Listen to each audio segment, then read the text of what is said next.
Listening to Information Man. Please be sure to subscribe to his channel.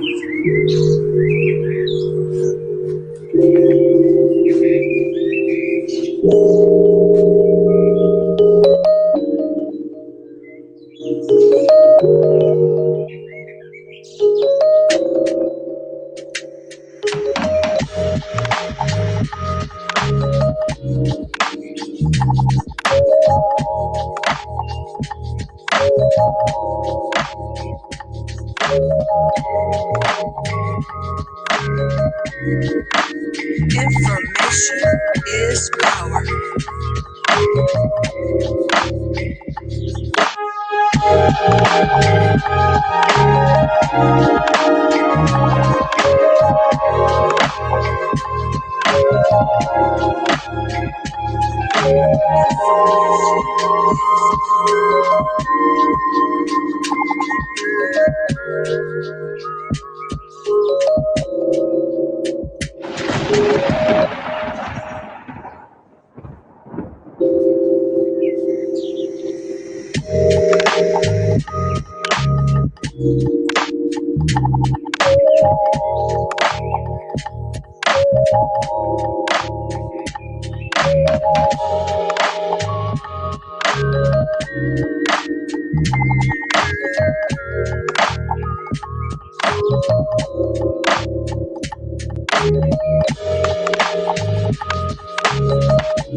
Tell the truth.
All right, everybody. All right, ladies and gentlemen, this is the Information Man Show. Thank you for being here tonight, joining me. I've got a guest with me as well. I got my man Lion's Den who's going to join me. We're going to talk about relationships, marriage, Valentine's Day. I'm going to break down for you a little bit of what Valentine's Day is all about. I have to give you information because I am the Information Man. And we're going to talk about it. Now, what are my credentials? I was married once in my life for 15 years. A lot of people talk about marriages and relationships and have absolutely no experience, okay? So I was married for about 15 years, had an amicable divorce, right?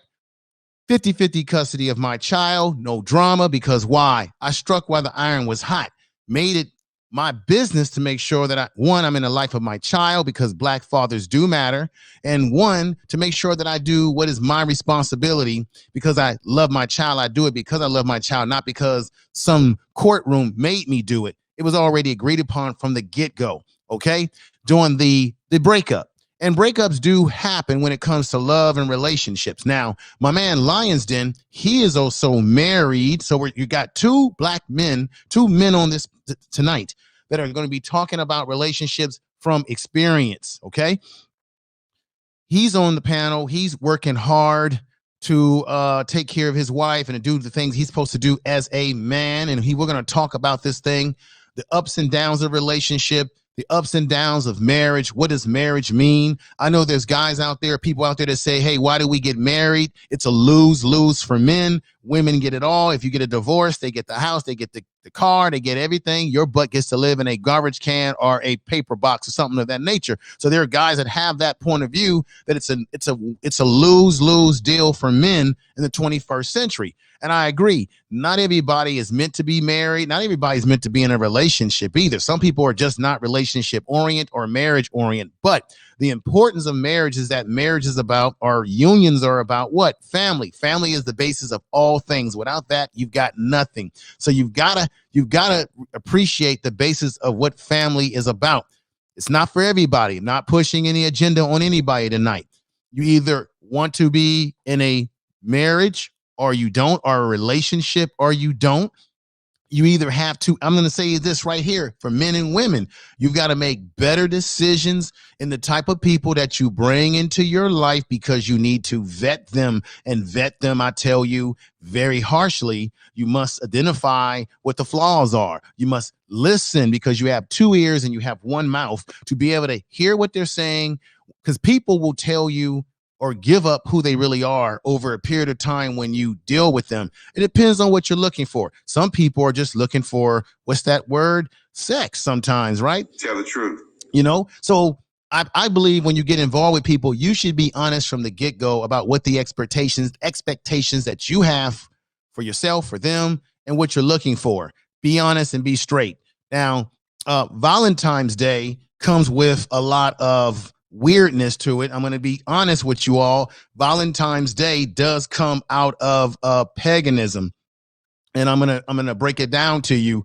It comes out of the Romans. The Romans would have these really weird rituals, which they would practice on the 13th of February and what we call the 14th of February. And within those rituals, they would have a ritual where they would actually they would line women up, and they actually would hit them. They believed in their weird little way that by hitting women or lining them up to see if they were a perfect match and striking them, that was somehow going to make the woman more fertile. Now, I didn't make this up, ladies and gentlemen. This is history. You can look it up. The Romans engaged in this as part of this Valentine ritual. And it's the God honest truth. Another thing that they would do when it came to young Roman men, along with the ritual of lining women up and striking them, they would sacrifice. I got to tell the truth. Tell the truth. It's what you get here on the Information Man show. They would do a weird ritual where they would sacrifice goats and dogs. That's right. As I said, it came out of paganism. Goats and dogs. And with that ritual, they would also have young men line up, and they would attach them to a female or connect their bodies together. And they would, sometimes the young women would be with these men throughout the whole night to see if it was a perfect match. I'm telling you the truth. Tell the truth. Let me put something on the screen. It also was adapted for those of you out there that are Christian. You got to know this truth, and you should know this truth. It also comes out of Christianity during the, I think the Pope. I don't want to say Christianity because we know Catholicism, and you have people who believe in the Pope, The Pope is very important to people if you are Catholic or something like this. So let me say Catholicism, if that's the proper word to use. And so what we have here on the screen, ladies and gentlemen, is that this ritual began to morph into a Tammuz Christian fest. It became a Tammuz Christian fest day in AD 496. AD 496, when the Pope Augustus, if I'm saying that correct, he commemorated, he did a celebration, which was based in a matriarchy type system, where he came up with this idea of creating a saint, Saint Valentine, or saint in the 3rd century, the Roman Empire. Claudius II, who would execute and name during his execution of men, he would name it under the name of Valentine in February 14th. So this is sort of what they would do. Let me put something else on the screen.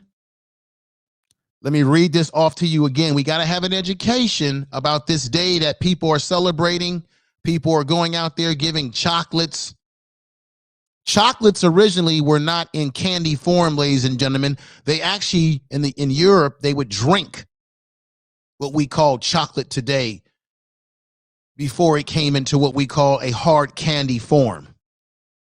It was like a drink, and only the well and rich and the aristocrats of the day were able to have these type of delicacies, as they would call it.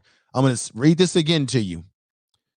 From February 13th to the 15th, the Romans celebrated the feast. The men sacrificed goats and dogs, then whipped. I said they smacked women. They would sacrifice. They would whip women with the hides of animals. See, it's worse than what I said, ladies. I gave you all a softer version of what Valentine's Day came out of when it came to pagan beliefs. So they would sacrifice the goats and dogs and take the hides of these animals and whip women with the hides of these animals. So these were animals that they had just slain. The Roman romantics were drunk. So the men would get drunk in this ritual. So the Roman romantics would get drunk. They were naked. They said all sort of weird stuff. Historians at the University of Colorado in Boulder, young women, this is the university, this comes out of university studies. You can look this stuff up, folks. This is history. So don't blame me. This is history. The university, they did studies about this, saying that young women would actually line up, as I said before, for the men to hit them, which I don't agree with any of that type of stuff, ladies and gentlemen. I don't agree with anything in terms of badgering and harming women or anybody. I don't agree with it, but this is what they were doing historically. They believed that this would make them fertile, as I had said to you before. The brutality included a matchmaking lottery. I forgot to tell you that part. A matchmaking lottery in which young men would draw the names of women from a jar.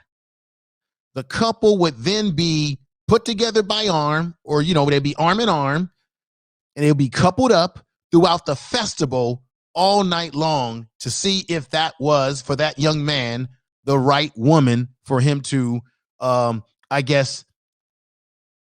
get married to, matrimony, things of that nature. It would be matrimony, okay? A marriage, a union, as a lot of us, recognize a union.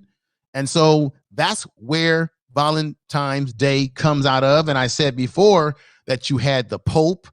They would take men's life. A Pope who declared it as Saint Valentine. That's where it came from.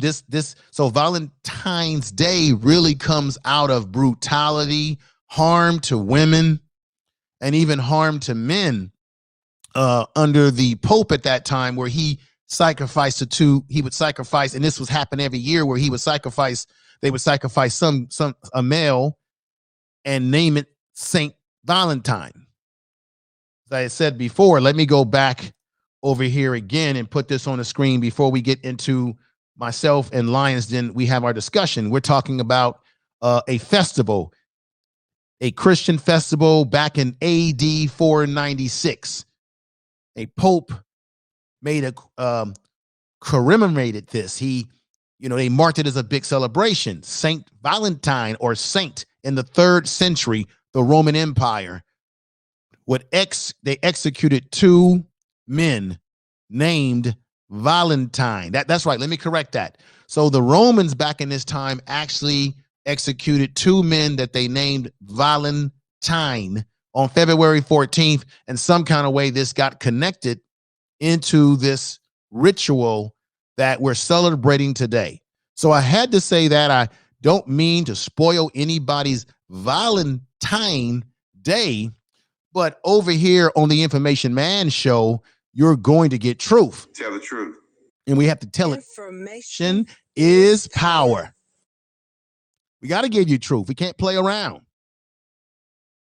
So do your research. Do your study. You should never celebrate anything and not have an understanding of where it comes from and what its real rituals are. Even when it comes to Easter, and they use the Easter egg, that comes out of a Greek goddess or goddess of sex or something of that nature. So there's a lot of things that we're celebrating, and we don't always know what we're celebrating because we go along by the community, by our society, because we're culturally conditioned to do certain rituals that we've been doing since we were a child. And sometimes we never question, why am I doing what everybody else is doing in society? I'm not saying that we should not celebrate love. We should not celebrate relationship, marriage, and those type of things. We don't need to use just one day that's associated with paganism from Roman history, because love and relationships and marriage, for those of you that are in successful marriage, that are loving relationships, healthy loving relationships, you should be celebrating that every day. Why wait for one day to give the person that you love a card, some chocolate, even though the chocolates have its origins too in some of this stuff? Why wait for a day just to give a woman that you love, a man that you love, and whoever you love, whatever you're into, okay? Why wait one day to tell that person you love them? Give them a card just that one day. Give them chocolate just that one day. Take them out just that one day. Have a glass of wine just that one day. It doesn't seem to make sense to me to give them a letter to say that you love them just that one day, just to come up and say, hey, I love you, with flowers just that one day, to pour a glass of wine just that one day, to give her or he or whoever a stuffed animal just that one day, to give a person a great awarding smile just that one day. And as I said before, to pour a glass of wine just that one day. We shouldn't just wait for one day just to walk in the park with someone that we love, or to share a meal with that person that we love just on one day that's associated with Roman paganism. No, ladies and gentlemen. We need to do more than that. We need to show people that we love them 65 days of the year with a hug. Give them a hug. Give them a smile. Don't play around. Be romantic. A man, I'm talking to men right now. A man should be romantic. Don't wait just one day to give a woman some cards. I'm talking about a woman that you love. I'm talking about a woman that you've clearly vetted. Not just someone that you're just playing around with. Show your appreciation for them more than just that one day that society says you're supposed to run out to the store and get a card, and run out and get those chocolates and wait in long lines at C's Candy. Tell the truth. Understand that marriage is serious. It's no joke. Although there are people who will never get married, don't want to get married, they don't think it's a good deal for them. I ain't hating on you. But for those of you who feel confident in marriage, see what you can to improve your marriage. Look, there's a lot of things that I would have liked to have done over in my marriage when I made my mistakes in a relationship when I was married. There's a lot of things that I have learned since I've been divorced. I've been divorced damn near 12, 13 years now. There's a lot of things that I've learned about myself that I believe had I had a better sense and purpose of myself, because I got married young, I am better. I would be a better husband now than I was at that time. When you take a young lady out to dinner, putting a coat around her or showing some chivalry, there's nothing wrong with that. There's some on YouTube that will tell you that that's simping. There is nothing wrong with showing chivalry towards a woman that you covet, a woman that you find worthy because you vetted her, because she's marriage material, not just any little old thing. No. Spend time and appreciate those that you love. Our time on this earth is short. I don't want to sound preachy, but it is the truth. Our time is very short. If you have someone that you love, take the time. We're living in COVID times. We're living in this V time of this virus, but it doesn't mean you can't take a walk in the park, have conversation with those that you love. So with that said, let me bring my man Lion's Den on so that we can talk about this thing called relationship, Valentine's Day, and this thing we call marriage.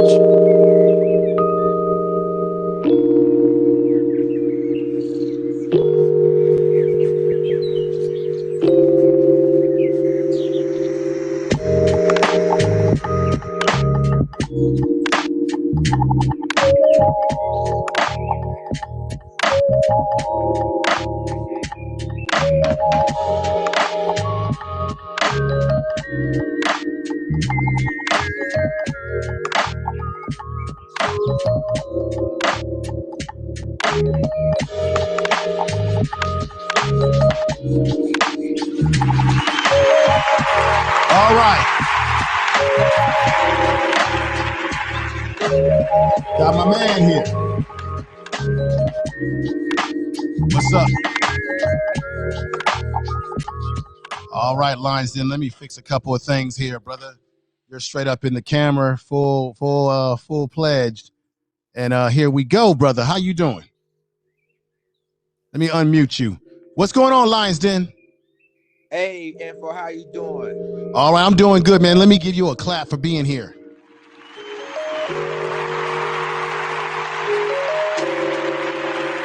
All right. We got my man in the house, Mike Patterson, and my man Mike is in the house, and my man Ted Hicks is in the house from Haps. So we're going to see how the crowd is over there. We got about 42 watching overall right now. Watching the program. We'll see where things go tonight. I want to say peace to everybody listening in Periscope. I'm multi broadcasting, as I said I'll be doing, folks. Broadcasting in Facebook, broadcasting in Twitch, Periscope, and of course Twitter, one and the same. My Facebook fan page, as well as I'm supposed to be going live on my podcast, the Information Man Speaks podcast on Spreaker. So give me one more minute and let me hit this button and let me play this music. Just a little bit of this music for this podcast, because we're going to be broadcasting into the audio live on Spreaker as well, my brother, tonight.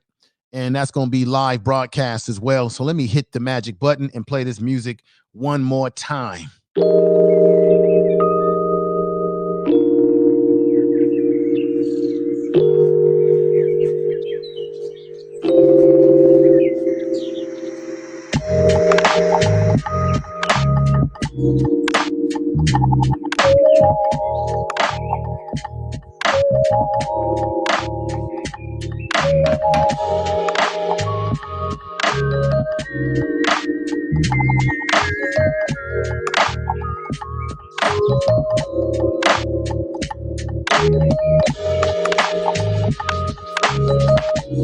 You are listening to Information Man Podcast. All right, ladies and gentlemen, welcome again. So tonight I'm with my man Lions Den. I'm on my first channel, the Information Man Show, and I'm also broadcasting on Spreaker, which will go into all the different podcasting platforms. And I'm on iHeartRadio, Spotify, SoundCloud, and I'm broadcasting right out of my first channel, the Information Man Show. I want to say peace and love to all of you out there that are also listening on Spreaker Live. That gets all around the world as well. So now we've got a visual program going on YouTube on the Information Man Show. And we now have an audio presentation into Spreaker, which will go into my podcasting platform as well. So those that are listening on Spreaker, welcome to the program. I'm mixing the podcast with my Information Man Show program into that podcast. So Lions Den, let's get right at it, brother. How are you feeling today? How are you doing? You heard me speak about the history of Valentine Day, where it really comes from. Okay, I believe people need to know what they are celebrating. I'm not saying that love should not be celebrated, that you should not love those that you love and care for them and show them affection, but you also need to know what we are celebrating today on the 14th of February. And I had, just so you know, because you know this sister, Sonia C's left me a message tonight in the chat room before I came on, saying that yesterday, February 13th, was really Black Love Day to celebrate. Black Love Day was February 13th. I had absolutely no idea because I didn't see it promoted or advertised, you know, what have you. It's not going to be national, but I didn't know that. So with that said, brother, let us know what's up. I mean, when did you get married, by the way? I got married on August 23rd, which was like 2000, and my wife gonna kill me, but I think it was 2019. I believe. Yeah, she gonna kill me the dates. Yeah, But man, because you gotta have to see. We I gotta always get as it men, right. Gotta get it right. and this is the problem with us as men. Sometimes we don't get those dates right, and the Right. women will But hold I you believe, accountable. yeah, but I believe, yeah, I believe it's August 23rd, 2018. That's when we got Okay. married, 2018. Okay. Other than that, everything went smoothly. Everything went well. I lived in Albuquerque, New Mexico, because of work related reasons. My wife still lives in Tennessee, so everything is going on great right now. Okay. Cool. Cool. Cool. I'm happy to hear that. Um, Man, I'm wondering, Lionston. You know what? I think I might have to shut down because I don't think you're coming into my. I don't think your voice is going into Spreaker. So Okay. I may need to shut the Spreaker down because I think your voice may not be coming into it because I just realized you're not coming through my phone. And if you were coming through my phone into the mixer over here, the sound would go right on in there because I don't see the dial moving while you're talking. But that's okay. I'm gonna disconnect that, delete that out. We'll do something else on that another way. But man, it's good to have you here. It's been a minute since we've done some things together, brother. Now you're in New Mexico. You told me the last time I talked to you that it's cold as all get out there. Yeah, it is. Matter of fact, yesterday, or at least earlier this morning, we had a winter storm warning over here, and it turned into a blizzard. We have like winds, been blowing snow everywhere. So it's been crazy right here in Albuquerque. Okay. Um, how has marriage been for you? Uh, you've been married for about what? It's 2021, so that's what you've been married for about 2-3 years now. Yeah, about 3 years. Yeah. How has it been for you? Because they say that most marriages, if you don't get over those first 3 years or within those 6 years, um, a lot of them they end up in divorce. Okay. Let me see. My man Mike says in the chat room on app, he says, I ain't saying nothing. And Ted says, man, my next live stream, I'm gonna hit the Spreaker button too. Okay. And let me open up my because people are listening to us over in the YouTube channel. So I'm gonna go over there and click into that so I can say peace to everybody out there in YouTube that's listening to the broadcast right now. And let me say this too. We got DM in the house, we got Peggy Rosters in the house. We got about 16 people. I think what's happening is that because I'm on this app, Lions Den, a lot of people are watching on this system over here. Right. So we got 48 watching us over here on HAPS, 16 over on the YouTube. I think a lot of people are watching us on this area here. But either way, it's still some great folks in here. We got J-Lo Riches in the house. We got AC Stars in the house. AC Star, hey, brother, I need you to send me an email. All you got to do is go on my app. I mean, not my app. Go on my about page and you'll find my email. Send me an email, man. I've been listening to some of the things that you talk about and you be on straight point. I need to interview you, brother. Because some of the things that you subscribe to are things that I subscribe to as well. So go to my about page. You'll find my email there. Hit me up with an email. We got Jackie in the house. We got Mr.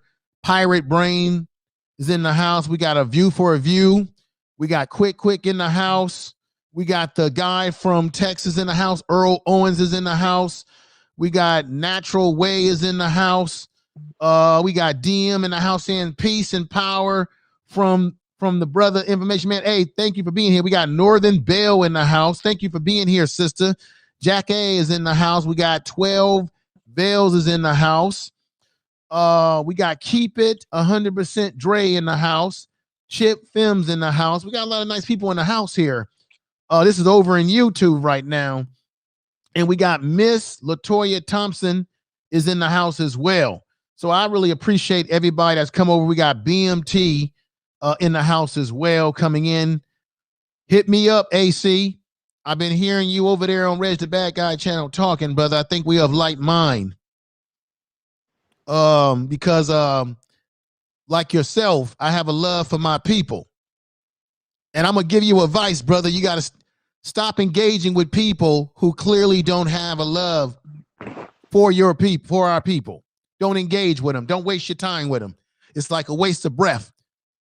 Because when stuff really hit the fan, they'll be the first ones running to you saying, can you help me? Can you help me? Can you close the doors right now? Close those doors. Tell the truth. So anyway, Lions, then let's get back on topic here. And peace to you, everybody in the chat room, everybody listening.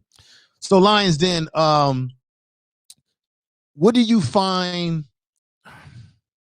the challenges of being married, especially when you've been married for what people would say is a short period of time? What are the challenges? I think the challenges is our miscommunication. I think sometimes when a person gets married, and especially if you live in a long distance relationship, it's hard enough to talk to someone or get to try to take care of business, either at your own household or someone else's household.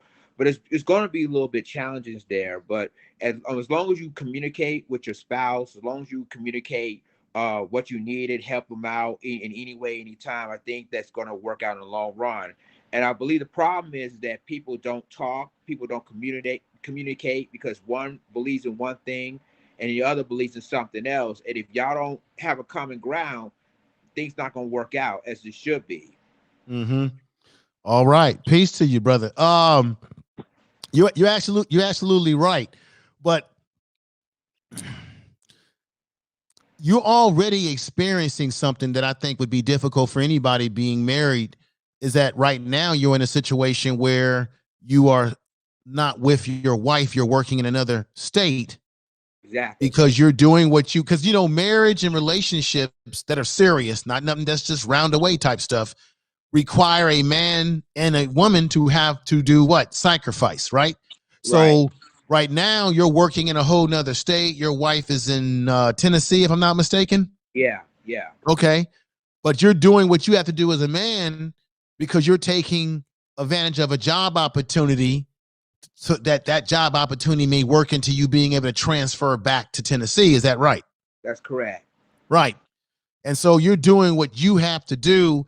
And that's what men, real men, do when it comes to being married and being in a relationship. You do what you do because you love your spouse. You love yourself too. You want to make sure that you're doing what you're supposed to do as a man.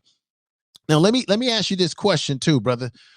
You and I have observed a lot of things on YouTube in particular.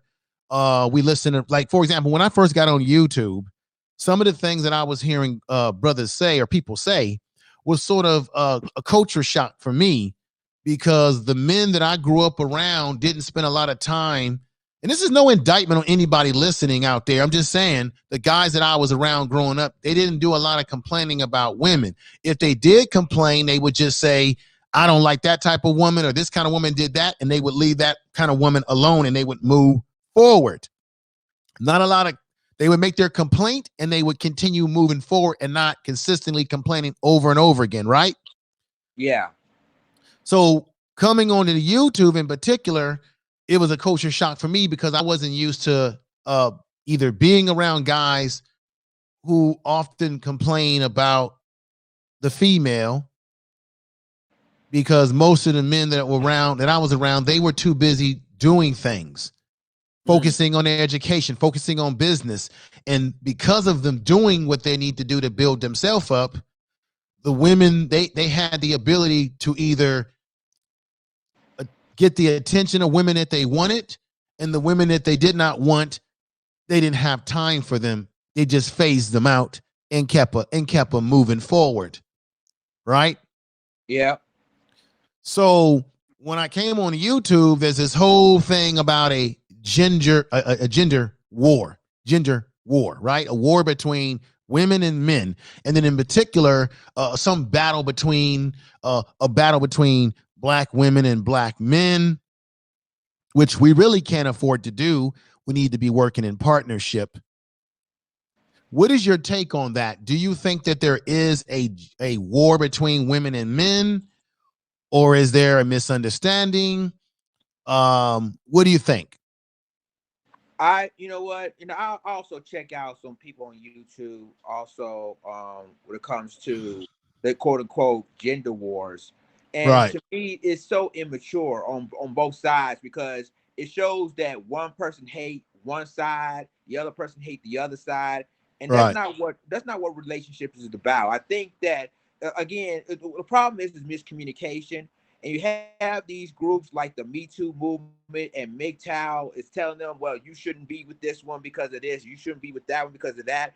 And it's sad, because the thing is, if you don't communicate with your spouse, or you don't communicate with your significant other, what makes you think everything's going to work out?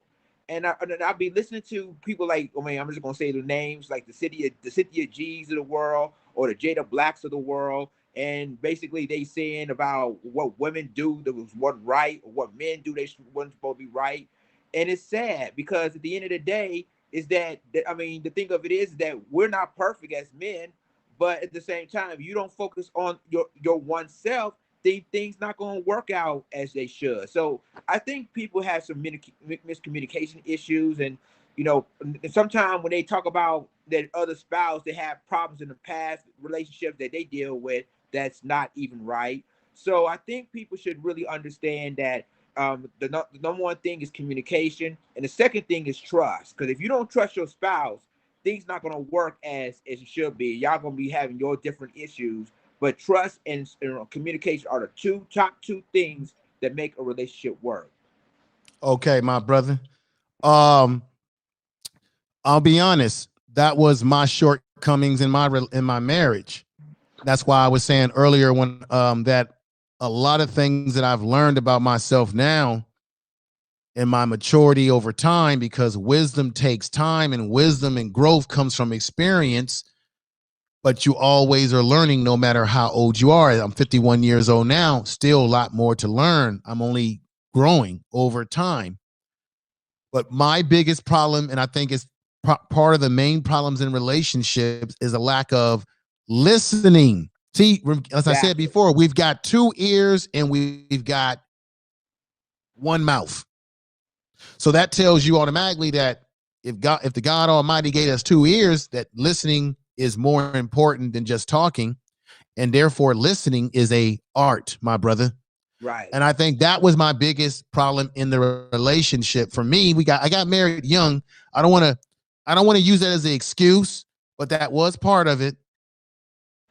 But that was my biggest deficit, is that I did not always listen. And I think that men and women, no matter what race they are, because let me say this, men and women, no matter what race they are, they have these same problems. You have a lot of guys on YouTube or a lot of social media who say, hey, you know what? The women in America are bad. They're terrible. Leave the country. Get your passport, right? I got a passport right here, right? Get my passport and get on out of Dodge and go over to Dominican Republic, go over to Brazil. Get on out of here, because this matrix in America, the women are just not suitable for marriage in America. That's what some people would say. So going over to another country.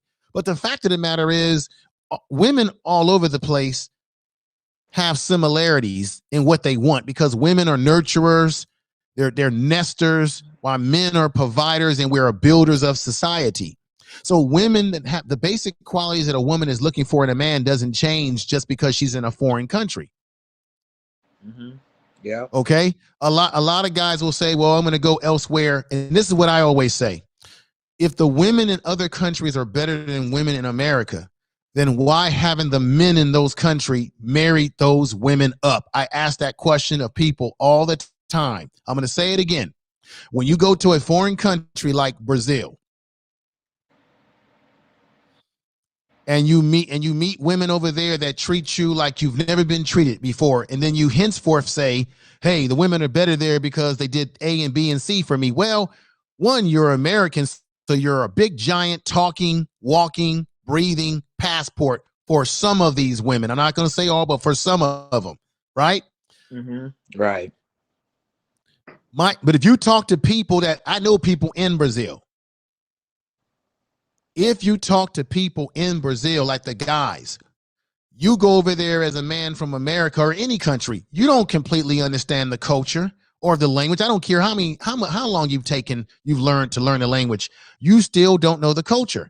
So you would say that the women in America, the ones that we call thoughts or women that we find undesirable, how do you not know that the women that are treating you well in those countries are not the undesirable women in those cultures amongst those men? Because if those women were surely that good, that they are good to you, why wouldn't the men in those countries had already married those women up?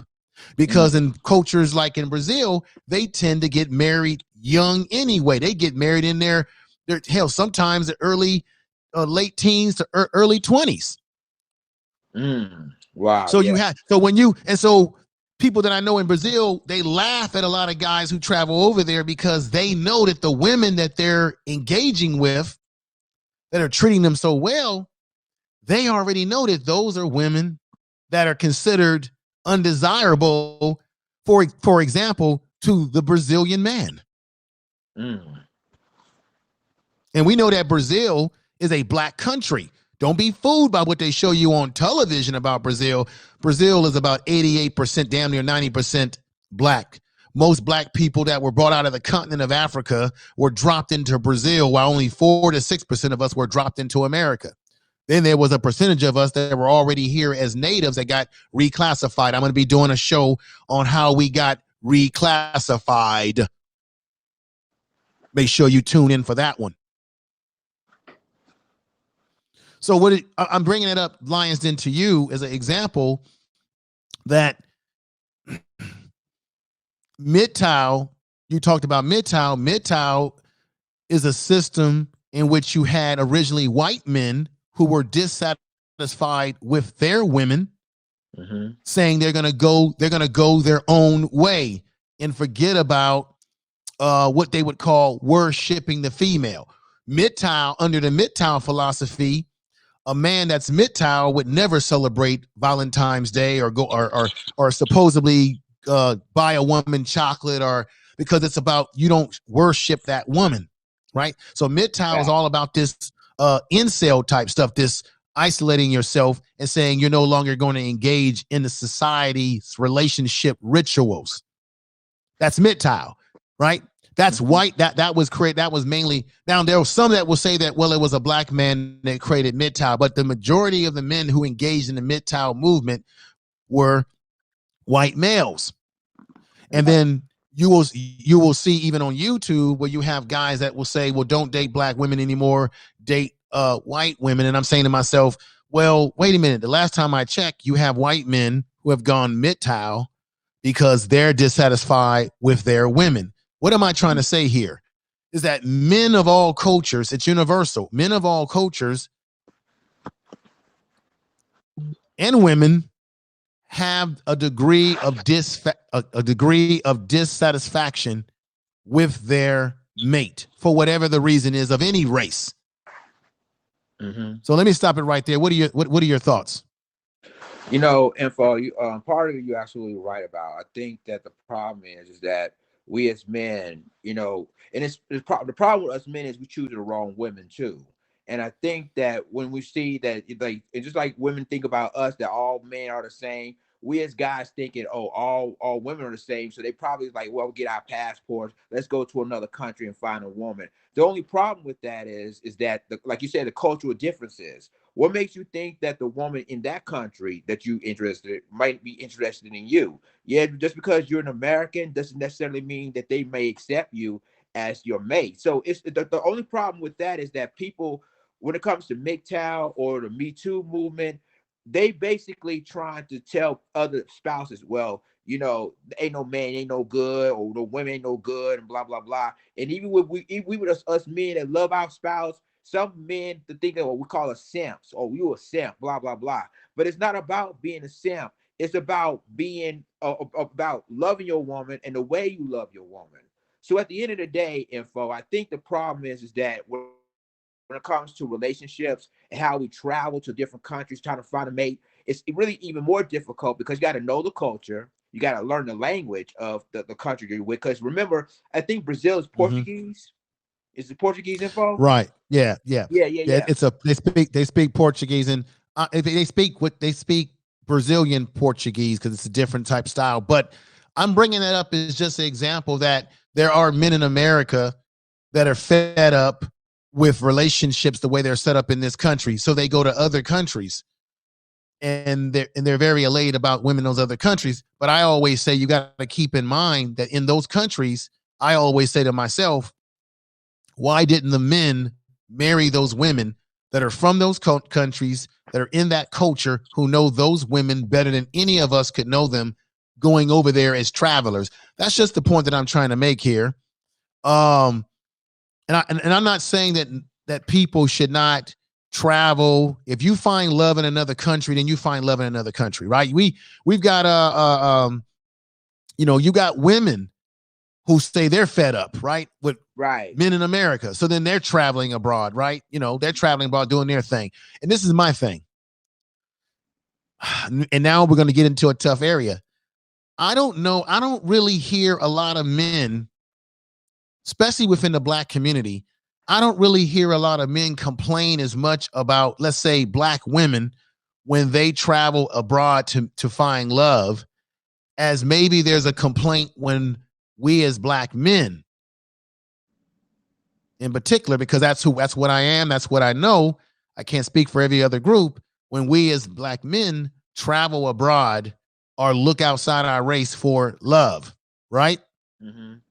Then sometimes our women, they really will make a fuss or make a they will have a strong opinion about it. Let me say that.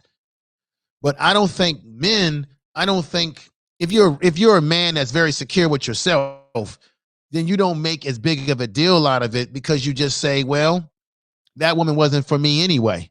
So Right. you're moving forward. You're not worrying about what the next person is doing or the next man is doing because you're going to be the man because you are the man. You see, Right. you have to have that. You got to have that confidence as a man. And so, um, what do you think about people, Lions Den, who would say on this day that oh, you're a simp, you're goofy, giving a woman flowers or candy or taking her out and spending some money on her?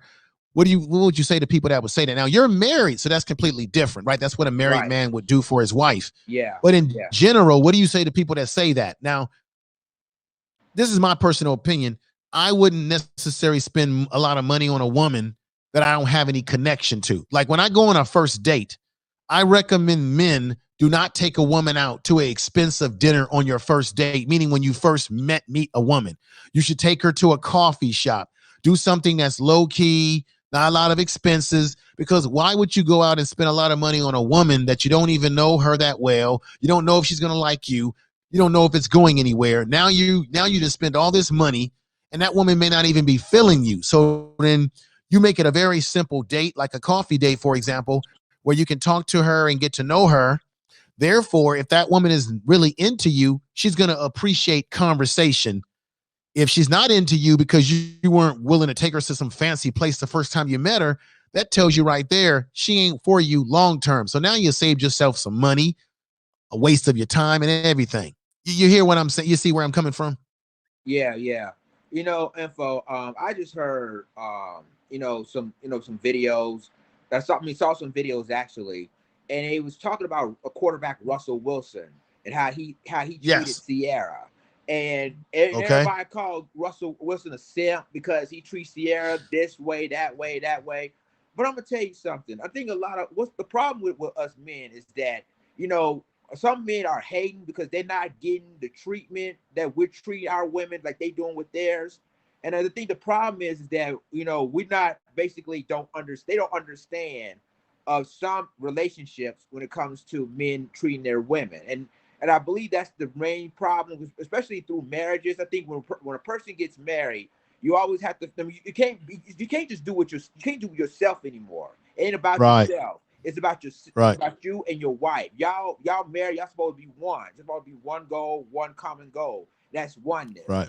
But some people don't Right. believe in that. Some don't believe in that anymore. They just believe that okay, I got to do this to my wife. But it's not about that. I mean, as long as you provide, as long as she provides, as long as y'all provide together, that's what marriages is all about. Not just about one individual and the other individual. I mean, it's never going to work out if you believe in that. So at the end of the day, I think that the problem with the men today is that some men today who believe that if you're a simp for loving your wife or loving your woman the way they should love, they have to understand that some of us have bad relationships ourselves, and we have to reevaluate ourselves to find the right mate. And when you find the right mate, and if y'all click the way y'all want to click, y'all love that woman the way you love that woman, then things will always work out. So, and then I'm just saying to the brothers out there for saying that you're a simp for loving that woman. Maybe you should find the right mate first, and maybe they should need to find soul searching before you even talk about another guy or find a relationship with another woman to realize how hard it is for us guys to find that perfect mate and be with that person. So I think I applied Russell Wilson for showing Sierra the love that he gives to her because most men don't have that same affection as anybody else. Yeah. Um, the reason why Wilson got a lot of slack, and I got to be honest and tell the truth. Tell the truth. The reason why he got a lot of slack for his relationship with Sierra is because remember, Sierra, she had been around the block, brother. Let's be honest. Let's not pussyfoot here. She's a woman has been around the block a little bit, Yeah. right? She's been around the block a little bit. Because he was taking care, I believe, what's the rapper Future. So yeah. there were pictures with him strolling the stroller of a child that belonged to Future. Okay, hang on for a minute. So, and then there were pictures of him with the boy, almost as if it was his own son.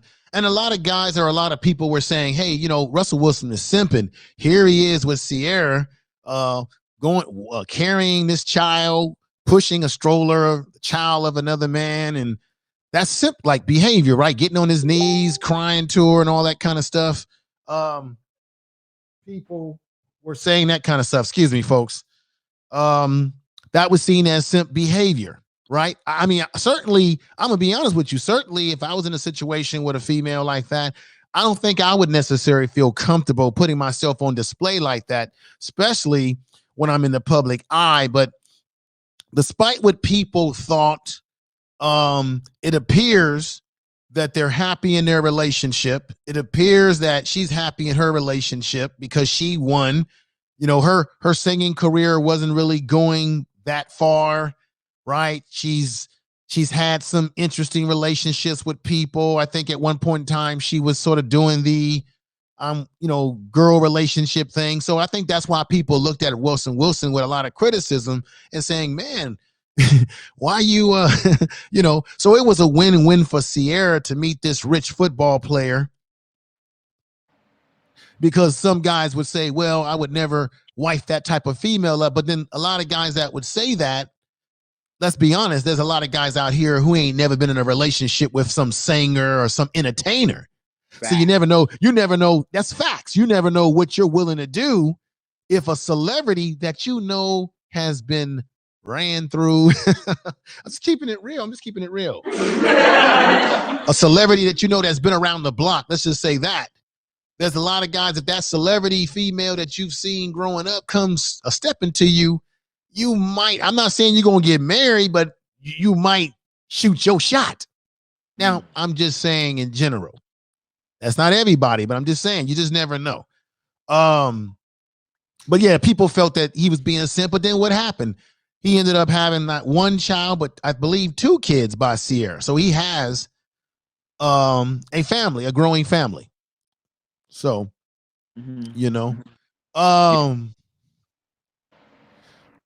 what would be let me ask you this question. This is a 2-part question. What would be the benefits of being married, and what would be the downside to being married? Because there's a lot of guys out here who are saying in this millennial generation that they're not going to get married because they've watched their father and their uncles be in relationships where they got taken across the coals. They've been taken to the bank and they're living out of a cardboard box. You know what I'm saying? Yeah. So what do you say? Okay, the first part I would say this is that I believe that when it comes to the positive things of marriage, I think the number one thing, and like I said earlier, is basically communication. I think that sometimes, because I know in the past, I know some men don't want to be married because they felt in this generation. We saw now women nowadays, back then, when we grow up, info, you and I both know, we see women that are intelligent and classy. But in this generation, you see women out there with clothes, just wear anything, everything now. I think the positive marriage, when you first get married, I think basically shows it's the factor of communication. You gotta talk to your spouse, making sure if you agree with what your spouse is saying, or if you think that is something going on with your spouse, some things your spouse don't like, then you have to basically accept it or respect it. I think that is the key to positive marriage, is that as long as you have communication, as long as you listen to what your spouse is saying, and vice versa, as long as you have that, have that going on, then I don't think you have any problems. But the bad side of the marriage, and I'm just being real, the bad side of a marriage is that, the lack of trust. Okay, if you don't trust your spouse enough, that your spouse, you go out there and your spouse, I think you cheating, or I think you something going on. But I think but the thing of it is that the lack of trust in the relationship is the worst thing.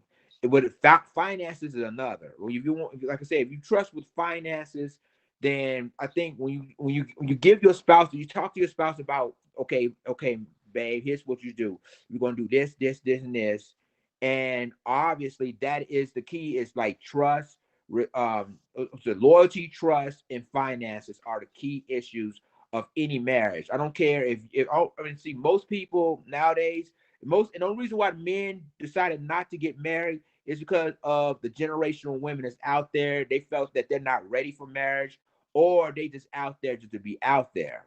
So it's important for people to understand what they're looking for in a mate, what they're looking for in a wife. You just can't just get married all of a sudden, and then later on in the marriage, well, this is not going to work out. It doesn't work like that.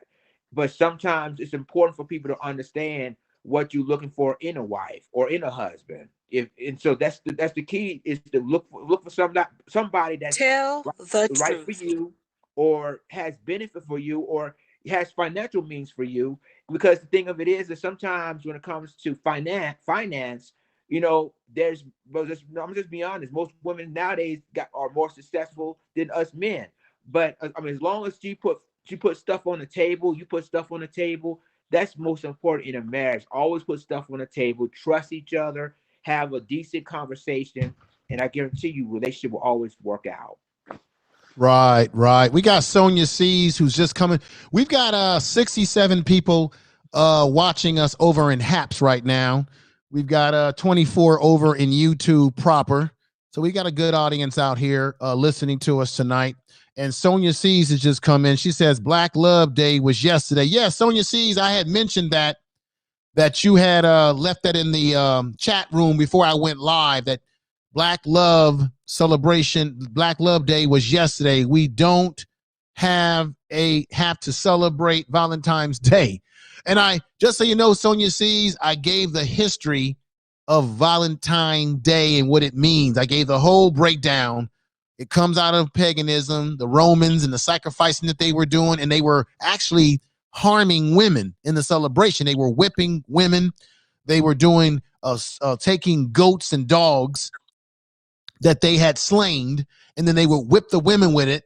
And then they had this ritual where they would have a lottery and put the names of the women in a jar, and then they would attach the men by arm to the women and have them strangling around them all night to decide whether the woman would be their mate.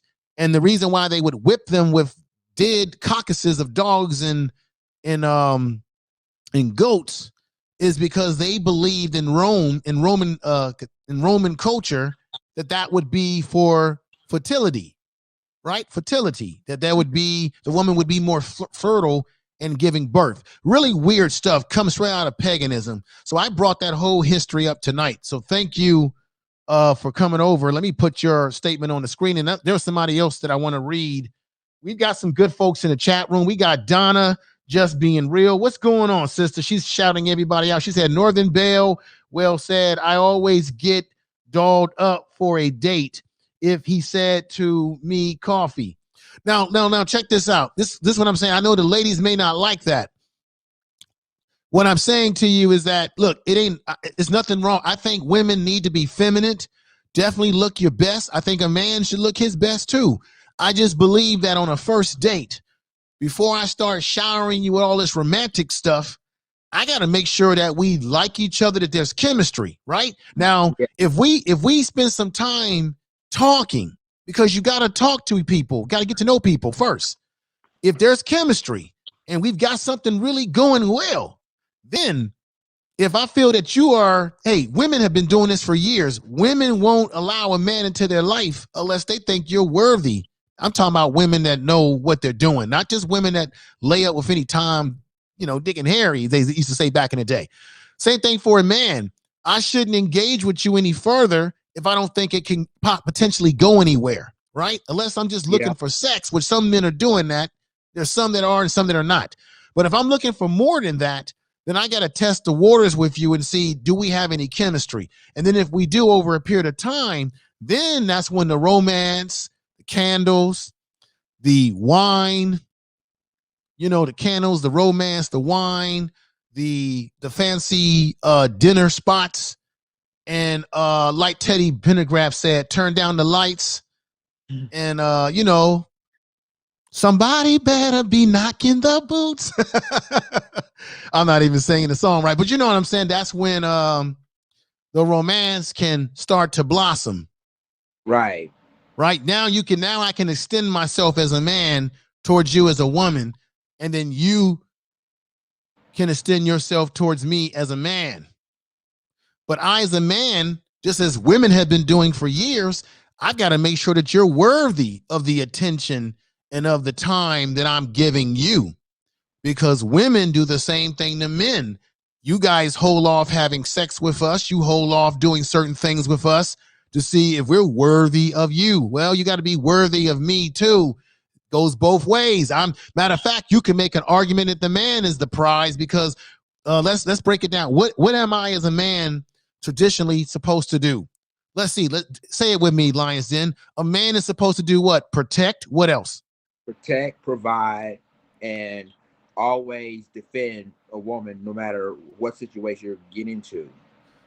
Protect, provide shelter. Wait a minute. That's not just it.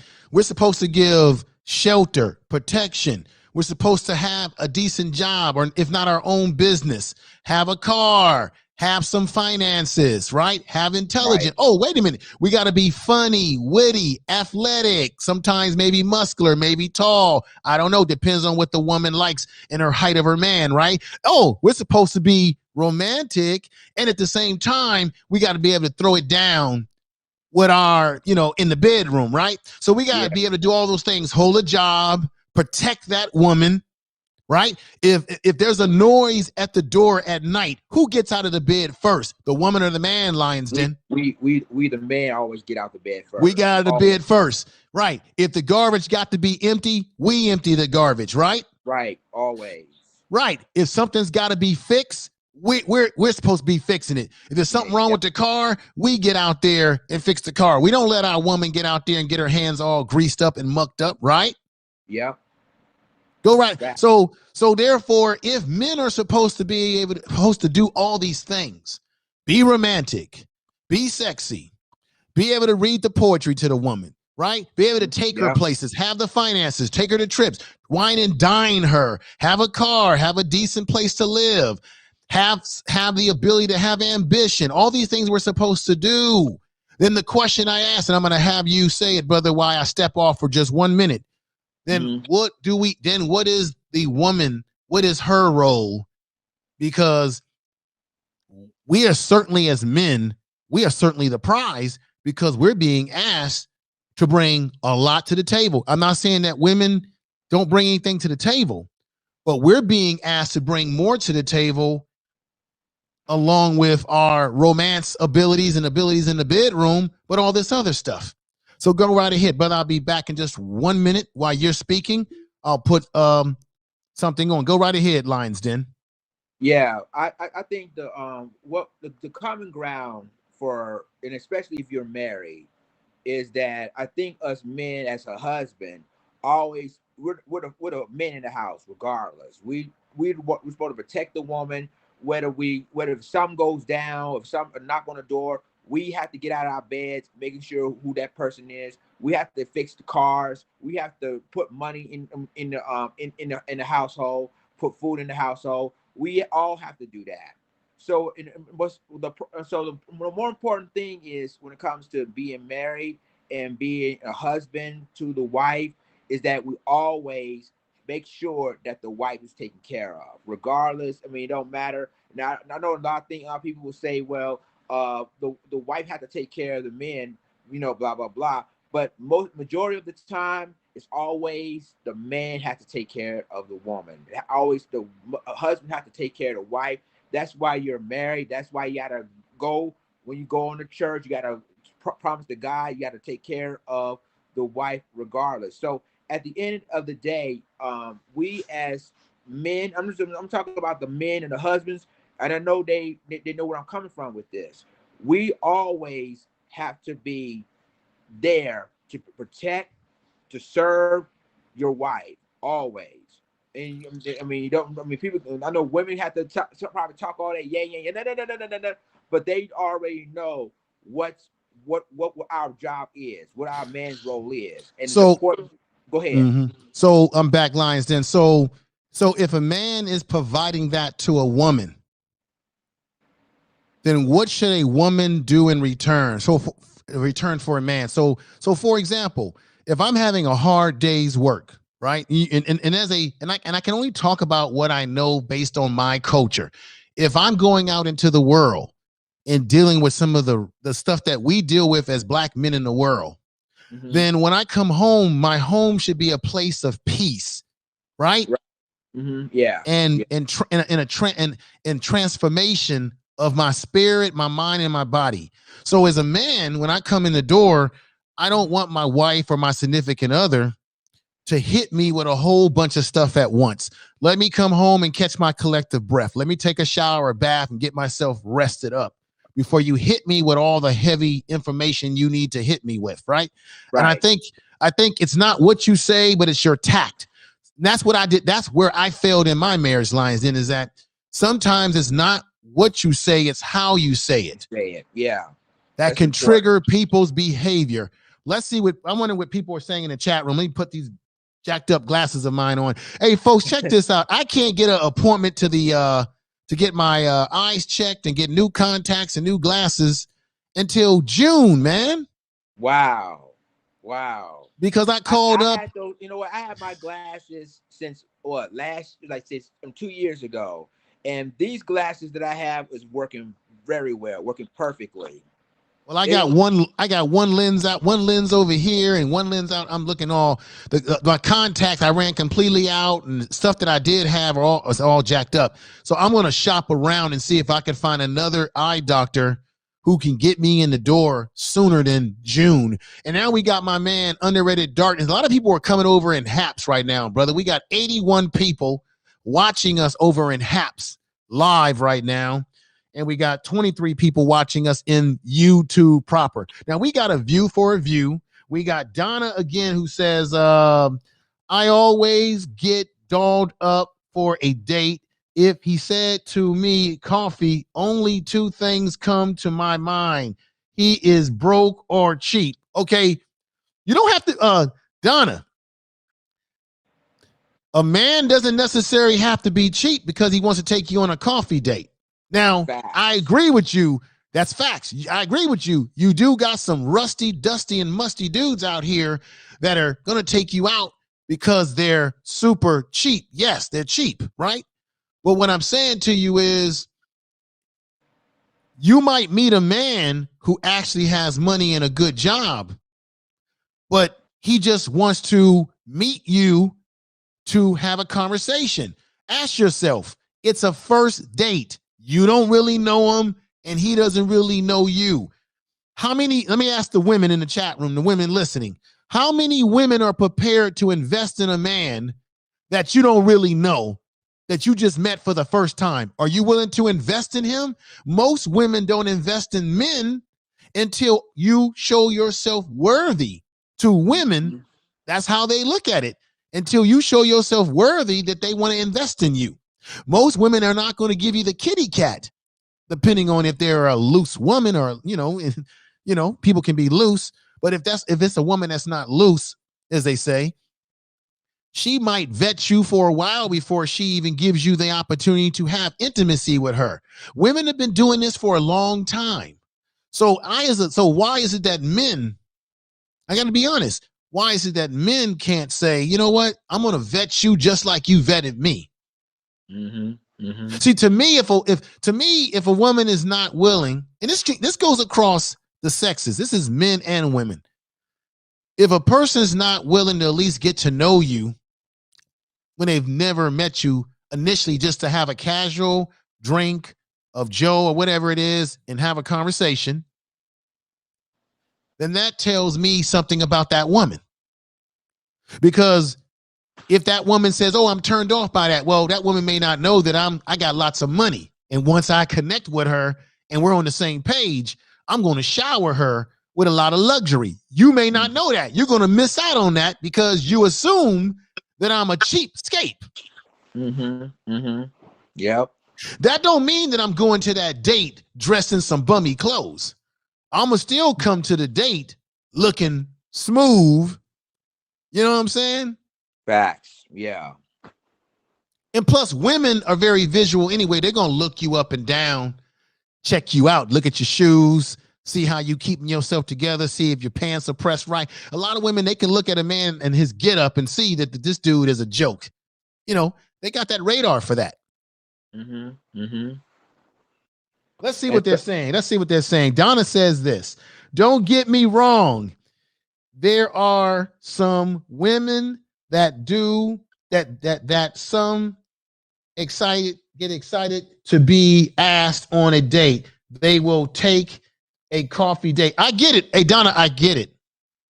And happy Valentine's. Well, happy Love Day. I'm gonna say Love Day. Happy Love Day. Or love is 24/7. So love to all the ladies that are listening out there and all the social media. Love to you all, right? But Donna, don't get me wrong. I hear where you're coming from. I get it. I get it. I get it. Don't get me wrong at all. We got Val 11 and DM in the house, and we got we got Mr. I know who this brother is. Let me mod him up. So, Lions Den, why should a man in today's time get married if we've got so much more to lose economically? Well, I think it's because of the age issue. I think that most men is basically like in our age, like you're in your 50s and I'm in my mid 40s. And I think a lot of times, a lot of men is like, man, maybe, by getting married, we don't have to really worry about, finding out how women are in those days. Because now in this generation, it's hard. I'm going to be honest with you. It's hard to date someone if it's worth dateable. Let's just keep it real. If it's worth date, in these times and days, we don't even know what these women really offering. You know what I'm saying? They basically try to figure out.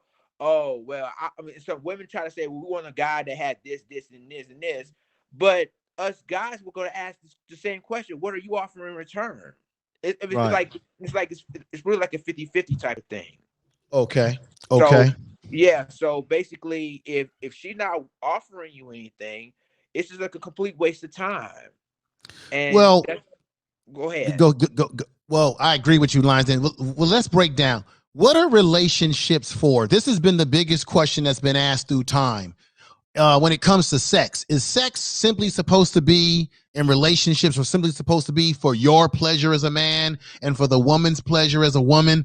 Or is sex and relationships really historically about appropriation, right? To bring life into the world, right? Those of you that believe that are Christian, that believe in the Bible, it said, right, we're supposed to go forth and multiply, right? So part of the act of sexual pleasure and coming together with a woman, technically, in its technical definition, is for you to appropriate. I'm not getting my words right tonight. And to have a family, to bring upon offspring. Is it really supposed to be for pleasure only? Or because so that's been the biggest debate, right? And we know that sex feels good, it feels good, we enjoy it. But at the most basic level, the union between man and women in particular is a union that is supposed to bring about the recreation of more populace, more people. You are basically recreating yourself under God. Yeah. Yeah. To see, and that's the thing too. Like, when if a person is dating you, it's like when a person is dating. If y'all think about it, sex, and then sex is part of any relationship, including marriage. But if a person is only thinking about sex, then where's other provides going? Right. Sex ain't everything. You have to be basically more. Sex is part of it, but it's not everything. You have to deal with finances. You have to deal with whether a person is going to help you out as well as you help them out. So it's basically just two-way street. It's always been a two-way street when it comes to marriage. And some people, and the reason why we have easily with divorces is because they don't know, if either they're not ready for marriage, continually, or they just basically just say, I'm just going to hit it, quit it. If this marriage didn't work out, if it doesn't work out, that's whatever. But that's the problem with when marriages now. I think people just basically need to go back and figure out what do you want to do while you're married. Figure out the finances so y'all can work together on it, and figure out what y'all really want. I mean, in any type of relationship, what did y'all really want? Because you're just not gonna get into marriage and just say, "Well, I'm married and I'm happy and I'm good," blah blah blah. It's more than that. If you not have commitment or financial situation happening to you, or even companionship, like Sonya C just said, even companionship, you don't have none of those things, then any marriage will never work out. You're absolutely right, but my brother. Tell the truth. Let me ask you another question. This is the question. We live in a society where we have to go to school and learn how to drive a car, right? We have to go through driver's training. We live in a society where we have to learn how to drive a car, learn how to drive to get a license. We live in a society where we have to go through so much to be able to do certain things, right? But marriage is the one thing that we get no training for. Now, if you are Catholic, then people that are Catholic will go to they'll get counseling from the priest. And basically all religions have this where you can get counseling from your priest or your minister, your pastor, if you choose to. But we really live in a society where there's no manual, there's no prescription for a perfect marriage. You're sort of winging it a little bit, just like when you're having a baby in marriage. If you're having a child for the first time, you don't really know how to raise a kid yet. You're kind of learning through it through your first child. And usually if you have more kids, you become more of a pro at it because you made a lot of mistakes with the first child you made. Same thing in relationships. You can make mistakes in the first relationship or the second relationship or a marriage, and maybe you can turn it around in another marriage or another relationship. And then there's some people who just never get it right. Yeah. For whatever the reasons, they never get it right. Now, let's talk about what can we do to improve relationships. Now, they had a app that I did a video about, the app Bumble. And on the Bumble app, they were talking about they don't want men getting on there shaming women because they are full-figured or overweight, whatever you want to call it.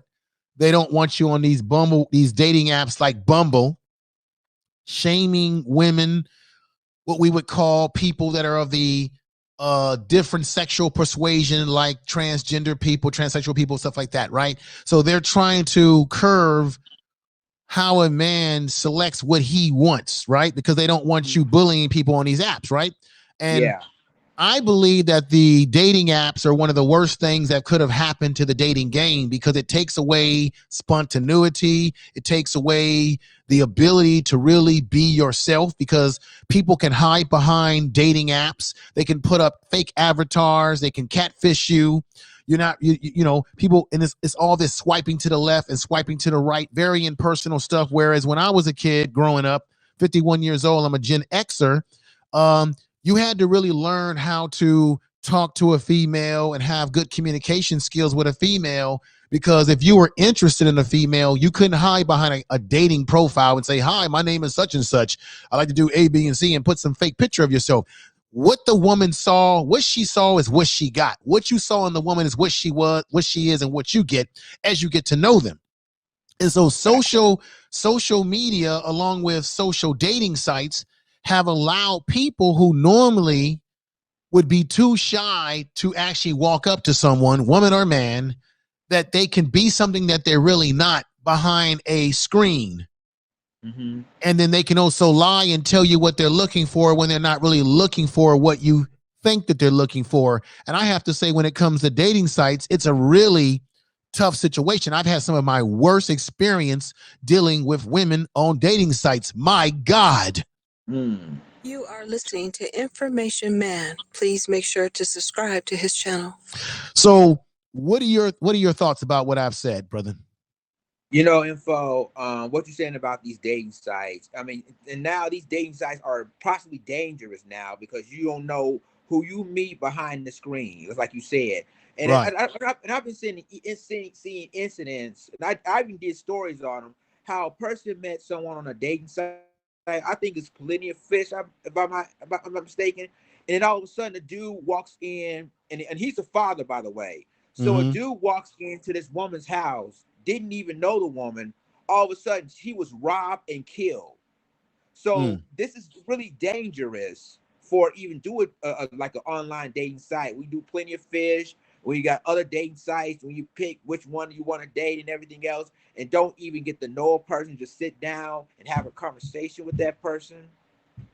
And so at the end of the day, Info, that when you have those dating sites, people need to be very careful because even though they look good in the pictures, but in real life, like you said, they have catfish. They be catfishing, and you don't really know what they inner person is on the inside, on the outside, and you meet a person at the online and everything. But yeah, those dating sites Info is really dangerous, and people really just need to be very careful on going on those sites. I mean, all I can tell you is that let's do like we did in the old school. Meet a person. If you're interested in that person, have a conversation with that person. If y'all two vibing, then you give each other's numbers, and you have a second or third date. But yeah, these online dating sites is crazy. No, I wouldn't even deal with that. Well, I'm not going to say that there haven't been people out there that have had some experiences that have been positive on some of these date sites. I'm sure that there are some success stories, but for me personally, it has been difficult because, like I said before, people can really hide behind who they really are, and then you have to vet them. And that's why I say when you meet people on a dating site, my recommendation to men is try to meet. The first meeting with them should be a basic meeting. I don't think you should be going out with fancy smancy stuff, because why spend money on someone that you don't really know? Don't spend a lot of money the first time when you don't really know them and you don't even know if there is a chemistry or connection. That's my advice. Some people are going to disagree with that. I get it. I've got no problem with people disagreeing with that at all. To each his own. But I think nowadays, young men, and I think young ladies need to be responsible in the decisions that they make. And let me read what some of the ladies are saying. And I have a daughter, and I think it's important. I want to bring this up too, Lions Den. Mm-hmm. It's important as a man, when you have a son or even a daughter in this particular case, that you handle yourself as a man, because your kids are watching everything that you're doing. So Exactly. I, as a man, if I can't have women running in and out my door, because I have to look at how that impacts my daughter, or even if I have a son, they're looking at what we're doing. So you got to realize that when your kids are around you, you can't have people running in and out, because you're supposed to be setting a standard. And most females, they get their idea of what a man is, if the man is in the household, by their father. So if you are a man that does not show any form of manhood, any form of wisdom, the way you carry yourself, you're modeling what a man is on a negative level for your daughter. Yeah. Mm-hmm. And you're also modeling for your son. Oh, that's what I should be doing. Right. And you got to have a better standard than that. See, I think part of the problem is that there's no standards anymore. Everybody is doing whatever they want to do, disregarding another person's feelings and what have you. Now, another thing that bothers me is I have a serious problem with men who don't take care of their kids or pay their. And I know there's guys who say child support is putting them in is hurting them. Yes, the family courts are screwed up. It's hurting. A lot of men are being hurt by family courts. A lot of men are being raped over the coals. I don't think a man should be made to pay for a child that he finds out is not his child because the woman misled him, right? But I certainly know that men that have kids that they know are theirs need to take care of their kids. A lot of guys who complain about child support, when you ask them, hey, when you broke up with this woman, did you go down to the courthouse and strike while the iron is hot and file your paperwork to get either full custody of your child? See, nobody wants to deal with that. Or did you get 50-50 custody of your child? Because the way it works, if the woman has the majority of the custody of that child, then she's going to be able to get more money out of you because you don't have that child partially or even 50-50 in your life. Another thing that men have to do is you need to understand the child support or the family court laws in your state. Every state is different. Before you get involved in a relationship or a marriage where you may potentially impregnate a woman and have a child, you best to do your research and find out what are the laws in your state pertaining to child support so that you are prepared ahead of time if something goes wrong. And if men don't like what they're seeing happening as it relates to child family court, then why is it that men have not rallied together in this country in unison and changed the laws in Washington, D.C. as it relates to family court? Because the reason why women usually get the advantage because women are more willing to organize and to lobby their politicians to get what they want, while men complain on social media. We complain about this is happening to us, but yet we do very little to put our faces in the face of these politicians and say, hey man, this is what it's, we're not presenting our case. And let's be honest, the majority of the people who make the laws in this country are not women, they're men. So you can make the argument that some of these men would have be sympathetic to us if we showed our numbers. It's already been proven statistically, women tend to vote more than men. However, there are more women on the earth than there are men. So they do have us outnumbered, but yet they organize, right? Yeah. Men, check this out. We're celebrating breast cancer every year. The NFL celebrates it. Everybody celebrates it, right? Yet it is men that die of cancer more than women die of cancer. Yet there's a cancer awareness day for breast cancer for women. Where is the cancer awareness for men since we're dying of cancer more than females? Why? Because we don't lobby for our health issues. We don't lobby for our family court issues. We don't lobby, and women do lobby, and they organize around the issues of their health. And then we sit up here on social media complaining 24 hours a day, 7 days a damn week, 365 days in a year. Tell the truth.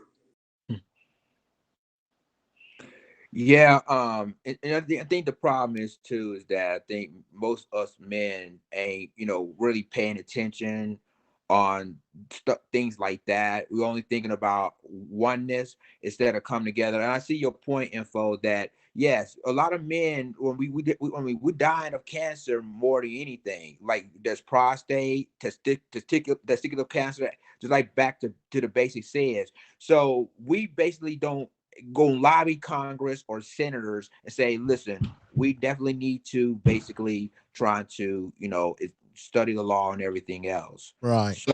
So that's important for people to understand that we as men don't even pay attention to that. We definitely try, and that's the thing. Us men need to come together. Right. And just let us know that we have issues too, but they're not doing it. Right. Looks like we got everybody watching us on Haps tonight, brother. We got 24 people watching us in YouTube, and we got 92 people watching us on Haps.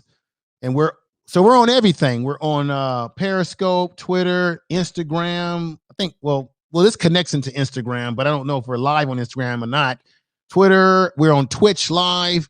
We're broadcasting on every social media as I speak right now. We got good folks in the chat room over on YouTube. And once again, we got Donna in the house. We got J Lo Rich in the house saying you're right. We got Mahogany in the house. I got to get with her. Let me see. Let's see who else is in there. We got Big Mama of the Boys is in the house. If I'm saying that correct, if I'm not, I apologize. She says, I've had a good and a not so good experience with both. Yeah, I mean, some people have good experiences with dating sites, and then there's some people who don't have good experience with dating sites. It just depends on the luck of the draw, I guess. But I want to say peace to everybody out there that's listening to the program tonight. Make sure you share this video out across the live stream sphere. I appreciate everybody that's come over tonight. Lions Den, let's get more into this whole thing about relationships and things of that nature. This is going to be a controversial question I'm asking now. And I've heard people talk about this on YouTube as well. How important is sex before you decide you're going to marry someone or be in a relationship with someone? How important is it? If does the cookies got to be good, or if the cookies are bad, do you say, I don't know if I want to take it to that level with this person? Let's be honest here. Well, that is a tricky question that you ask, because in some cases, that when it comes to sex, a lot of people basically just want, especially us men, that we felt that it's like wham bam, thank you ma'am, see you later, it's good, bye bye. But in reality, when you think about marriage, sex is part of it, but not all of it. And I think that's the problem with us. I'm thinking with people in a relationship. We think that, oh, we want a woman that's so good in bed. We want a man that's so good in bed.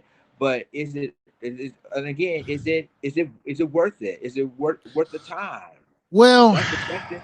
Is this really worth the time? If you think about, you think the sex is good or whatever, but is it? But again, this is much more. Sex is much more than that. It's about if y'all really feeling each other in bed. Then that's what's important. well, I gotta say this. I think that sex is more important than we actually believe, because let's be honest. You want a person to be able to put it on you in the bedroom. You want to be able to, I mean, who wants to live with someone, quote unquote, for the rest of your life who doesn't really do it for you in the bedroom? Yeah. So I think, I don't want to sound shallow here, and I know there's people out there that are not shallow. I don't want to sound shallow, but I think that sex is a very important component to a relationship. And I think I certainly want a partner, or I want to be with a woman that definitely that I'm attracted to, but definitely does something for me in the bedroom. I don't think I would want to be married. I think some people do make their decisions based on whether that person can put it down in the bedroom. But ultimately, you want someone who's got the brains, because if you're in a relationship long enough, you're going to grow old, right? Our bodies are going to change. We're going to get gray hair. Hell, I got gray hair. You're going to get Me older. too. You may gain a little bit of weight. You may not be what you were in your 20s, right? So ultimately, if the only reason why you're with that person is because of their physical looks wear off over a period of time. But if they have a brilliant mind that you're attracted to as well, then when their good looks start to fade, you still will have something in common with them besides their physical physique, because you have something in common with them in the mind. Right. Right. But just like you said, it's all in the mind. And again, yeah, you have to. You're absolutely right. I think sex is basically is like the majority of the relationship. But again, like, and the one only problem I have with that is that when people talk about how bad their sex, I mean, like you said, it's controversial. I don't want to say it on your show, but let's just say that their private parts ain't good or their cookies not right, and I have a serious problem with that.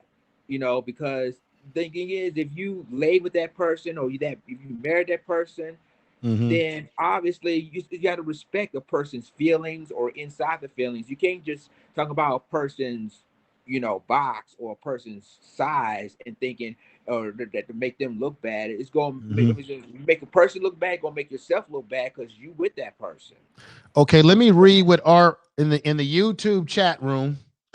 Let me read what are I'm going to read a few things that people are saying. So RY says, I cannot be with a person who does not use their brains. It's a kink, a kink. It's a ink. It's icky. My entire being. So basically, she doesn't want to be with someone who does not have a brain intelligence. Okay. Right. Let me see what other people are saying. Northern Bell says, I'm a sister. All right, Northern Bell. Peace to you. And Earl Owen says, you cannot build a solid relationship on the foundation of sex only. He's absolutely right. And J. Low Rich says that Donna is on point. Donna says, Rich, thank you for agreeing with not looking for F boys. And we know what F boys mean. Donna says, what's important to me in a relationship, if the man can provide, protect, and lead in the relationship, to me, when he is doing well in those areas, that makes the sex phenomena. Now, I would agree with that. So what I'm going to do, because she said that, I'm going to hit the almighty music display on that one. And here we go. I wake up, flex, I'm down that check. No drip, this wet. Tell her run it up. No sleep, no rest. Might crash, might wreck. But first I stretch. Tell her run it up. I wake up, flex, I'm down that check. No drip, this wet. Tell her run it up. No sleep, no rest. Might crash, might wreck. But first I stretch. Tell her run it up. 9 out of 10 rub through my hands, I'm by my lonely. Turned to a savage, now my baby wants to hold me. I love my fans, don't need no friends, I got my homies. Thought I could trust you, I found out you tried to zone me. I'm number one up on that court, I'm Nick McGrady. First one in, the last one can't call me lazy.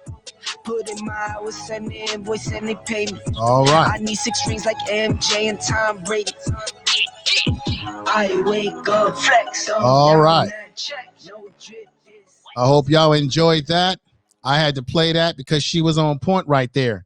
She was on point right there. She said everything that we've been talking about. And those are the things, those are the bullet points that I said that, well, so Donna, if what you're saying is what you like in a man, then you got to admit that just as you want to be seen as a prize, that the man's got to be a prize if you're looking for him to provide all those things. And that's the truth. Tell the truth. Yeah. You know? Mm-hmm.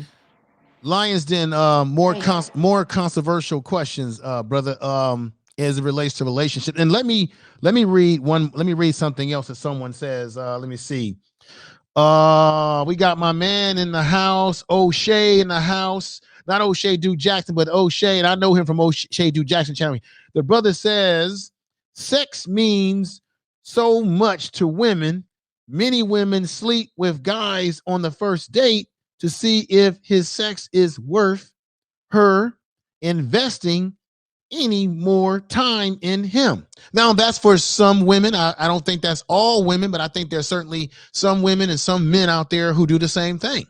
Like I said, people like to test the cookies to see if the cookies is exactly the type of, you want to make sure the chocolate chips are crispy, they're tasty, they're smooth. It's all what it's cracked up to be when you're selling these types of cookies. And so people want to know, And let me ask the most dangerous question I could ask right now to all the ladies listening out there. Come on now. If a man doesn't have his MC Hammer game, you know what I mean when I say hammer, what he's got below downstairs. If his hammer game ain't on, ladies, are you going to continue to date him or be with him? Come on now, ladies. Once again, if a man's hammer game, I gotta keep it 100% real with y'all. If a man's hammer game is not on point, ladies, are you going to consider that you may have to do away with him? Let's find out.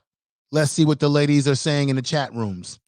If the man's hammer game is not on point, and we got patients that's come over to Haps. We got 96 watching us, 96 people watching us on Haps, and we got 27 watching us on YouTube proper. So ladies, come on. Come on now. Come on and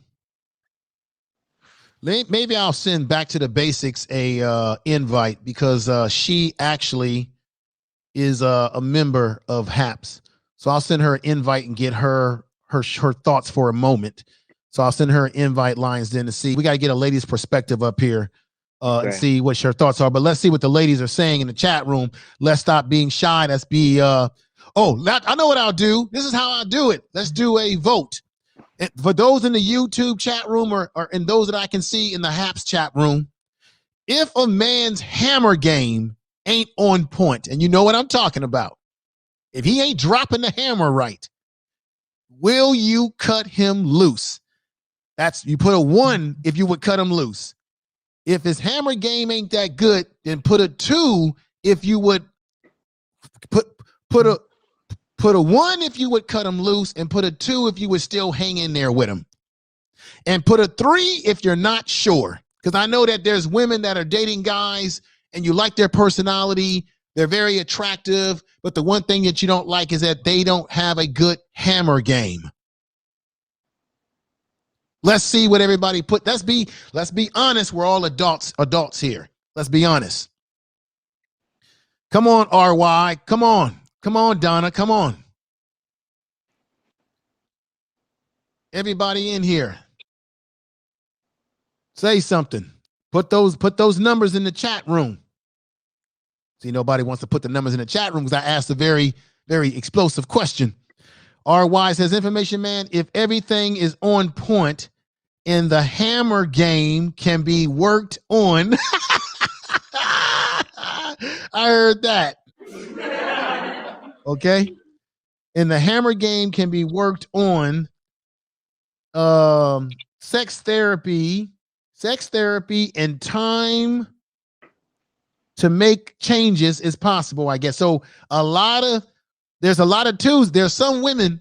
See, I think the women are sometimes more forgiving than the men. That some of the women are saying 2, which means that they're willing to work with the man, meaning maybe the man has anxiety. That's why he can't get his hammer game right. Maybe he needs to go to sex therapy. Who knows?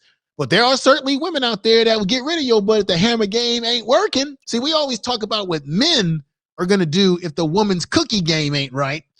But there are women that would leave you in the dust. And I got to keep it real with you. There are women out there that will leave you in the dust if your hammer game isn't going to work.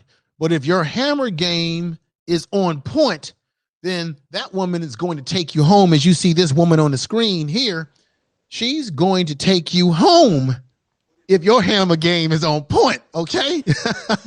That's just the facts of the matter, gentlemen and ladies.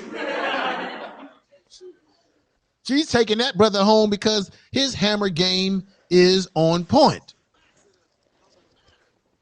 And somebody is, hey, Lionsden, is that you? I'm getting some back sound, brother. No, it's not me. Okay, that must be Back to the Basics. You got to mute I got to mute her because she's bringing in the back sound. Can't have that. We're going to bring her on I'm going to bring her on into the show. And let's see, let me bring her on. And here we go. Boom. Is she coming in? There she is. And let me do a configuration. We got to get the configuration right for all of us. And maybe we got to do it like this. All right, here we go. Back to the basics. Let me unmute you. All right, get that back sound. Oh, hello. Get that back sound out of there. What's wrong with you? I apologize. I muted. I forgot I had this running on on something else. Yeah. You just had to bring up the hammer game. We got folks coming in tonight. We got 103 people watching us on Haps. We got 25. I think all my people that watch me on YouTube proper are coming over to Haps and watching me. 104 people watching us on Haps right now. And we got 27 people watching us in YouTube proper, but it's all good. I love all the audience wherever they are in the live stream sphere. So you heard some of the things that we've been saying tonight. Back to the basics. And before I get started with you, let me give you a clap because you deserve it.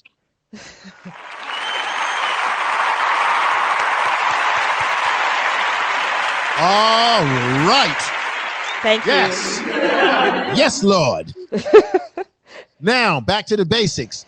Can you answer any of the things, or is there anything that we talked about tonight that you're curious about that you want to add to?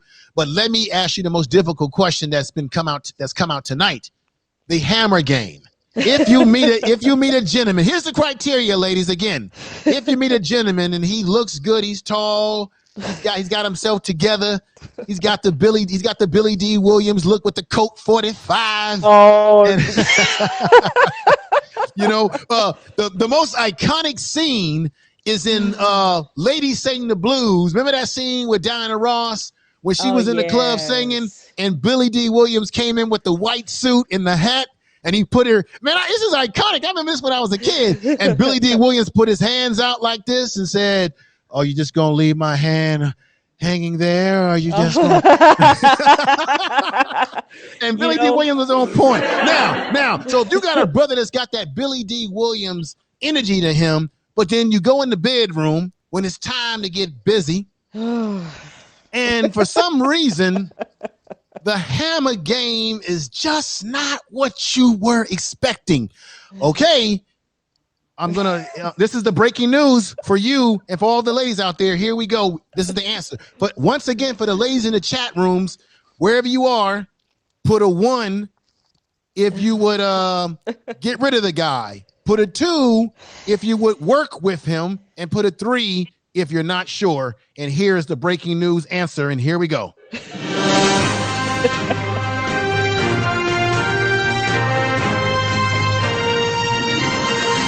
Information is power. All right. You're on the hot seat. Back to the basics. And all the ladies in the chat room, I'm asking the question again because I don't think people are being honest. Yeah. What would you do with the criteria that we have laid out tonight? What would you do? Well, I think some people are being a little bit too nice. So I had to say, yeah, he gonna have to go. You know, because if you expect a moist, chewy cookie, then the hammer game has to be on point. You know, I see that I think some people said that they were gonna, hang in there, and but for me, if I'm going out, yeah, it has to be it has to be on point, and that's just me. I wouldn't consider myself to be a superficial person because I understand that sex isn't it's not the only thing. It shouldn't be the only thing that a relationship is built on. But yeah, the hammer game has to be there. I think some people are just trying not to hurt some people's feelings. I don't know. But that's just me. Okay. So let's see what people I can't are speak saying for all the room. ladies. I can't speak for all the ladies. So okay, most of the ladies again in the chat room are saying number 2, that they would actually give the brother a chance and work with him. So it looks like all the ladies are saying that they would work with him because sometimes there's times when you're getting ready to have sex and the man can be nervous and maybe it ain't working that night. And sometimes women may not be at their best too. So we have to all keep that in mind too. Sometimes people may not be at their best. Sonia C says number 2. She put a 2 that she would work with them, but I'm trying to find out what Patient's position is. I didn't see her position. She's in the chat room too. Oh, she put a 2.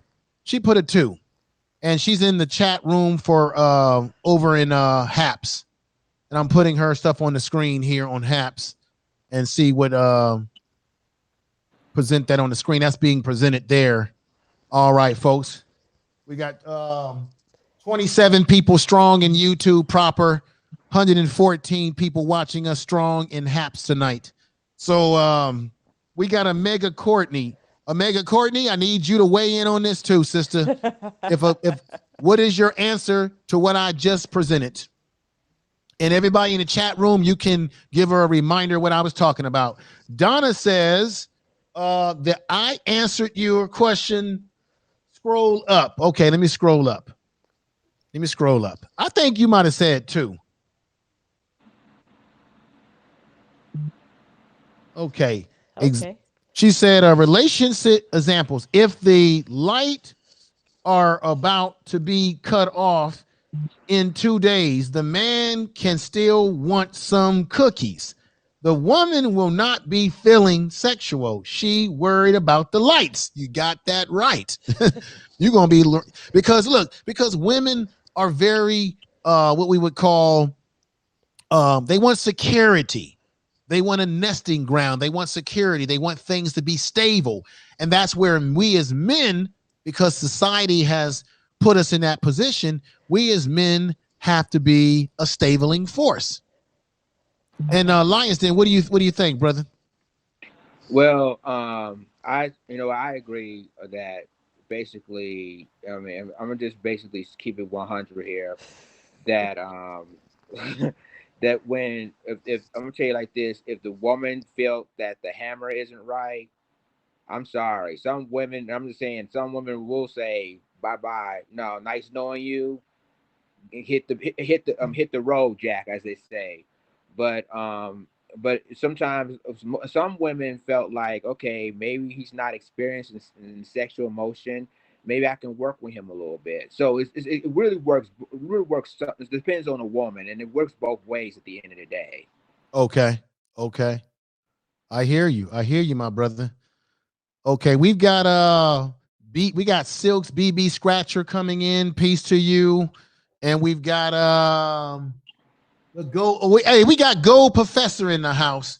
Peace to you, brother. He says go Professor says, if you were on with me on my channel, this probably would have some turns, and Cold Professor. Let me put his message on the board here for people to read. I kind of missed out you understand what he's saying? Back to the basics. Let me see. He's saying, if you were on with me on my channel, this probably would have, took some turns. I think took some turns. Okay. Yeah, he's okay. I misread what he said, or just there was something that and then we got somebody else. Let me look at my other computer because I'm looking at both the YouTube chat. We got Omega Courtney in the house. We got my man O'Shea in the house over here. We got J Lo Rich in the house. We've got Chris Lane in the house. We got a View for a View who says 2. View for the View, and I love View for a View. She has a really great channel. I hang out with her. There's a lot of YouTubers that I go on there. I hang out with a lot of these smaller YouTubers on YouTube, and I enjoy it because when you go on their channels, ain't no BS going on. People are humble. People are very respectful, and I love it. And View for a View has a great channel, and she said 2. So it looks like most of the women that are watching tonight, and let me see what's going over in Periscope. Looks like all the ladies are saying that they'll give guys a chance if they don't have their hammer game working. Okay. All right. Oh, let's talk about this. Let's talk about this because this is all the talk. This is all the talk on social media. And I'm not going to name names tonight, but y'all know what's been going on YouTube. There's this whole talk about high value man. What is a high value man? Is a high value man just a man who makes a lot of money? He has nice clothes. He has a large sphere of influence, meaning he's connected to many people within his social circle. Is he a man that makes over $100,000 a year? Oh, this is some of the talk that's been going on YouTube for quite some time. And I'm not bringing this issue up to disrespect. I'm not looking to attack anybody on YouTube and all of that. I'm just asking this question in general to the ladies in the chat room and to the men that are out there. What is high value? And then another question I want to put on that is, does anybody have, everybody's entitled to their opinion, but not their own facts. And I'm going to tell you right now, just the fact that I'm born, I'm alive, that God made it possible for me to come into the world, that automatically makes me high value because I'm alive, I'm living. And then what I do with my life, whether it be a good job or education, money, cars, whatever, that only adds to the quality of my life. But the fact that you are alive, that you're born into the world because God made it possible, that already, if you go from a biblical point of view, you already high value. Now, if you go through a social construct view, then you would say, well, you're not high value because you ain't got a lot of money. You ain't got, because remember, when you talk about high value man, you got to look at the social construct and the spiritual construct. Because everything that we're doing in this society is all based on social constructs, race, how much money you have, all this stuff is how you're seen in society, right? So I'm just put that on the table, let that breathe a little bit. But who wants to go at the question of high value? Ladies first. Well, thank you. There's so much in in the two questions that you presented. I would say it all depends upon who is like defining what high value is. To me, I don't. It's more than just monetary. It's more than just six figures and whatever have you. One of the things that I look at for me personally is a person's character. Um, that's one of the things that I look at because to me, honesty is very important to me. I wouldn't want anybody lying to me, and I don't go for lying and putting on and putting on false and putting on false errors. So to me, a person's character is something that I look to for a high as far as high value. That and their other qualities, are they hardworking? And I watch how they treat other people and different things like that, their demeanor, Right. their approach. So when I think of high value, I'm definitely looking at character because I've met, I've come into contact with various attractive men. And then, like I said, once I would, start a conversation and just talk to them for a few minutes, sometimes I'd be like, oh my gosh, why did I even come over here and start talking to you? Because of their train of thought. And I'm like, okay, let me just, yeah, let me just keep walking. I'm serious. I think that our society, sometimes we get a little bit too caught up in the looks, and I got it. I mean, of course, there is going to be some level of attraction, it's, if but that's not the only thing. So and money, I got it. People talk about resources all the time. I'm not going to name any Pacific YouTubers or anybody on that platform, but they talk about that a little bit too much. I got it. Of course, and it's not just women. Men want security too. That they don't want to be linked up with somebody whom that there's no trust. So there's more things to high value than just money and someone's looks. But that's just my opinion. I do agree with the other statement you said, information man, as far as a person's opinion and facts are two different things.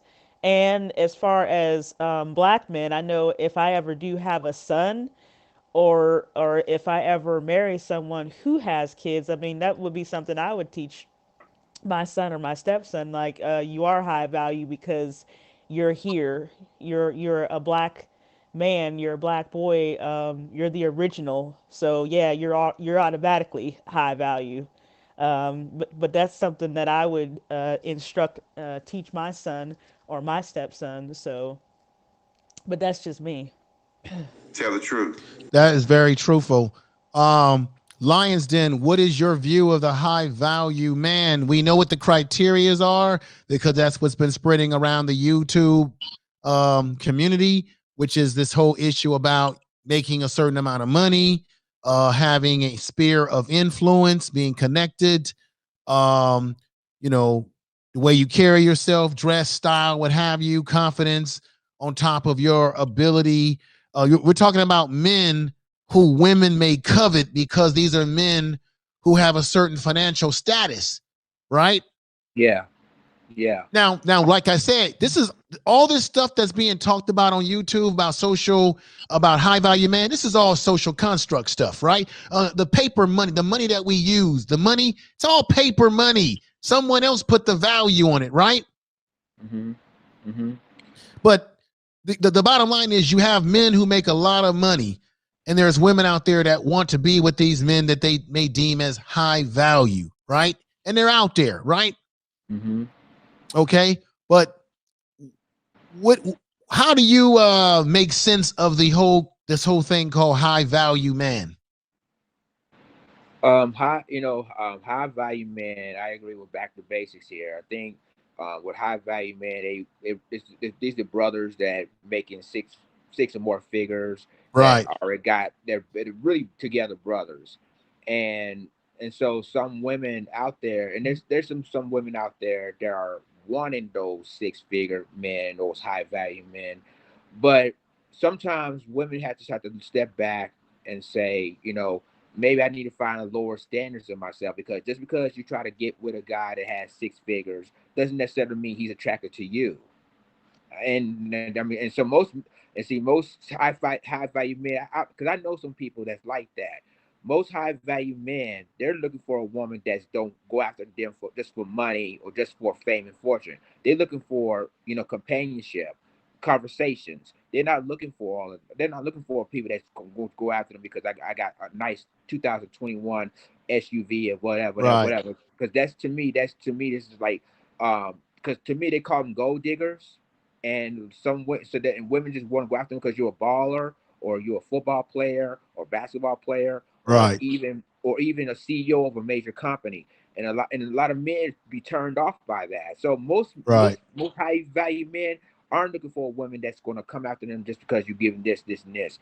They're morely looking for is, like I said, companionship or conversations, and if they feeling that person, then it's going to happen regardless. But at the end of the day, they're not looking for a woman that's going to just go after them because they're high value or they're making six figures. It don't work like that. right, right. We're having a good night tonight. I want to thank everybody in YouTube that's hanging in the YouTube chat, that's speaking. A lot of people are having great conversations in there. Um, And I think RY says good night to Donna. She said, nice talking to you. I'm glad that everybody's having a good conversation in the YouTube chat room. Everyone's commentating and having a good time. And I got to figure out what I want to do, Lions Den, because I think I may, looks like everyone is pulling over here. I got 147 people watching over here in Haps. So I think I may sometimes just have to go on YouTube alone, just by itself sometimes. to Okay. balance things out. Because I think a lot of people that watch me on YouTube, they're coming over to Haps, and what Haps is doing that I like is that it's giving. That's why I keep saying this, because YouTube has a screwed up. I'm on a pet peeve here. YouTube has a screwed up watch box. They make you think that you have less people watching you than really are. Over here, I'm getting a true count. I got 147 folks watching me live right now on Haps, which is connected into my social media as well as my YouTube channel as well. I think people are coming over here and watching through this system because this allows you to watch me live on any type of social platform that you prefer to use, because not everybody likes to use YouTube. Not everybody likes to use Facebook. So this is allowing people to watch me live, you live, everybody live, based on the social media that they prefer to use. And I think it's, and so my numbers on my YouTube channel tonight is 22. That's the lowest I've ever had going on at this time of the night. And I know why, because all my viewers are being pulled to different places. And that's okay. It's okay.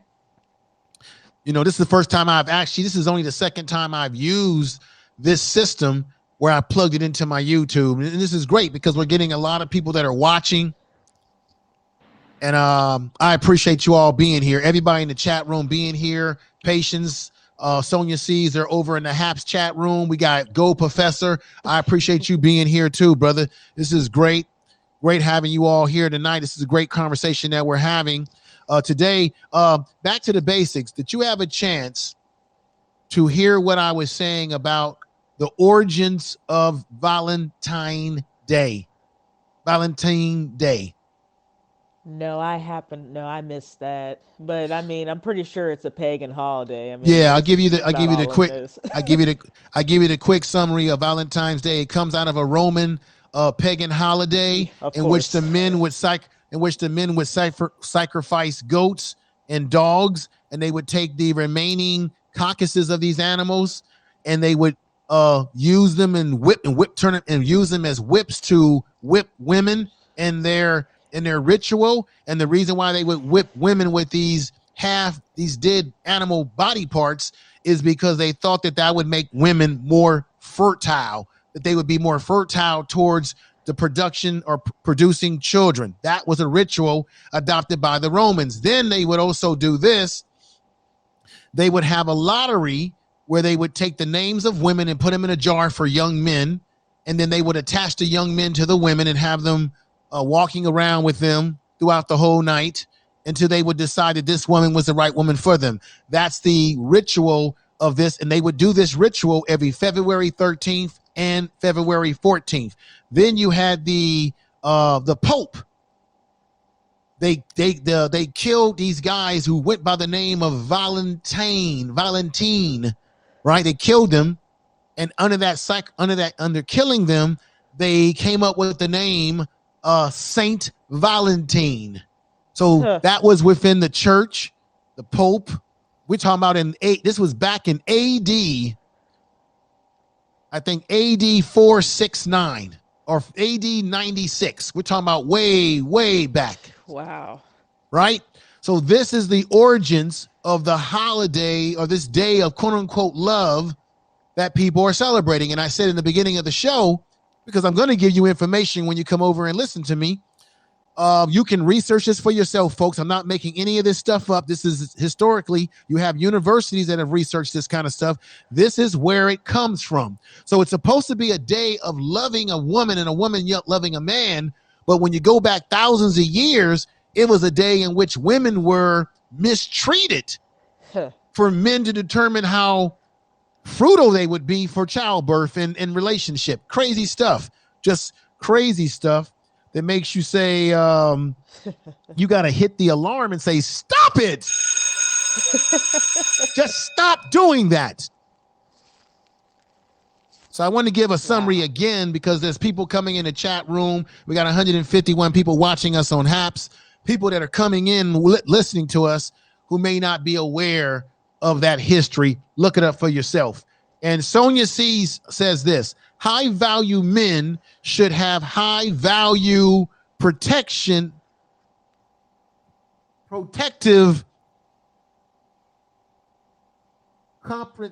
comprehensive or respectful, strong men that have stability. So I think basically Sonia Senior saying is that she wants men that have stability, that are strong, they're protective, all these different things she sees as a high value man. Now we got my man Kendrick coming in. And I say peace to brother Kendrick. I think some people are coming in through, I think this some kind of way connects with Instagram too. I don't know. Any other things, Lions, anything else on your mind as it relates to relationship, brother, and marriage or anything? just a quick point. So I think the only important thing if you want to be involved in a marriage or in a relationship is, like I said, three things: communication, trust, and loyalty. Communication is definitely number one, because without communication, there's no trust or loyalty. Um, and I think that, and I'm trying to read back of what Sonya C says, and she really saying info is that intelligence. Let's see what she said in the back. Oh, she said high value men should have high values: protective, compassionate, respectful, strong man that has stability.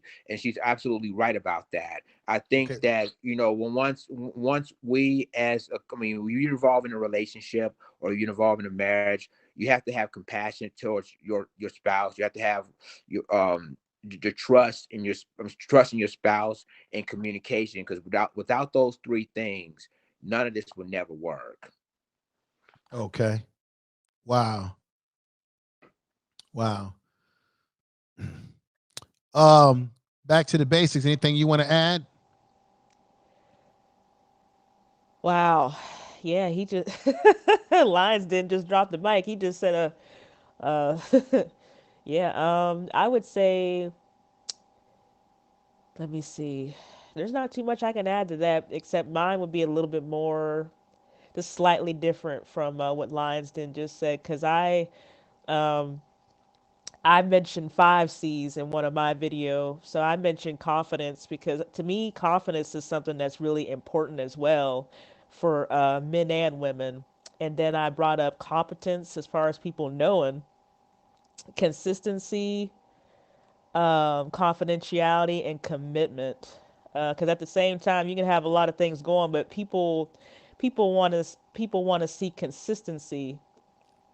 Oh, I mentioned character. So confidentiality was like the 6C, but character, because I'm a big character person.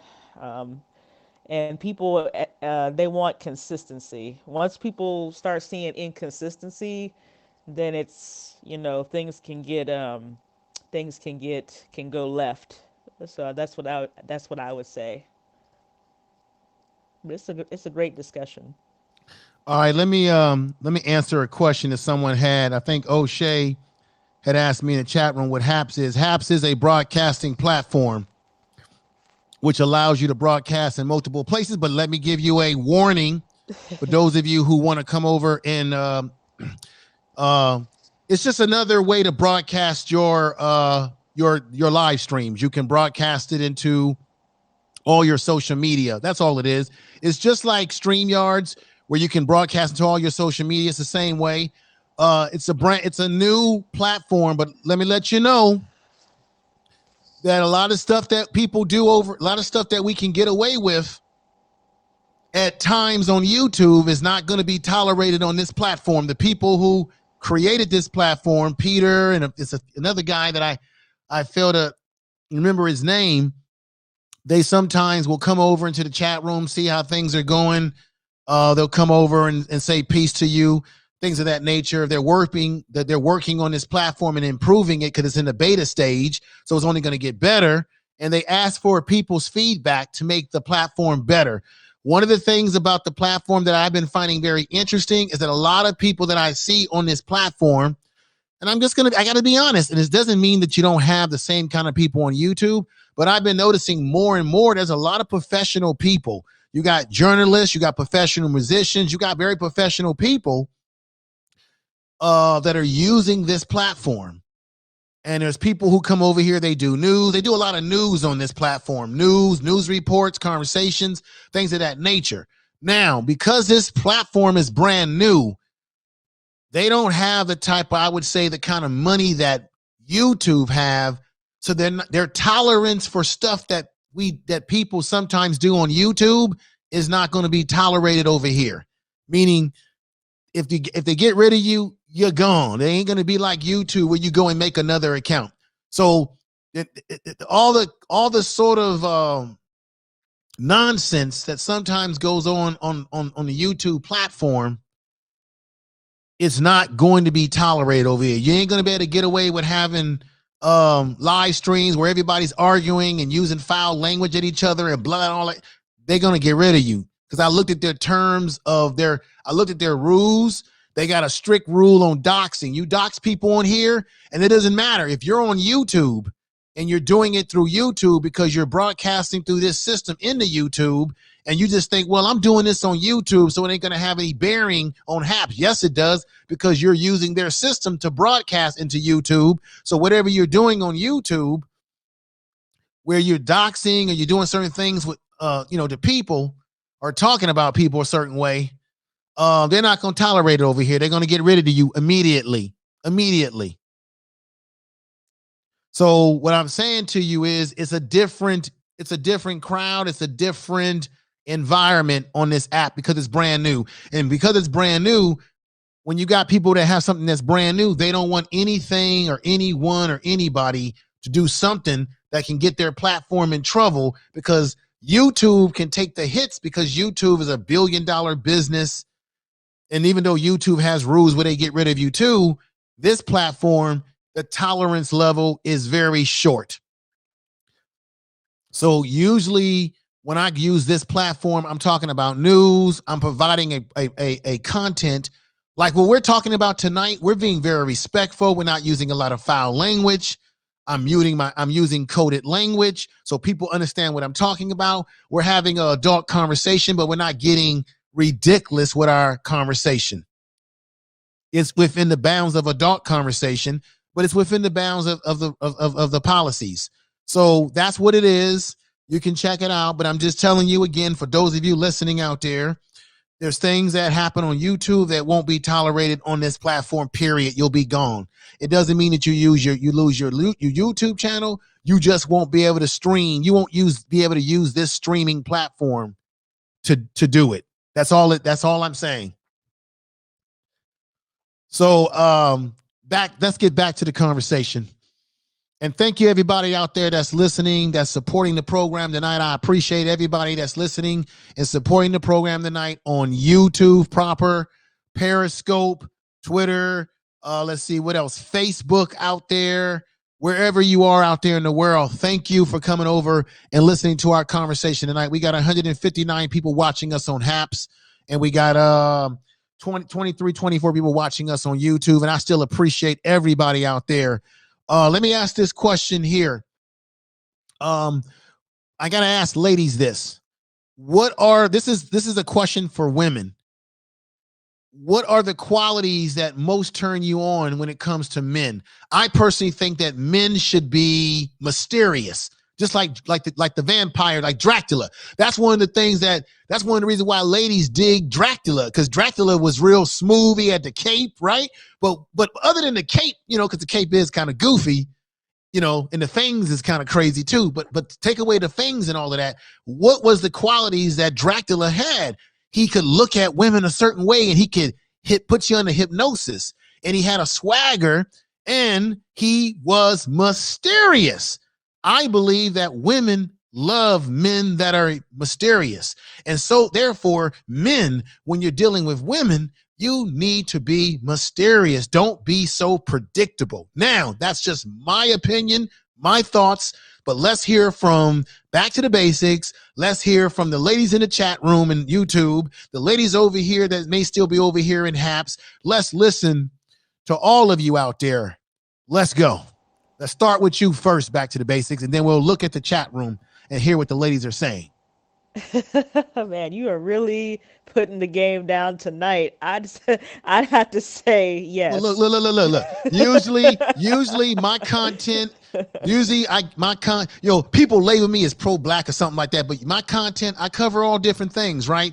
And so all that talk that you hear in the manosphere, I could talk all that talk too. I could talk that talk. If I wanted to make a manosphere channel, I could have did that a long time ago. I could do dating coach talk. Look, I've been around the block. I've had relationships. I've had experiences. I can do dating talk, coach talk. I can do all that talk too. But I choose not to make that the main content that I do. But I can talk that talk. Ain't nothing special about that type of talk. Shit. Okay. Go ahead. Let's go ahead. Yes, I'd have to agree with what you said. Mystery is one of those things I do agree that men should have, because it keeps women interested. Mm-hmm.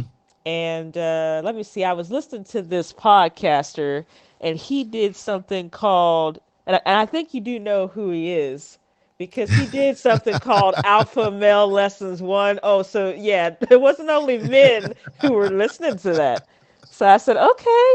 So I agree with what you said. I sometimes go back and actually listen to it. But yeah, mystery is definitely a turn on, and swag.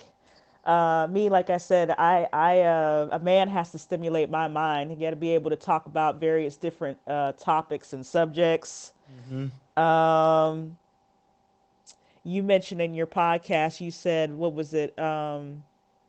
Well spoken, well dressed, and well read. I do agree with that. It just can't be just someone who just who has a good physical appearance. Well, let's be honest. Let's do another survey. Ladies in the chat room.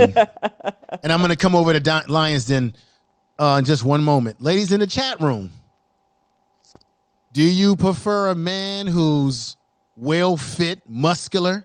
I mean, we hear this kind of talk all the time. You know, y'all like the men that's muscular, 6-pack stomach, tall, 6 foot, you know, versus a man who's 5 foot tall. Come on, lady, let's be honest. Do you like personally, I like women that are short and tall. You know, I take it all. See, men, we're not as discriminatory. Men, for men, we don't care. It doesn't hurt. For men, we like women that are tall and short, long as it's all nice and, you know, in the package that we like. But women, you guys have, I'm generalizing here, of course. There are some women that dearly like men that are tall, and they wouldn't date a guy who's as tall as the penguin off of, you know, Batman or something like that. You know what I'm saying, everybody? You know what I'm saying? So ladies in the chat room, while I go over to Lions Den, put a vote. If you like a tall man who's tall and muscular, put a 1. Put a 2 if it doesn't really matter if he's tall and muscular. Because there's some guys that are not muscular, but they still got a nice, you know, they're in good shape, right? They're not overly muscular. And when I say muscular, I'm not talking about bodybuilder type shit. You know what I mean? You know, no, that's crazy. That's crazy. But you know what I'm saying? So ladies, put a vote in the chat room. If it doesn't matter if he's tall and muscular, you know, or tall and athletic. Let me use the word athletic, right? Does it matter? Does it matter that if he's big as Fat Albert? I mean, I gotta be honest. Lions Den, what's your thought, brother? You're laughing over there. Brother, you just basically really put words out of my mouth. But basically, yeah, there's some women. I mean, I agree with you, Info, that we as men didn't care if a woman's 5'4" or 6'4". We don't care about that. But women has a lot of preference. They said that I don't care. I mean, women loves tall dudes. They just their preference, and I was like, okay, we got no problem with that. But yeah, that's the truth, Info, that we as men, we didn't care how high of a woman is. But women, oh my goodness, they already know what they want. They already know what their preference wants. So yeah. All right. So I think Patience went back into the YouTube chat room. She says, I would date a man short or tall. It isn't so important to me. That's what Sister Patience is saying in the chat room. It doesn't matter how tall or short the man is. She's more concerned about how he's treating her, where his mind is, and things of that nature. I think that's where she's taking it with her analysis. And then I think RY says, I can't have a round shaped man, though. Nah, that's not cute. So she doesn't want the Fat Albert type guy. And certainly, wait a minute, but certainly there are women out there who do like men that are a little healthy around the stomach, right? There's women out there who don't like skinny guys, right? They like guys that are, you know, fuller built, muscular. Maybe they like guys that are a little chubby. There's women out there that are chubby chasers, that love chubby men. And there's men out there who like women that are full figured and chubby too. It's all in what you like. Okay, just like what was that Digital Underground said back in the day? What you like? It's what you like. It's what you like. I once got busy in a Burger King bathroom. Oh my gosh. Oh wow. Wow. What you like? Oh my. I mean, you know, come on, we're having a good time tonight. We got 171 people watching us over in Haps. We got 23 people watching us in YouTube. People watching us all over the place, and we love it, and we enjoying it, enjoying the experience tonight. I'm enjoying you all here. But let me do this, because I think all the ladies in the chat room are basically saying that they're more concerned with how the guy is treating them than all these physical attributes. Now, sometimes people are not always honest, because I go by what people do, not necessarily what they say. Always go by. And when you're dating somebody, when you meet a woman or man, ladies and gentlemen, listen to Information Man. When you're dating someone and you're in a relationship, don't go by what they only tell you. Yes, you listen to what they say to you. You put it in your memory bank, and then you say to yourself, I'm going to see what they do. So if a person says, hey, I'm romantic, I treat women good, I treat a man good, gentlemen, I cook for my man, I all these different things, then you simply observe the woman's behavior towards you, and women, you observe the man's behavior towards you. And if they're not doing any of those things that they've been saying that they're about, that tells you everything you need to know. Tell the truth. It's just that simple. Now, let me go over to my man Lion's Den and get his thoughts on whatever question he wants to throw on the table before we come to conclusion tonight. So Lion's Den, brother, you got the floor. Is there anything that you want to bring to the table that you agree or disagree with what I had just said a few minutes ago? Yeah, I have a question. And go right ahead, brother. Yeah, I have a question, and this is for the ladies in the platform in the chat room. And this is an important, because it's an important subject. What kind of a man are you guys looking for? What are the qualities of a man are you looking for? And that's dedicated to all the ladies in there, because there's that's a great question. Because there are some different type of men that a woman is really interested in. So that's what I wanted to ask all the ladies, not only in YouTube or here in Haps, anywhere in the social media. What do you looking for in a man? Now, my man O'Shea, not to be confused with O'Shea Duke Jackson, but I've been on panels with this brother here. He's an older brother, go by the name O'Shea. He says men ask women what they like in a man is to be taken with a grain of salt. Well, it's just like I said, brother, you got to go by what a person does, not what they necessarily say. You take in what a woman or a man says, but ultimately you want to see if it creates fruit, right? Because you judge a tree, listen to me now, you judge a tree by the fruit that it bears. So when you're dealing with anybody, you go by what they do. So that's why I'm saying when you got guys on social media, these people who teach you how to talk to women, tricks and all this kind of stuff, how to talk to women, how to do this and that, all these, you have dating coaches that are trying to give you tips on how to attract women. At the end of the day, you can say all kind of stuff to women, but you got to be able to back up what you say through action, right? You got to be able to back this stuff up. Facts. And this is the thing I'm going to put on the table right now. I'm not a dating coach. I ain't no male advice show, but I can talk the game too. Shit. The way you get into a woman, the way you get a woman is you give a woman an orgasm through her brain first, not her body. You get her brain, and then the body falls down, comes to you. You must go through the mind first. You must turn a woman on mentally. If you can give a woman an orgasm mentally, everything else will fall in place. So that's why it's important that not only that you're able to communicate with a woman, but now you must back up what you have communicated, because once you communicate and you're able to strike that organic chord in her brain, now she's going to be looking to see if you can back up what you said that got her brain sparked. And if you can back it up, it's like pow, pow, popcorn and pow, pow, pow, pow, pow, pow, pow.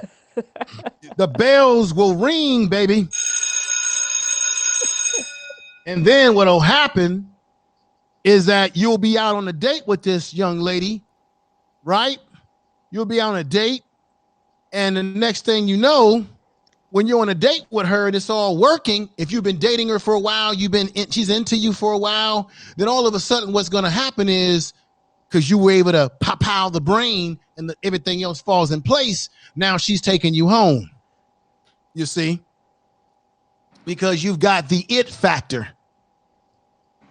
Okay, now as you can see, come on home, baby. The it factor is there. Okay, there we go. There we go. And that's how it's got to be. That's because it is what it is to be. And you got to stop. This is for men that are out there.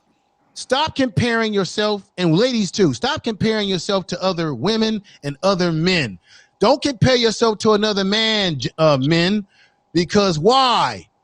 Instead of talking about the man and worrying about another man, you've got to be the damn man. And that's the truth. That's the truth. Tell Tell the truth.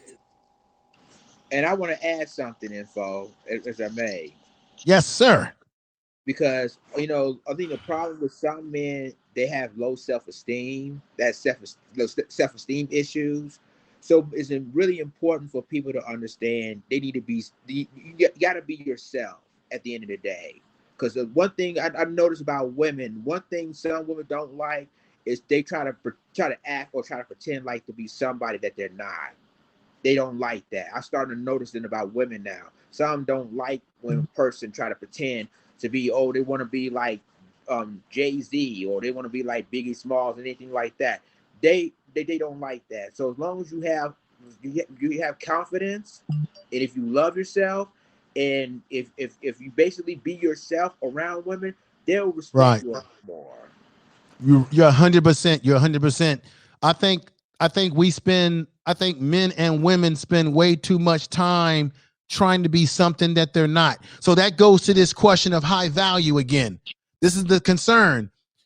There's nothing wrong with striving to be the best, educationally, physically, spiritually. You're supposed to be on this earth to be the best at whatever it is that you're trying to do.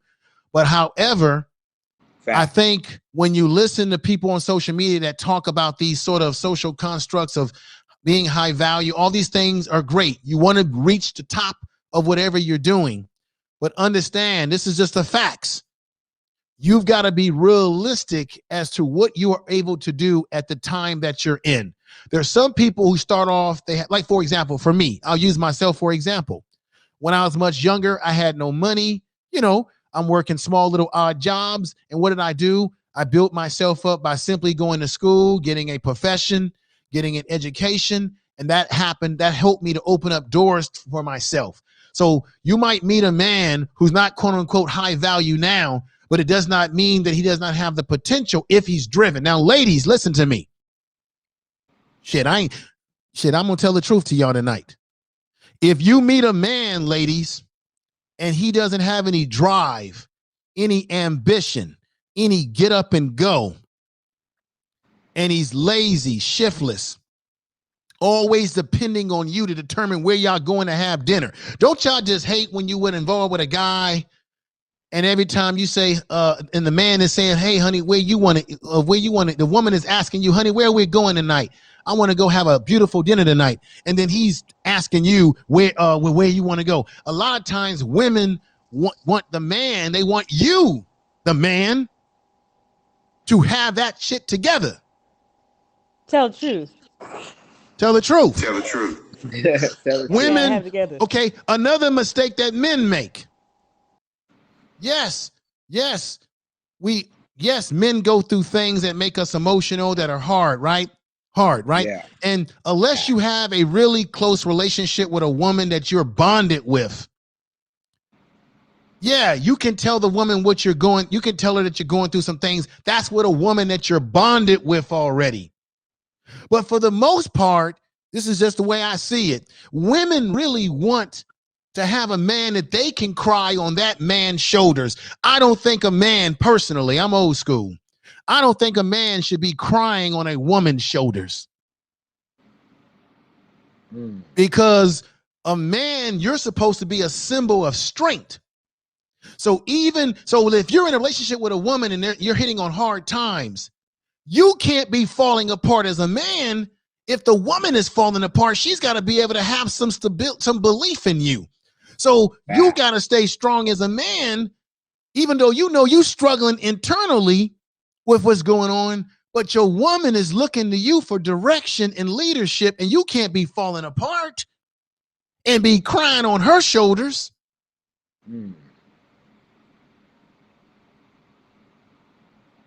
That's facts. Yeah. Tell the truth. Yep. That part. Yeah, because us women, we can get emotional enough. We don't, we can't. I need some balance, and if I'm emotional, and if we're both emotional, yeah, we're gonna have we're Right. gonna have problems. We can't do that. Right. Let me say peace to Kujin87 in the he says he totally agrees in the YouTube chat room. Tiffany Jackson, who's coming to house, everybody that's over there. We got about my audience is split tonight. I got 25 watching us in YouTube proper. I got 178 people watching us in HAPS live. And so I'm broadcasting all over the social media sphere tonight. So that social media sphere tonight is combining us with 178 people watching overall. And then we got a tally of 25 people watching us in YouTube, because I'm experimenting with this new broadcasting platform that I'm using, where it's allowing my broadcast to go out to many social medias, which is maybe splitting my audience up because people are watching in other platforms that they like to watch in. And this, like, I'm going to say this again, this is another commercial again. This proves to me, no doubt in my mind, that YouTube's notifications are abysmal, because I'm getting a good number of people that are watching me on HAPS, and my HAPS is linked into my YouTube. And when I'm on YouTube and I end my streams, I can see my total of people that were watching, and it's always higher than what's showing in the watch box.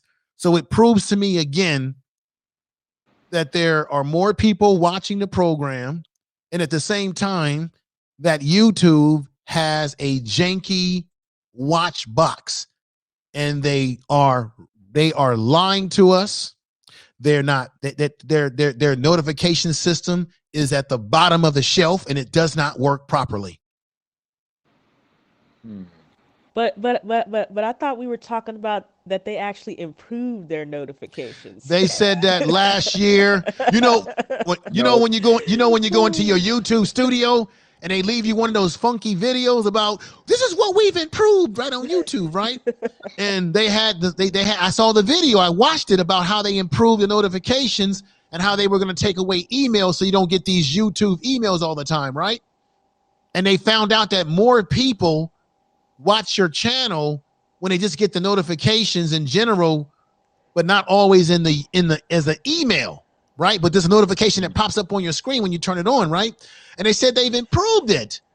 And I don't know what they've improved, to be quite honest, in terms of the notifications is what I'm talking about. I don't see what's improved. That's just how I see it. Even on YouTube, they also having, you notice that you have subscribers on your channel, and all of a sudden you thought you have a lot of subscribers, but it turns out you got little subscribers. YouTube normally removes subscribers out of your channel without any reasons. So sometimes YouTube does that too. Check this out, brother.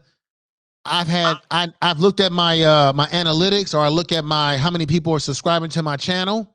I'll get a bunch of subscribers, and each day I look at my analytics, YouTube is taking away subscribers. 1, 2, 3, 4 here. Then all of a sudden, I'll have some more.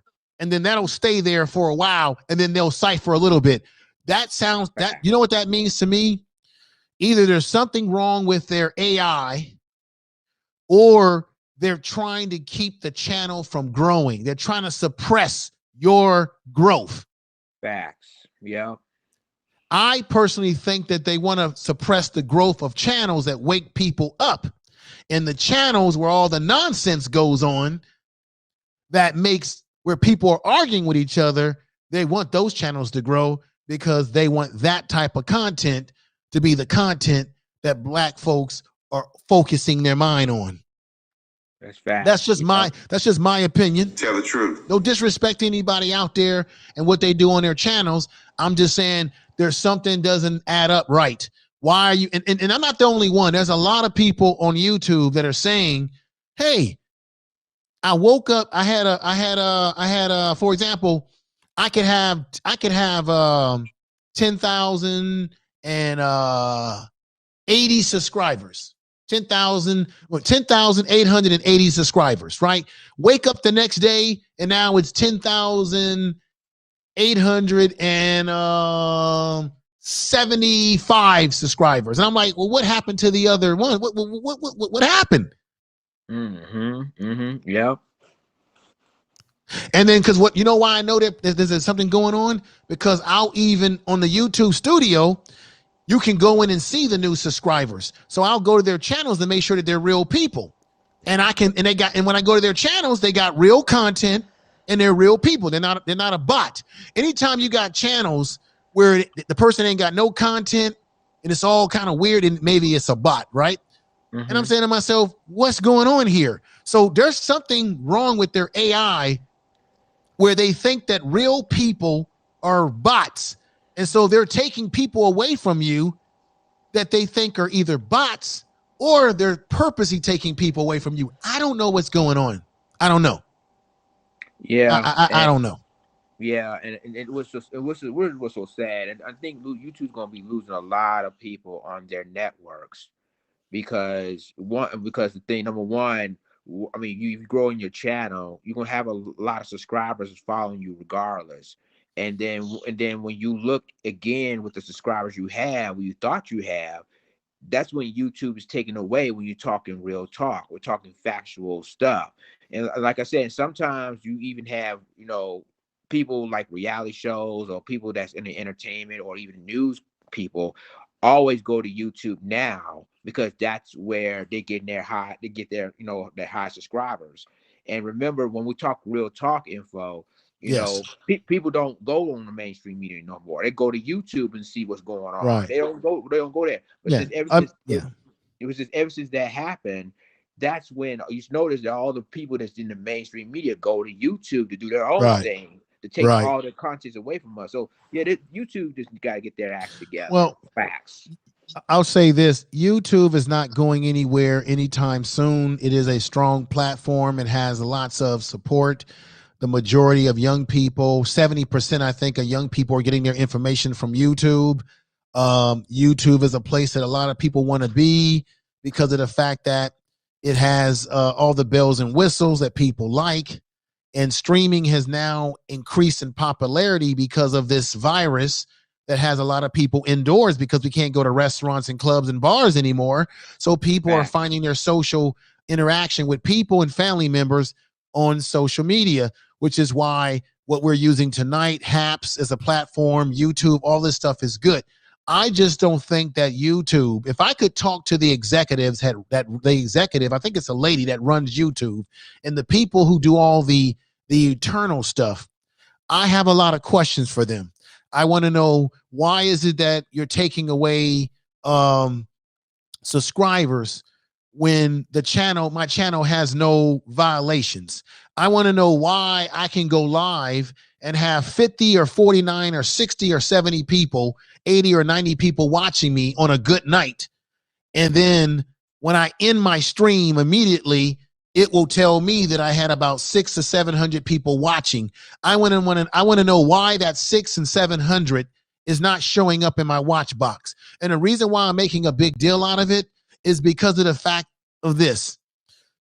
Is that because I believe there's more people watching me and watching us than YouTube lets on, it makes me wonder if they're not trying to suppress your channel to make it look like your channel is not that significant.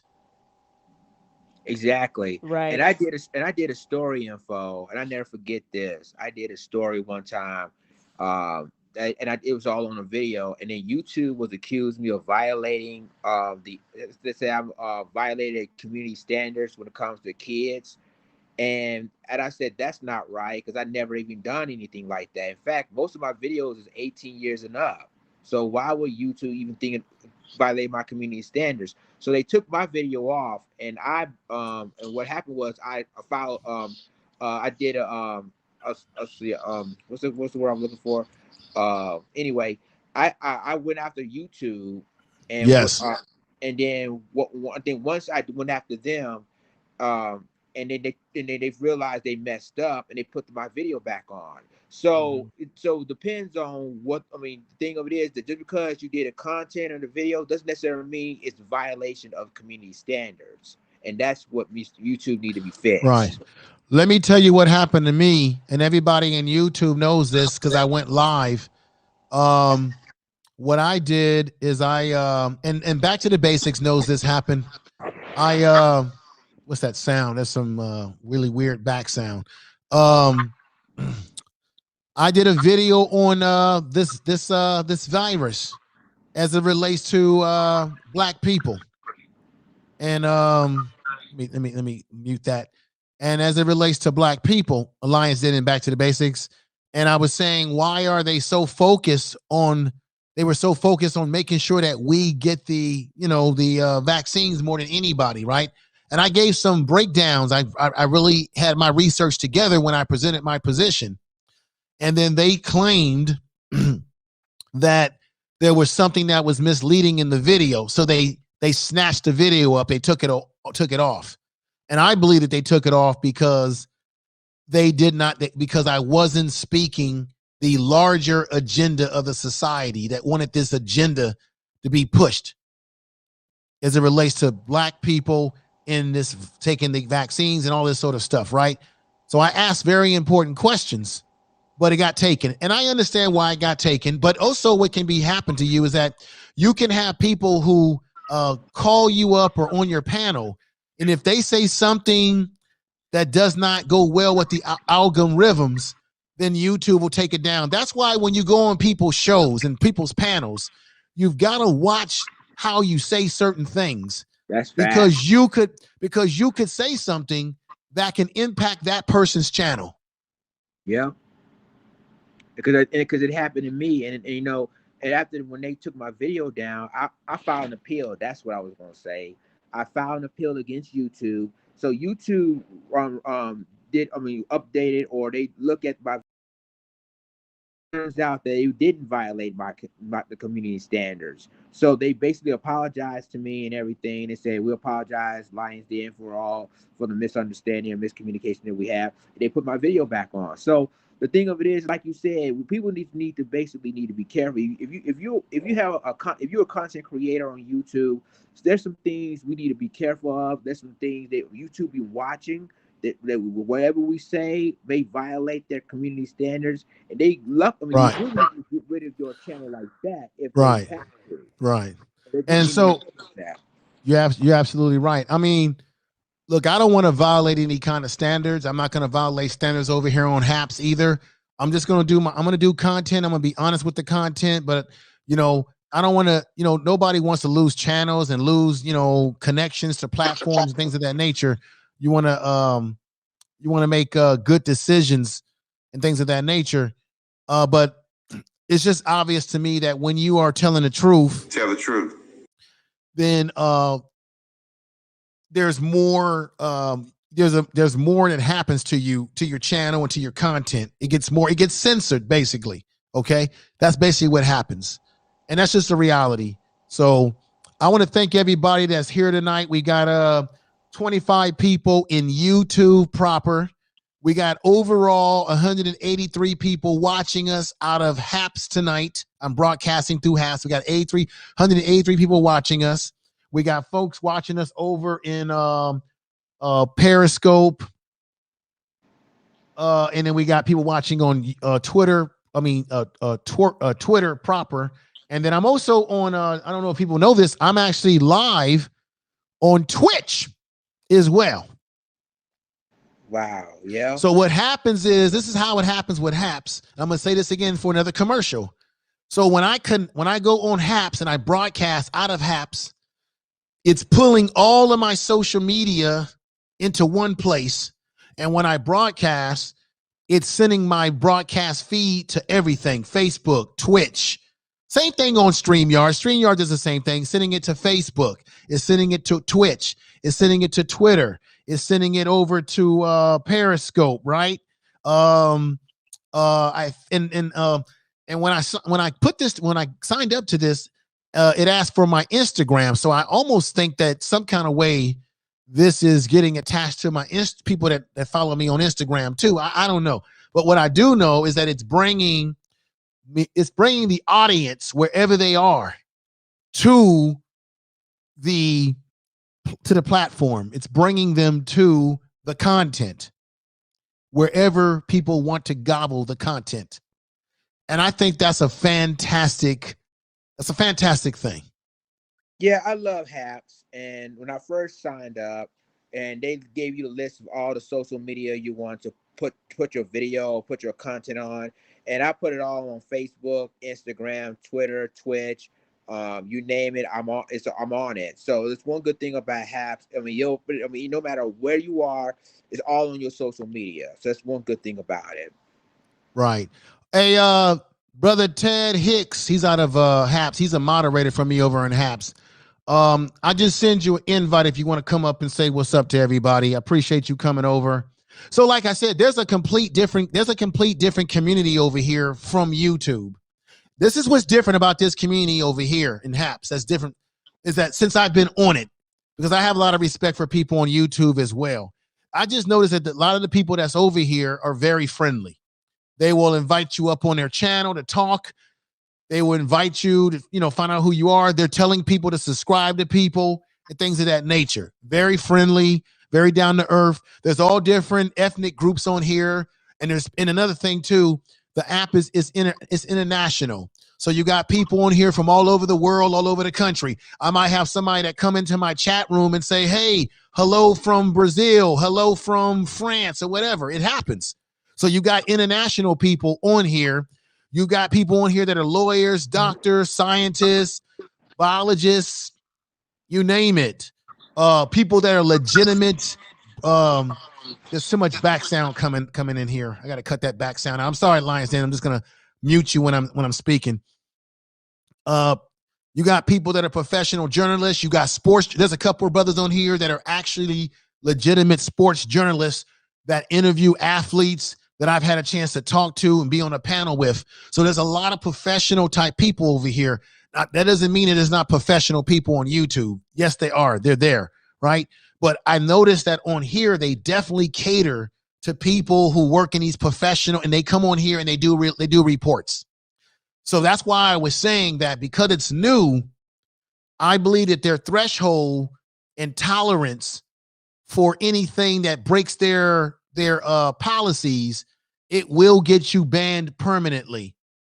Not from YouTube, but it'll get you banned from using their platform. I got to emphasize that because I had a chance to look at their policies, and because it's new, anytime something's new, they don't want nobody messing up what they got going because they're trying to build themselves up. So I just want to I'm just giving that disclaimer to everybody that, when I use this app, I'm going to use it when I'm talking about certain type of subject matters. That's how I'm going to use this app. I'm going to use this app within the professionalism that the app has presented itself to me. And that's what I'm going to do. You prepare your content to meet the crowd where you are. That's just the facts. Doesn't mean that I'm still not going to get into the hard hitting subject matters tonight. Brother Ted, do you want to come up? I just send you an invite. If you want to come up and just say what's up to everybody, you're more than welcome. I appreciate you. Let me put him on the screen here. Oh, there we go. I see him right now. Let me bring him up. Let me see how let me configure this a certain way and bring him on up here. And here we go. What's going on, my man? What's going on, people? Oh, as always, you got a great show. Thank you, brother. You got anything you want to add to the discussion tonight? Anything that's on your mind? I've been kind of. I was there for the earlier part where you were talking about Valentine's Day and the true history behind it. Yes, sir. And that was a great segment. And then I chimed back in when you were talking about YouTube, and you talking about how it seems to be tricky nowadays. And you do have to be careful with what you say. A big piece of it is if you are being monetized. Mm-hmm. So if you have over the 4,000 hours watched and more than 1,000 subscribers, if you meet that criteria, then there's money involved. So it kind of puts you into a different bucket. So, and that bucket is, reviewing your video, and after, and I know all of you guys have your own, are content creators, but when you have your video and you're going through, it asks you specific questions. Was there any inappropriate, conversation? Is this for kids? Is this for this? It's a line of questions that you got to go through. That's right. And, the how do I say it? The artificial intelligence that runs with YouTube now, it's scanning for all of that. So if you have like a video, like your shows are like 2-3 hours, it's running through that. And it's I think the true bucket is, can he get paid for clicks? Can he not get paid for clicks? Because they'll throw you over in that other bucket real quick, and you'll have a ton of clicks, and you're like, oh man, this is great. I'm internet savvy. And then when you look at it, how much money did I make for this content that I created? And it's like zero. So just for all of us to educate each other and make sure that we don't fall into those traps. And just to loop back on the whole, being in a relationship and all this other type of stuff, it's a lot. Mm-hmm. So it's one of those things where, there's a reason why 50% of all marriages, wind up in divorce court or they fail, and what's tricky also now is so for the last 10 months, you notice that divorce rates have gone up because people are together, whether in an apartment or townhouse or condo or 1 or 2 family homes, because they're not used to that type of interaction. So that's when you start to see, do I really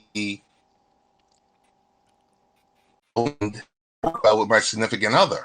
Because remember, most of the time we spend is pre-COVID at the job, commuting, and the like. So it's just key to understand the type of situation that you're in. We all know communication is the key. Communication.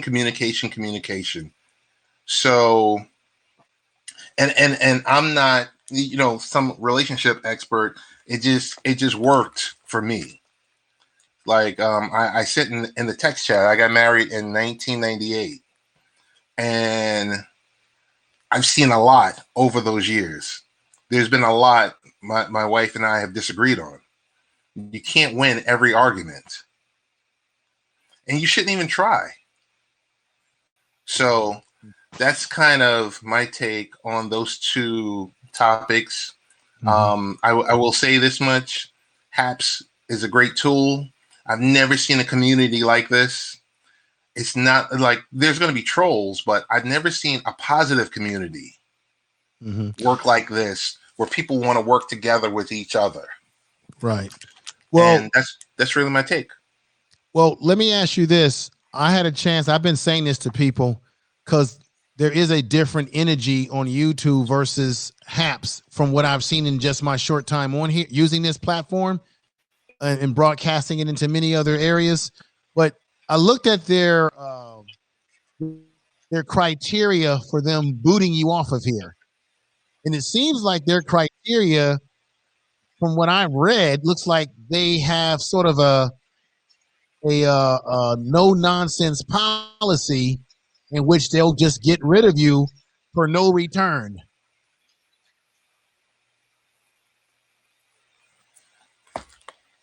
I mean, Are you it's you there? got to Are remember you there? also. It's a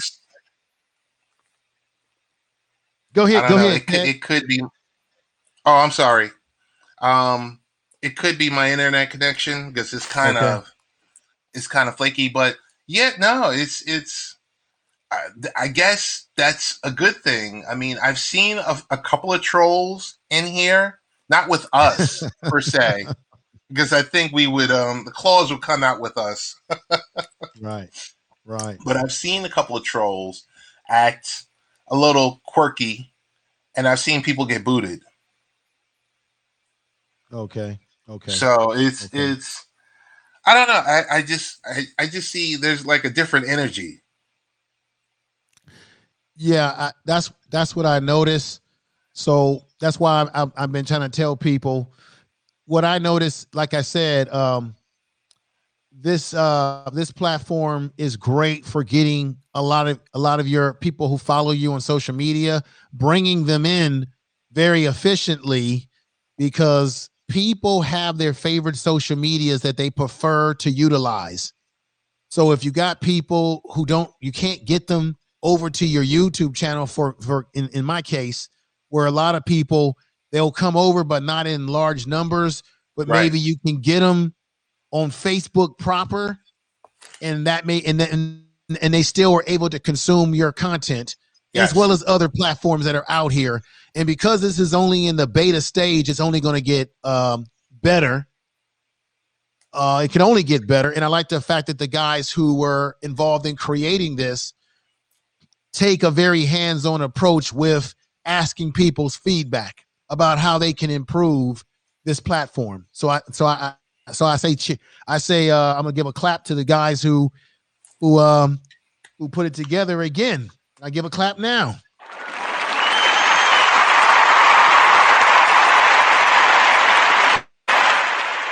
Most definitely. I don't know where back to basics and Oh yeah, let's and turn their volumes. Lions Den, he wants to know where are you stationed at right now, as far as where you're living. oh, where I live is Nassau County, New York. So Long Island. Ooh man, he's out there in on it. Lions Den, where you at, man? Again. I'm in the southwest of Albuquerque, New Mexico. All right, all right. He's doing work out there. And then we got back to the basics. She's military. Where you at again? I'm stationed in Fort Campbell, Kentucky. Fort Campbell, Kentucky. Okay. All right. All right. Sounds good. Sounds good. Sounds good. So No, it sounds great. sounds great. Thank you for inviting me. Oh yeah, I'm Thank you glad you for came inviting up. me this evening. All right, brother. I'm glad that you up here. I'm gonna get ready to wrap everything all up anyway, but I'm glad that you came up to say what you had to say, and I appreciate you, Ted, for Yes, sir. being very inviting to me since I came onto this platform. And I want to say peace to you, everybody out there. This is a good brother here, very good brother, and he's been nothing but fantastic towards me since I found him on Hap. So I'm glad that I found you on here, brother. Same here, brother. Thanks so All right. much. All right. Have a good night. You Take too. care. All right. All right, All right, everybody. peace. This peace to you. So this is what we're gonna do. Let me get Lions Den and let him say his words tonight based on what we were talking about. In Lions Den, here we go, brother. We're back at it again. And what are your thoughts, brother? This is really a good platform. I enjoy myself, in doing this and info. You and I, we've been boys for 12 years. Mm-hmm. doing what we're doing. Keep talking real talk.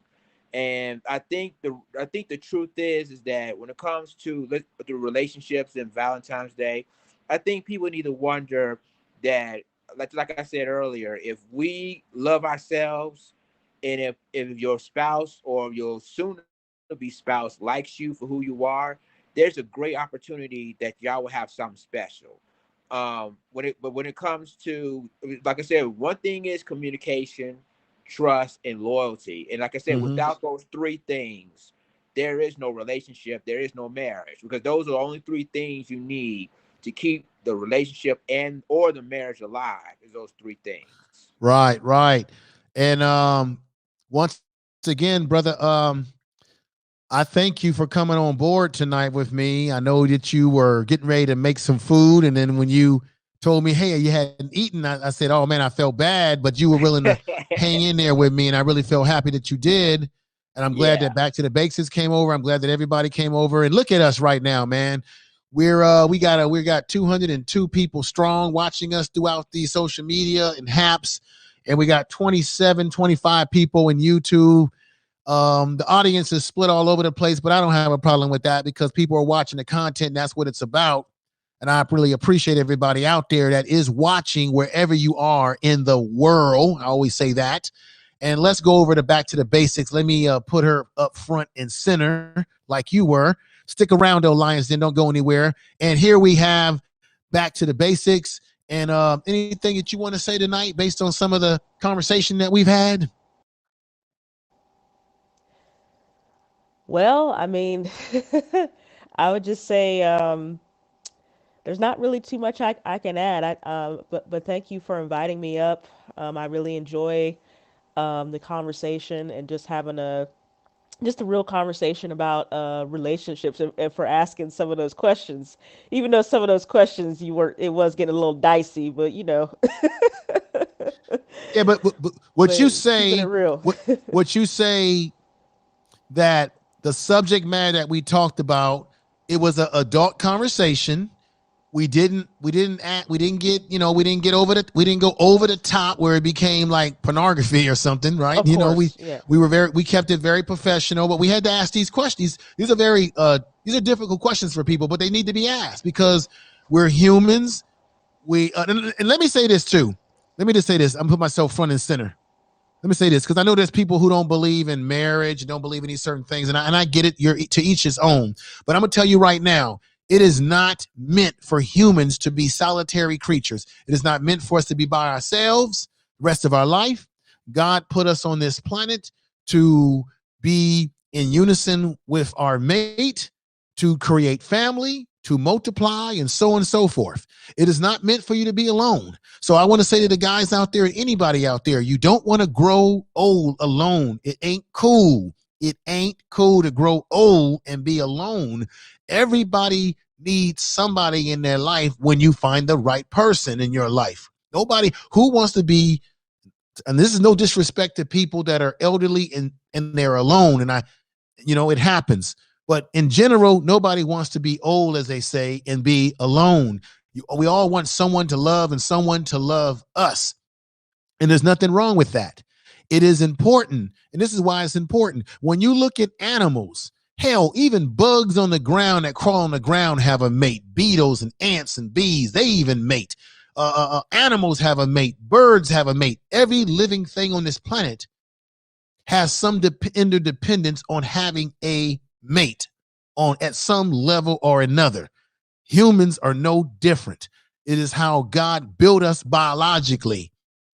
So it's very important. And there's been studies that show that when people are in loving relationships and people are in loving relationship, they live longer. Matter of fact, there was a study, and I want to ask you all on the panel before you leave and people watching, there's been a study that shows that men actually live longer when they are married and in healthy relationships, that it actually spikes a chemical or some type of reaction within our body emotionally and mentally that helps men to live longer in their relationships. And overall, you live longer and healthier only when you're in a healthy relationship. That's the point. Got to be a healthy relationship.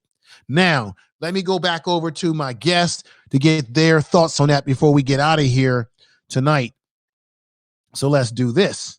Let's bring them both back on and see what their thoughts are. And here we go. Let me put this back on here in frame.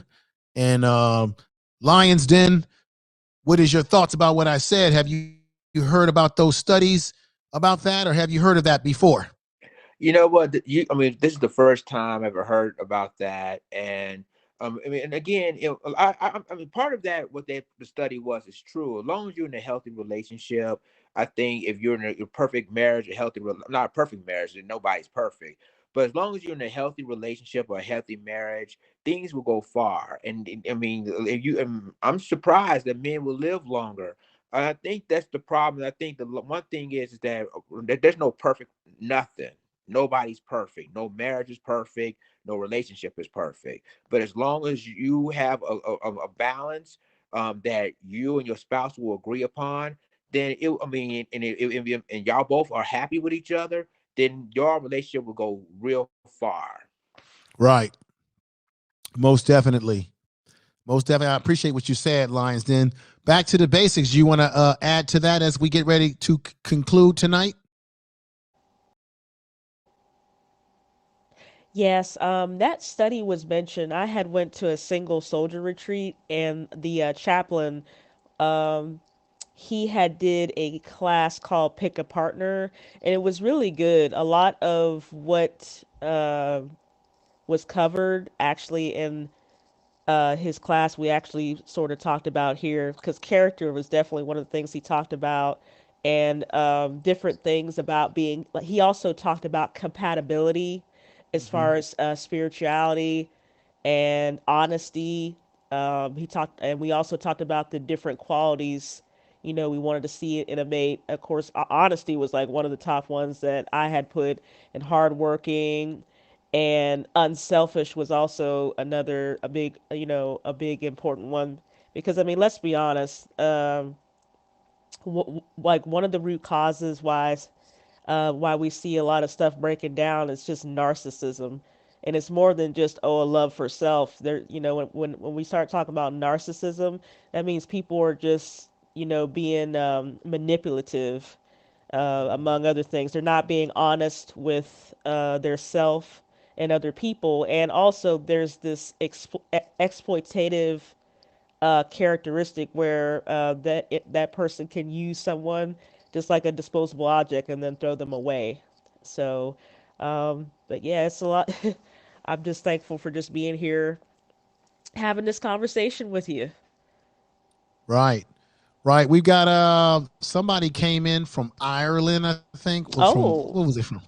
From let me see. We have a guy here from Yeah, Scotland. yeah. Scotland.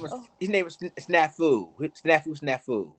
Yeah, see so that's what I'm saying. You do have a lot of international people around the world that are watching this platform from all over, and then the same thing in YouTube. We have people from all over the world that are coming into YouTube channels and watching and saying what's up. But since I've been over here, I'm seeing more people who are international coming over and just saying what's up. Nothing wrong with that. I appreciate people who say who have something positive to say. We got Von Allen in the chat room of app saying what's up. He says something about this. I don't know. He says that's because control. This is what he says, folks. That's because controlling women keep men home and out of trouble. Now he's saying that's why he thinks that men are living longer when they're married, because it's because of controlling women. And all I would say to the brother is that, well, the study doesn't talk about women being controlling. It's just saying that and I said this, being in a healthy relationship. If you're in a relationship with a woman or a man that's controlling you, that's not a healthy relationship. That's why I preference what I said, sir. If you're in a healthy relationship, nobody should be controlling you. It should be respect. But I do believe that a man should be the king of his castle. A man should be the leader of his family. That things should start and end there. A mother is a nurturer. A man should be a teacher. Well, women are the first teacher of children in the first place, but a man should be a provider. A man should give direction and structure to that household and structure to his son or daughter. Structure. While the woman is making that house, a man should be making sure that the structure of that house maintains itself. I think that's very important. Yeah, I think it's important for us to have balance. Just like we mentioned, we talked about this before, information man. There's a lot of like off balance stuff. I mean, just like I said before, I don't know what happened. I don't know if the 80s and 90s were like the last like push for like when masculinity was actually celebrated, because it seems to me, and you can correct me if I'm wrong, there's a lot of certain women out here just getting a little bit too masculine, and certain men out here just getting a little bit too feminine. You know, that at least that's Um, what I'm seeing. I'm seeing a lot of flip flopping going on around here. right. Let me just say this. As I shuffle the let me shuffle this again. Shuffle you guys around a little bit. Let me say this. I don't like a woman who is feminine in her behavior. Just like women who like men obviously should not be into men as far as relationships that are feminine in their behavior. So I like a woman who's feminine in her behavior, not masculine in her behavior. That's a turn on for me. So if I run across a woman who has those type of qualities, that's an automatically turn off to me. So therefore, there's no need for me to waste my time pursuing anything with a woman that comes off too masculine for my for what I like.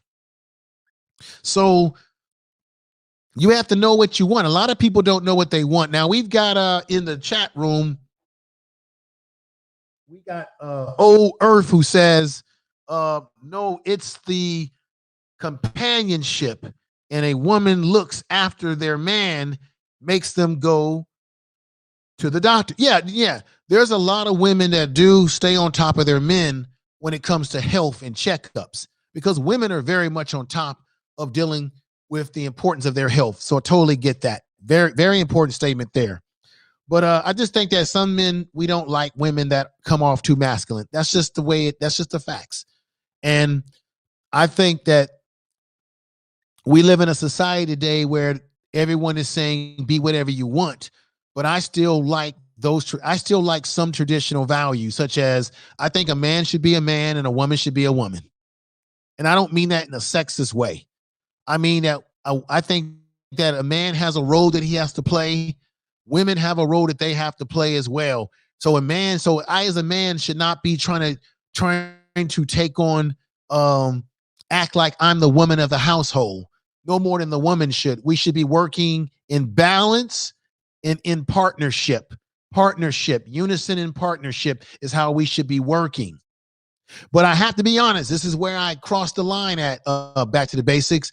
If I'm the husband of that house, I'm the man of that house, my word is going to stand. If I'm raising a family and if I want to, because this is the thing that a lot of guys want to say that they want to be the alpha dog and what have you. Well, in my household, my word has to stand. When I'm being made to be, if I'm being asked to make a decision, if women are expecting men, if you're asking of me to be the leader, the protector of the household, the protector of you and the children and the family and the structure of that family, then damn it, therefore my words have to be solid in that household. Period. What do you think? 100%. Um, my father, like I said before, I'm not gonna stop talking about him. He was every bit a Leo lion and very masculine. He was a James Brown, Papa don't take no mess type of dude. And he passed a little over a year ago. He transitioned, but I mean, that's what I grew up around. I never remember my dad tearing up you know, or anything of that nature. And my mother, on the other hand, she's a Virgo, so she's very feminine. I mean, so that's what I was exposed to growing up. Whenever I was a child growing up, so that's what I was taught. Mm-hmm. I was taught that the man is the head of the household. 'Cause my shoot, I mean, because I be watching some things today, whenever I'm out in public, and just to listen to certain women and some of the way they even talk to their partner, their husband or their men, and I'm just like, okay, you gonna let her talk to you like that? You gonna let her, you know, you know? And I'm sitting over here single, and I'm just like, I just sort of sometimes shake my head, but I'm like, okay, but you okay? I'm like, I got it. She's thin, and she got that body and all that, but that mouth, I said, oh my goodness, Lord have mercy. Let me But tell that's what you. let me tell you something. Lions didn't step in on this one. This is a mistake that a lot of men make. And I saw it growing up in the barbershop. A lot of guys make mistake when they are attracted to women because of their body, meaning their Fact. behind, the shape of their breast, the shape of their body. So a lot of guys meet women in clubs, and they meet that woman in club because they got mesmerized by her physical, the woman's physical attributes, and maybe how her face looks and all that stuff, right? So they Mhm. get caught up in the sexual. And like I said, I don't want to contradict myself. Sex is sex is very important. It is important. You do want to be with someone that can throw it down. But what I'm saying is, we initially get attracted by a person's physical attributes and things of that nature without necessarily knowing where their mind is. And I used to see this growing up, where you have guys that would meet girls at the club. They get involved with them, maybe get them pregnant unintendedly or whatever, or get involved with them. Next thing, or if they don't have a baby, they just get involved with them. Next thing you know, in that relationship, they find out that the woman may be crazy. The woman may be off her rocker. The woman has bust the glass of the window out, scratched his car. And the guy comes into the barber shop and says, I had no idea she was going to be this crazy. Well, where'd you meet her at? Well, I met her at the club, man, and she was looking good that night when I met her. Oh, man, she was looking good. And that thing was bouncing up and down, man. I had no choice. I had to get with her. And then you get with her, and maybe you get her pregnant, and now she's giving you a hard time, and you're saying yourself, I didn't know she was that crazy.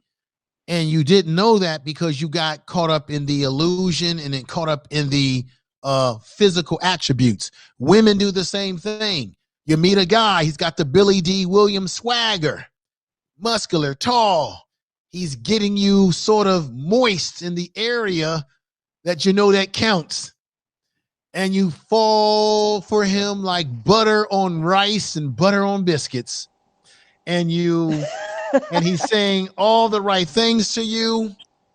He's getting into your mind mentally with all that game and talk that he can talk. And he's got your mind. As I said earlier, you got to get the woman's mind, and then the body drops, right? Well, he's got the game that's in your mind, but not only does he have the game to speak to say the right things to your mind that get you into him, but now he's got the physical attributes that you covet, that you like. And now he's got you. He's got you hook, line, and sinkered. And you get involved with him. And next thing you know, you're saying to your girlfriends too, girl, I didn't know he was crazy. He's so crazy over me. He jealous. He this, he that. Girl, he hit me. He hit me, girl. He hit me. Girl, why are you messing around with him? Leave him alone. But you know the words y'all always say, but I love him. I love him.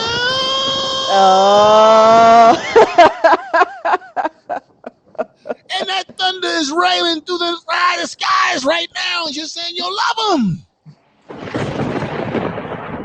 But he's abusing you. He's using you for a tool and fool. And you love him because he looks good. He's got the Billy D. Williams swagger and his hammer game. Can I say that again? His hammer game. His hammer game is so strong. His hammer game is so strong you cannot resist him. And you make the same mistake that men make too when we choose women by how they look and how their attributes. And we're not using logic, and our women are going by how the man makes them feel rather than using logic as to what is he doing? How is he making? Because this is the thing to all the ladies out there.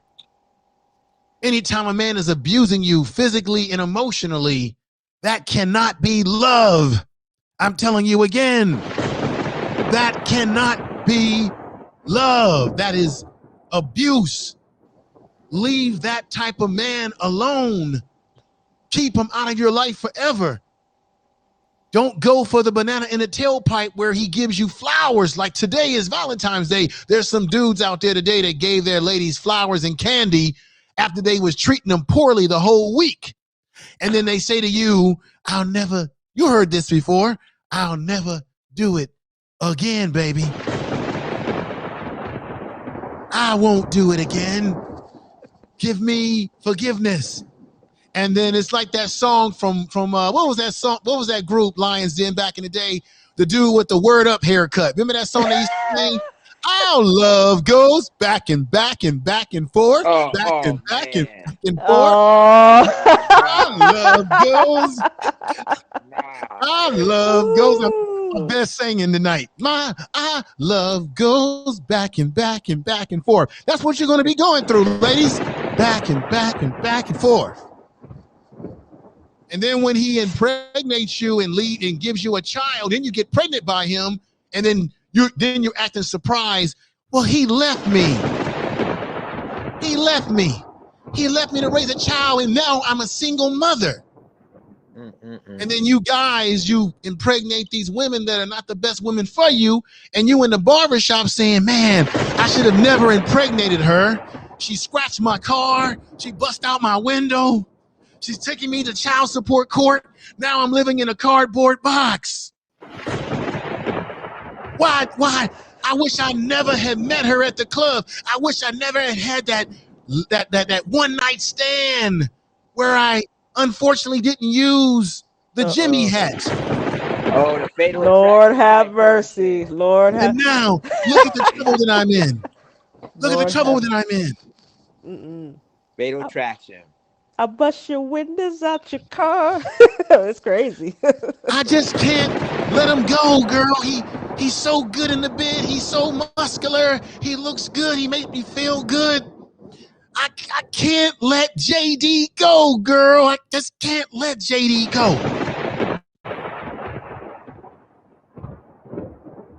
JD is so good to me sometimes when he's good, girl. And so that's what I'm saying to you, ladies and gentlemen. We got to start spending more time really vetting people that we bring into our life so that we won't become that victim either on the female side or the male side. Lions Den, your last words for tonight as I end. This was classic tonight, baby. It was classic. And remember song Info? Remember that song back in the day? It said girls look so good, but their minds ain't ready. But I'd rather want a woman because their mind is steady. It's still happening now. I think that we as men making wrong choices when it comes to women, especially you say you want to meet in a nightclub, or the body look good, or I want to hit that. And it turns out she was like Glenn Close of Fatal Attraction. So a lot of people really need to be very careful of who they choose as their mate, especially if you meet them at the nightclubs. And I'm not saying there's nothing wrong with that, but you're going to find women that has severe emotional problems. And then all of a sudden, when you get that woman pregnant, then you have even more problems because you got to pay child support, you got to do this for the cat, all of that. But and that's true because that's what I'm saying. A lot of men need to make some better choices when it comes picking their women. Brother, you have said it. You said it as I put you over there on the side, brother. You telling the truth. And Earl Owens, thank you. He said the person that I was talking about was Cameo. Remember Cameo? Yeah, I remember Cameo. Yow. Word up. Yow. Everybody say, y'all done got the bottle. Word up. Yow. Yeah, I mean, I'm just saying, we having a good time tonight. It's fantastic. We got 26 people watching us still in YouTube proper. Overall, within the streamosphere tonight, coming out of HAPS, we got 218 people watching us live. Thank you for, I hope I've been entertaining. I hope I've been informative tonight. I hope I hope that this is something that you will say, hey, we got to get back over to the Information Man channel because we know Information Man is going to entertain us. He's going to give us some information that's going to make us learn something. We're going to learn from him. He's going to learn from us. We're going to bounce ideas. We can have adult conversation and do it in a way that's respectful and respect each other. And guess what, folks? We wasn't on here yelling and screaming and all this kind of stuff and all this kind of nonsense that goes on sometimes, right? When I haven't had a panel like this in a long time on this channel. Lions Den, because I stopped, I kind of got away from that and trying to focus more on content. But this was great. When I bring panels on, I want to have intelligent conversation. You see, right. It gets to something, it gets somewhere. So once again, Lions Den, remind everybody where they can find you on social media, your channel, and the fact that you are a married man. Me and you have been talking tonight, but both of us, you are married currently. And I was married for 15 years, been divorced. So we got the best of both worlds here. A man who's been married for a long time, but been divorced and went through that situation. A man who is currently married. A man who is currently sacrificing and working in New Mexico for trying to take care of his family and open up an opportunity for himself that can get him back to where his wife is. Okay. We have a woman on the panel tonight who's in the military. So we got people on this panel tonight between the three of us who have a lot of experience. A lot of times you find you have guys on social media who will talk to you about relationships or marriage, but yet they've never been in a marriage. They have no kids. I have a child. They have no child, never been married a day of their life. They have no perspective, either bad or good, because they've never been in anything. And when you have a child or a marriage, that's big responsibility. Because why, Lions Den? When you have a child in a marriage, now you have to not only think about yourself, but you have to put your child and your family ahead of that. See, you have guys who talk about these things, but they have no other responsibility outside of themselves. You should listen to people who have had experience either in marriage, out of marriage, or in relationships. Facts. Anybody that's talking to you about marriage who have never been married before, this is just my opinion.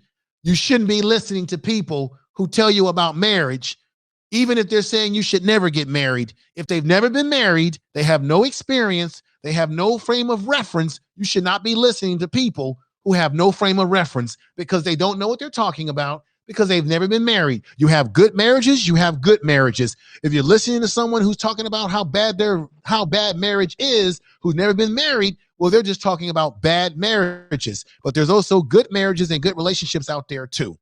And anybody that's telling you about family and family's a structure, but they don't have a family of their own, meaning they have no children, they have no wife, they have no family of their own, or have never had experience at raising a family, you shouldn't be listening to them either, because they've got no frame of reference, they got no experience talking about family if they've never produced a family themselves, man or woman. You hear what I'm saying? Hey, info. I'm gonna tell you a little secret. I am a son-in-law to a well-known pastor in the state of Tennessee. Is that right? Mm-hmm. My wife is a pastor's daughter, but the thing of it is that, one good thing about them, and I'm just being honest, this is a personal thing.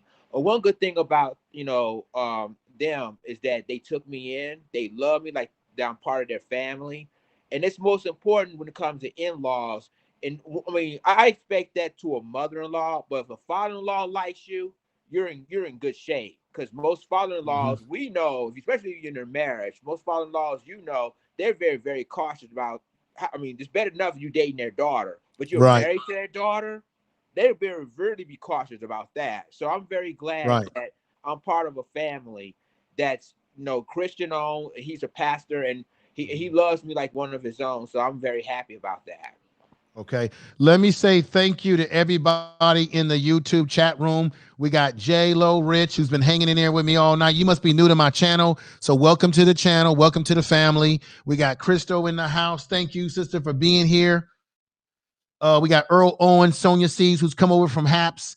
Sonia Seas has been rocking with us all night. RY's been rocking with us all night. Earl Owens been rocking with us all night.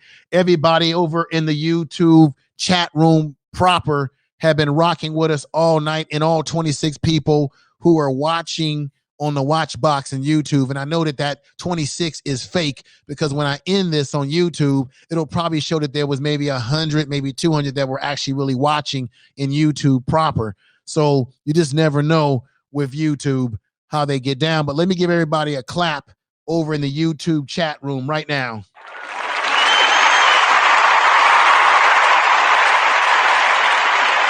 Thank you. Thank you. Thank you. And let me give everybody a clap, all 220 of you out there watching the program tonight throughout the live streaming sphere. And let me thank everybody on Haps Proper and the guys who created this platform, which is a great platform to stream from. Let me give all of you a clap right now, too.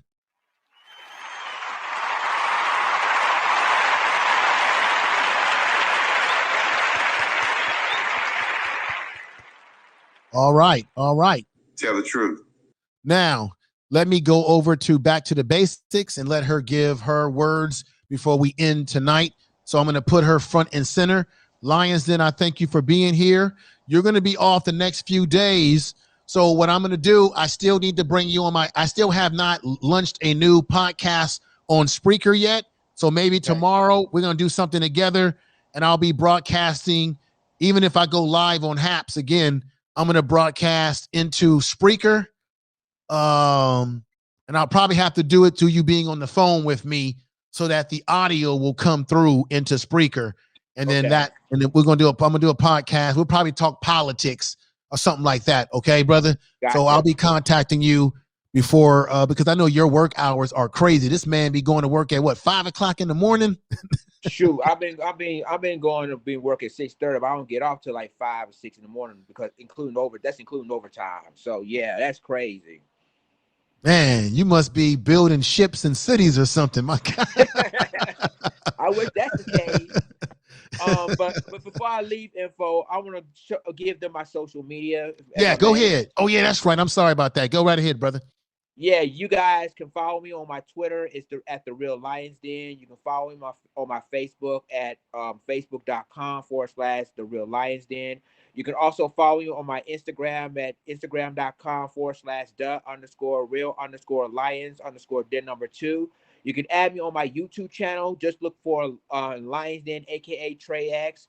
I also have a station head. I'm doing my own shows I was doing on Wednesday, but now I'm starting to do it on Saturdays on Station Head. Follow me on my Station Head every Saturday at 11. Also, I'm on stereo, and I'm following me on Snapchat at LionsDen39. All right, Lions Den, we're going to do it again, brother. I really appreciate you being here. Stick around, though, still. Okay, back to the basics. Your turn. I'm going to put you front and center. Let's get you front and center. Go right ahead. Back to the basics. Your good words. I don't like saying last words anymore, so let's just go with your good words. Well, first of all, thank you for inviting me onto your broadcast on this platform.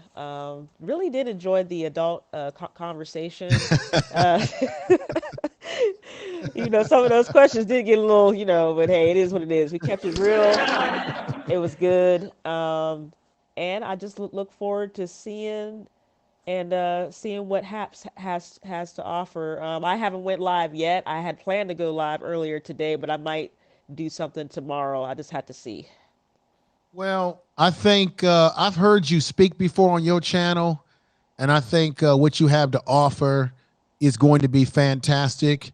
And I think with you being able to pull over all your media, it's going to be fantastic. So what I learned tonight, and that's why I'm rethinking a few things, is that I think I'm going to have to separate my content, meaning I'm going to probably go live on YouTube and only do my content into YouTube directly because I still have to be loyal to the people who prefer to watch me on YouTube proper, or that will pull over to YouTube. So I'm gonna have to play around with a few things in my balancing act between YouTube content that will only be YouTube content and the content that will be primarily put out here. So I think I'm gonna split it up. I'm gonna split it up because I have 2 channels, so I've got to split it up. because it's obvious to me tonight that there are a lot of people who also follow me on YouTube who are watching me through the haps, however they're watching me. I mean, hell, they might be watching me on Instagram. I don't know. It's whatever these guys have cooked up here on this platform. It's something else, and I ain't gonna worry about too much. Whatever it is that's working, but it's working. But go ahead. What else would you were gonna say? I'm sorry about that. Oh no, that's all. Just I'm thankful for just being here and for being here with you, and for just adding to the conversation. It was really good. It was a great stream. Thank you. I mean, look, a lot of times we do talk about serious issues. I talk about a lot of serious issues, but we need to we're living in a time where we've been isolated. We need to laugh. Tonight was a very important show because we're talking about relationships, but we also need to be able to laugh at ourselves and laugh and have a good time in the process of talking about this issue. Because everybody needs to laugh. Everybody needs a breather. Everybody needs to get the stress out, because we're not living under normal times anymore. I'm not happy that I can't go to a real movie theater anymore or go out and have a bite to eat in a restaurant, do the things that I used to like to do, right? You can't go to a concert, right? Really can't do any of that stuff, right? So it is what it is. Lions, then you are a football fan. You got the Philadelphia Eagles on tonight, right? Fly, Eagles, fly. I really was not happy that Tom Brady won another Super Bowl. My God. Womp womp womp. A Tampa Bay Bucks fan, the way she sound. Oh, are you a well, let me hit that little sound effect. I'm tired of Tom Brady, man. He winning everything. There ain't gonna be no more rings and trophies, man, when he finished. I mean, save some for other people. Well, Tom Brady got his 7th ring, so I just don't understand. I just don't know. Tom Brady, I guess he call him the GOAT now because he got all 7 rings and stuff. Yeah, this what I don't like though. They keep trying to compare Tom Brady to Michael Jordan. Michael Jordan got 6 rings. Tom Brady's got 7. And they're trying to say, well, he got 7 rings, so that surpasses him over Jordan. No, he don't. First of all, basketball and football are 2 different sports. First of all, you can make an argument that what Michael Jordan did was greater because basketball is a 12-man sport with 5 men on the court where you got to play defense and you got to play offense. Tom Brady plays offense, then he goes over and sits on the table, sets down, and then his defense has to go out there and play good to give him back the ball. Michael Jordan, when he played in the NBA, he had to get up and down the court and play on both sides of the ball, defense and offense. And he had to play against very good basketball teams. Tom Brady spent a majority of his career playing in the AFC East, right? Mm-hmm. And the AFC East is weak. Let's name the teams in the AFC East. Let's see. The Miami Dolphins. When have they been good? Not a very long time. Okay, let's talk about what's the other team in the AFC East, Lions Den? What's another team? You got the Buffalo Bills. Let's see, because the Bills went to the playoffs, so I ain't got nothing negative to say about them. Let's see. You got the New York. Right. Jets. But wait a minute. You got the New York Jets. Okay, but wait a minute though. The Buffalo Bills just got good now, but when Tom Brady was playing in that division, the majority of the time that he was playing in the NFL in that division, the Buffalo Bills weren't no powerful team. They weren't the Buffalo Bills that went to the Super Bowl 4 times. Okay, now the Jets. When have the Jets haven't been good since Broadway Joe. So he played in a division where he had teams in the division that never could compete with Tom Brady. Matter of fact, there was no team in that division the whole time he played in that division that had a franchise quarterback. So Tom Brady played in a division where he did not face more than one time quarterbacks in his division that were either franchise quarterbacks or decent quarterbacks. So one of the reasons why the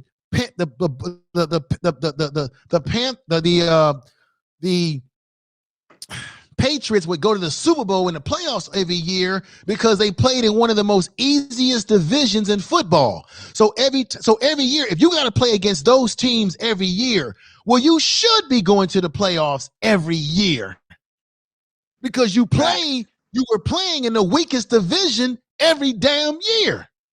Now, I'm not trying to say that I'm not saying that Tom Brady's not a great quarterback. He didn't play well against great teams when he faced great teams.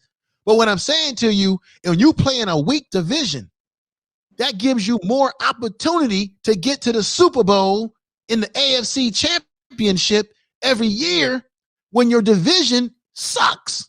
And the only teams that would really give Tom Brady problems would be the Baltimore Ravens and the Pittsburgh Steelers.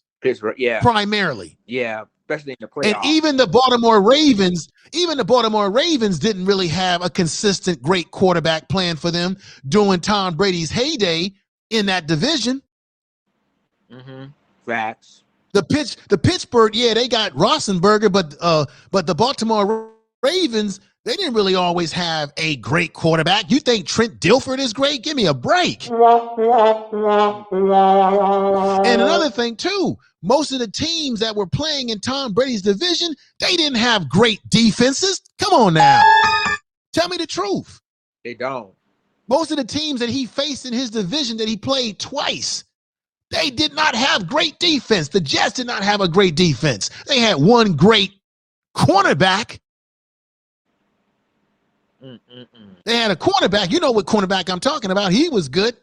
But overall, he didn't face. The only time Tom Brady faced top-notch defense is when he would play against the Ravens and the Pittsburgh Steelers. Right. Yeah. And when he played a team out of his division that had a good defense every now and then, if you notice, the teams that he faced that had a good defense, that's where he would have his most problems because he ain't no scrambling quarterback. Yeah. And on top of that, he also, I compare Tom Brady to like Joe Montana, same scenario. Joe Montana was in the right system with the right coach. Because I know this because I'm a 49ers fan. I followed the 49ers all the way back to those days. So Joe Montana was in the right system with the right coach, the right offense, and the right owner to spend the money. Same thing with Tom Brady. He had the right coach, the right defensive system, the right offensive system, and he had an owner that was willing to spend the money to get the best players there. Now, one thing I will say, one thing I got to be honest about, and I must tell the truth. Tom Brady didn't always have top flight receivers, right? Yeah. Montana played with Jerry Rice, right? He had usually very good receivers when he played. For the most part, Tom Brady didn't have always the best type flight receivers, but what he did have is that Belichick and the owner Kraft, they put together a great team around him with great defense, and defense wins Super Bowls. And if you got a great quarterback with a great defense and a great coach and a system, you're going to win. That's why the 49ers were successful in their day, and that's why the Patriots were successful. I'll end there. Yeah, and that's mainly the reason why that the Bucs won, the Tampa Bay Buccaneers won this year, and not just because of Tom Brady, but because of their defense. Their defense keep was it Mahomes off in check? Because remember, Patrick Mahomes in the Kansas City was throwing some bombs and hitting at wide receivers, but in the Super Bowl, when he faced Tampa Bay Buccaneers this year, Patrick Mahomes is like a mediocre quarterback. He's running for his life, and that's mainly the reason why the Tampa Bay became now the Super Bowl champions. Right. Well, I didn't mean for us to get into sports talk, but I just had to let it rip there. But thank you, guys. Yeah, it's all good. I mean, we're having a good time tonight. We got people watching us out there, 239 people overall watching us, and we got 24 watching us still in the YouTube streets. I appreciate that, everybody. It's time to end the stream. Let me see. Ted Hicks says, I meant the AFC East. Yeah, don't get me wrong. I'm not taking nothing away from Tom Brady. He is a great quarterback. But you do need to look at the fact that playing in a weak division, it did give him a easier journey to the AFC East championship game, or to the playoffs. Let me say that. It gave him an easier journey to get into the playoffs. And when you get in the playoffs, anything can happen. Mm-hmm. So I hope your Philadelphia football team, man, I hope they get themselves in order. Honestly, Info, I don't think they're gonna get themselves in order because we dealing with a crazy GM and Howie Roseman. He don't know what the hell he's doing when it comes to draft picks and stuff like that. We already got rid of. We noticed that Carson Wentz is gonna be traded soon. We got to, and then because he doesn't like the GM, he doesn't like Howie Roseman, so he's gonna get traded. Most of the players on the Eagles team is older anyway. They try to get a lot younger now. We already got a young coaching staff. So, yeah, we might not even be back in the playoffs anytime soon. So, yeah, my 49ers looks like they're trying to get rid of Jimmy G or something. I don't know. You know, I don't watch as much sports as I used to because I got rid of my cable a long time ago.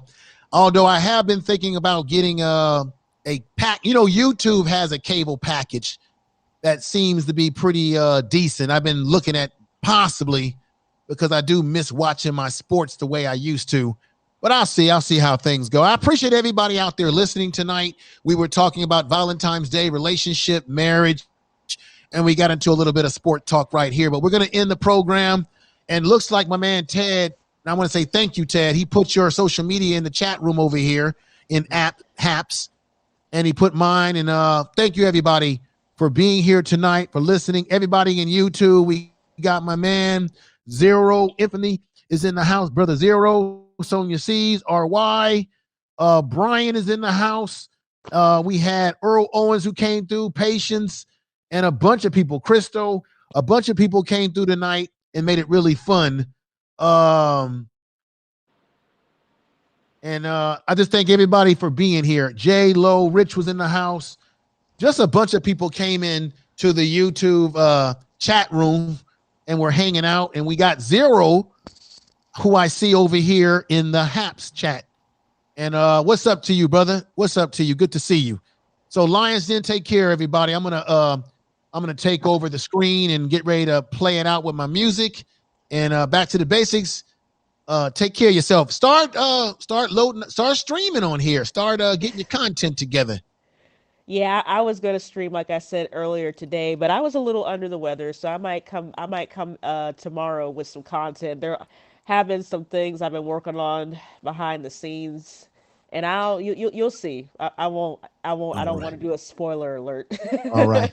Well, I have let me play Dr. Information Man here. I have a prescription. I have a prescription for you since you're not feeling well. I have a prescription for you. My prescription for you is that you need to get you some hammer. Oh my gosh. Really? Of all the things here, I thought you were gonna say like some black seed oil or some elderberry or something. And you're talking about hammer time. I do mean black seed oil of the hammer type. Oh my gosh. Oh, I'm done. All right, everybody. I'm out of here. It's been a great program tonight.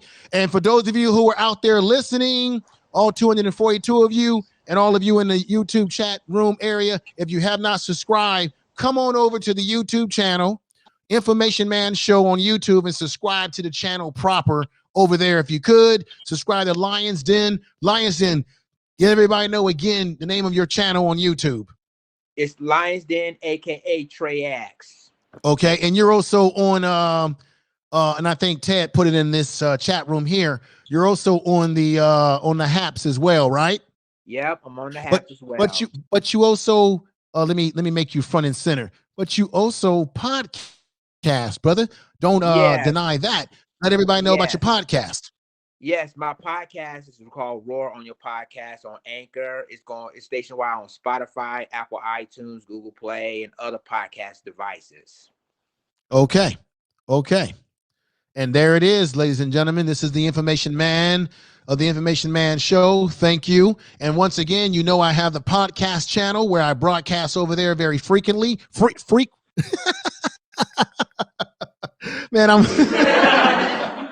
frequently. I said freak. Anyway, everybody, you know that I go over, I put content over there very frequently, and I go live over there. And so I will be dropping something over there, if not tomorrow.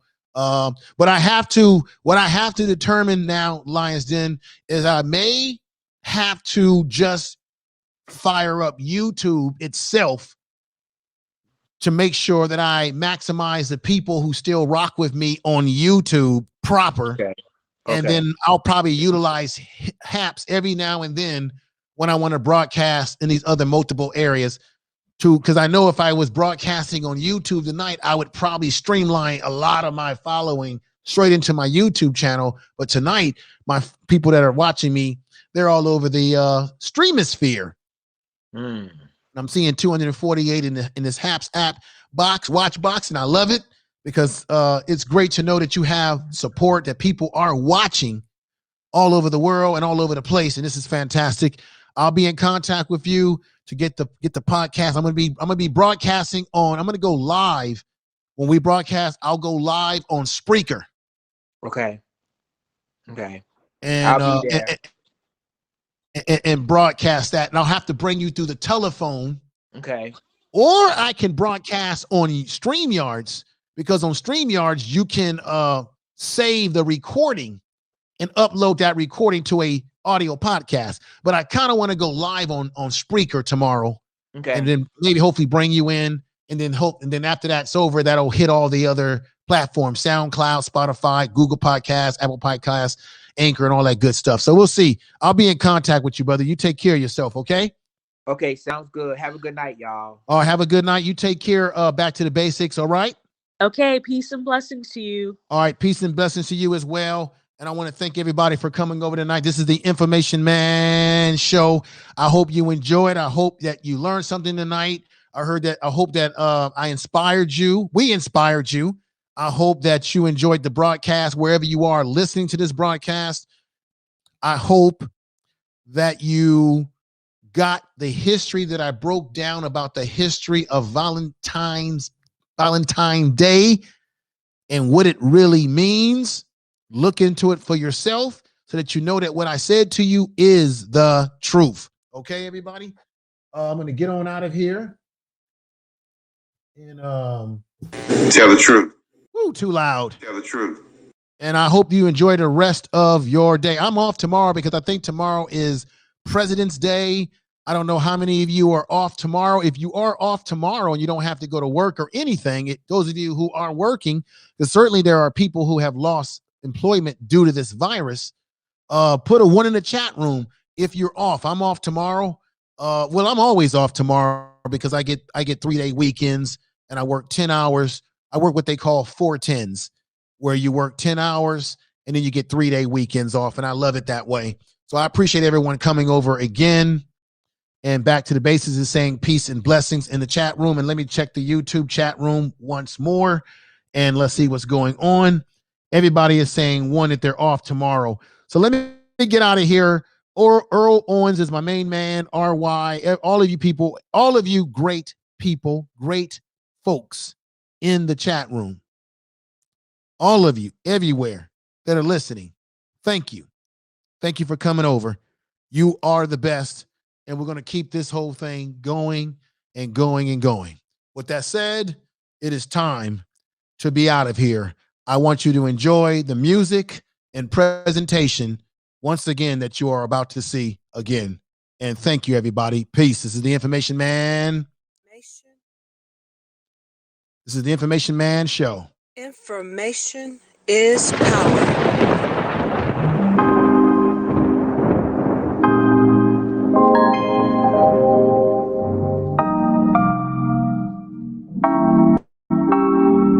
You'll never feel the way I feel. You don't know if my love is real.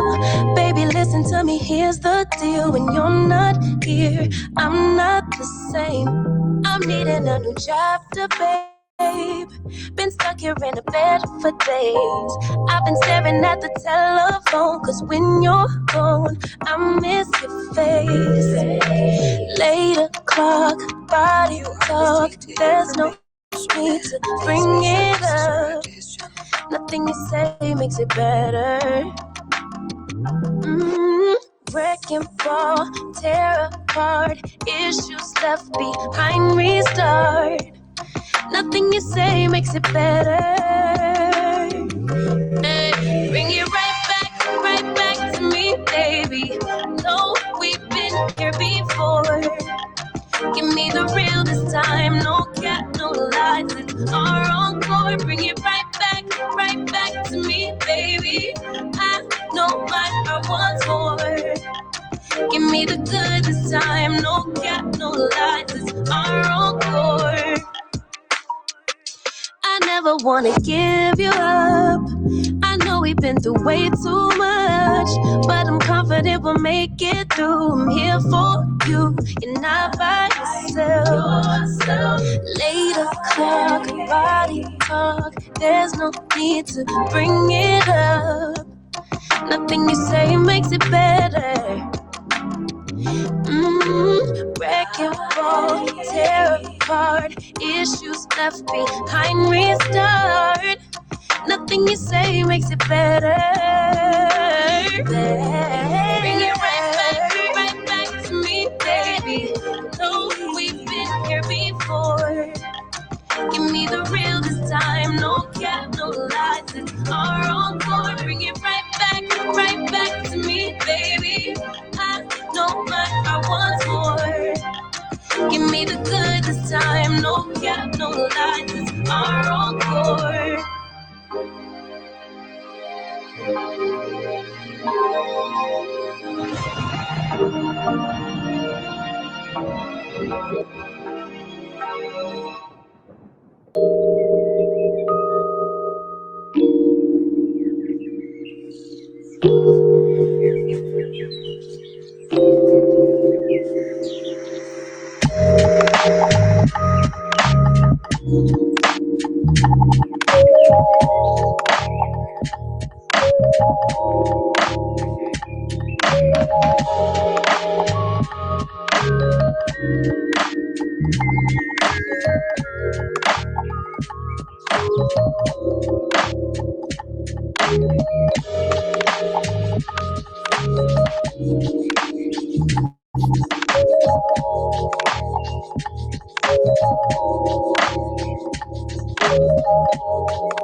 Information is power.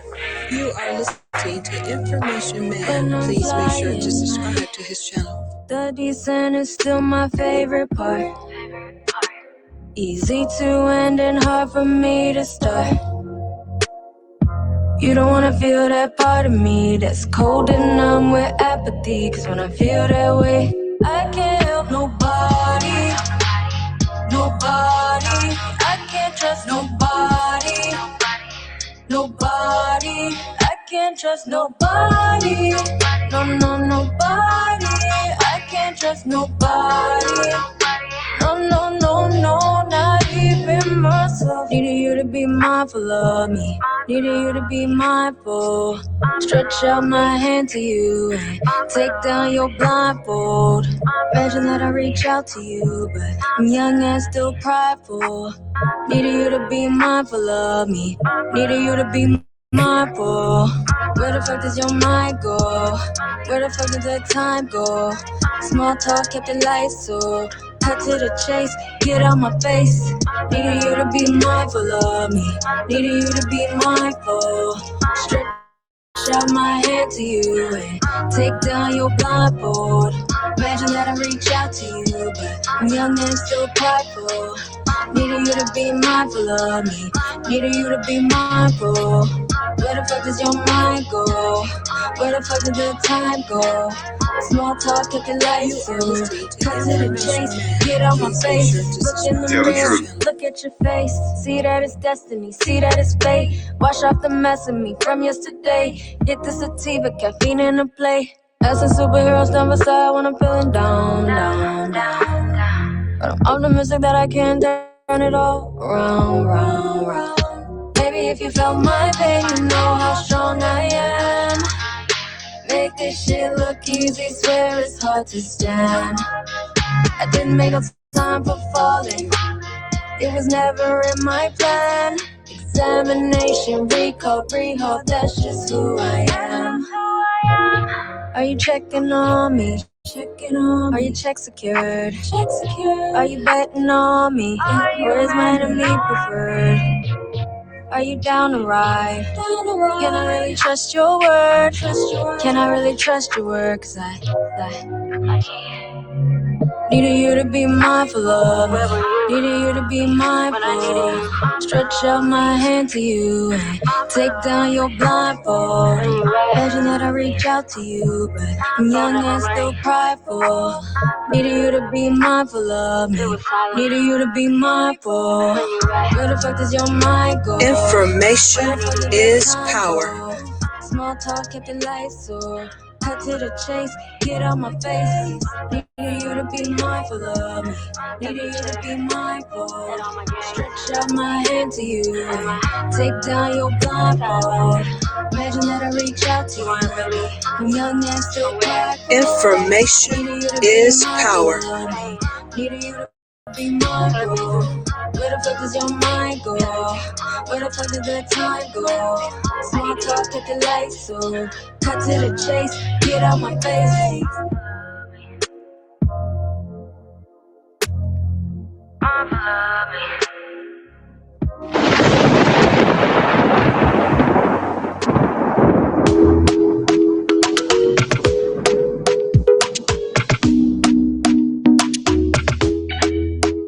Talk to me nice, talk to me honestly. Look in my eyes, don't let it fall on me. Say you're a good guy, make me believe it.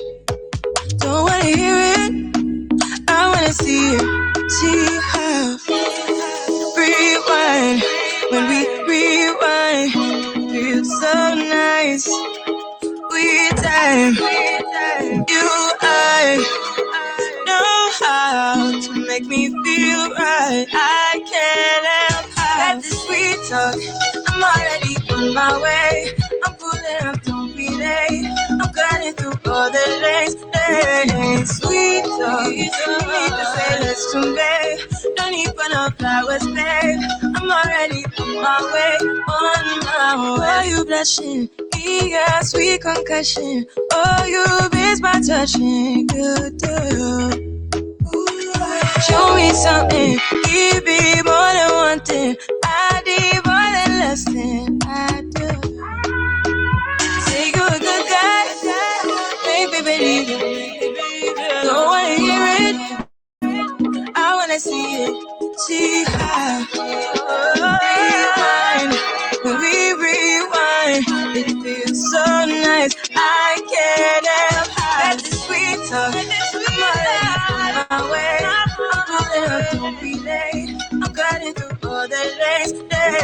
saying sweet talk. You need to say less to me. No need for no flowers, babe. I'm already on my way, on my way. We've been dancing all night long, riding with you way too long. Don't want nothing here or now, but I'm done waiting, done wasting my time. Let the sweet talk, I'm already on my way. I'm pulling up, don't be late. I'm cutting through all the lanes. Hey, sweet talk, you don't need to say this to me.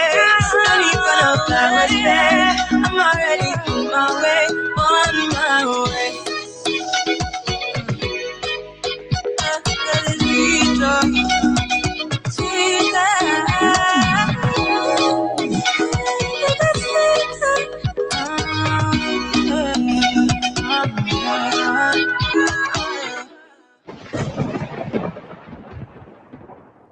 Information is power. Information Man.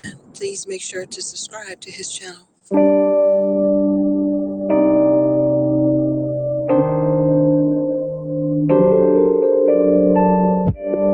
Issues, I know I got issues. Hate you, then I miss you again. Selfish, I can be so selfish. Spend more time when meeting your friends. Please forgive my attitude. I want my cake and eat it too. But a little grace would be enough for me to prove. Baby, you the remedy. You're my mirror, I can finally see. Bringing out the best in me, yeah. I don't want no problems, but I know I got a lot of work to do. Baby, I'm not perfect, but I know I'm worth it. Working out my issues with you, with you. Crutches, I be holding crutches. Can't let go of any mistakes. Distant, sometimes I get distant. Stay away as long as it takes. Forgive my attitude. I need my cake and eat it too. But a little time will be enough for me to prove. Baby, you the remedy. You're my mirror, I can finally see. Bringing out the best in me, yeah. I don't want no problems, but I know I got a lot of work to do. Baby, I'm not perfect, but I know I'm worth it. Working out my issues with you, with you. My highs and my lows, it's part of being human. Can you weather the storm? I'm starting to believe you can. Cause baby, you the remedy. You're my mirror, I can finally see it. Bringing out the best in me, yeah. I don't want these problems, I know I got a lot of work to do. Baby, I'm not perfect, but I know I'm worth it. Working out my issues with you, with you.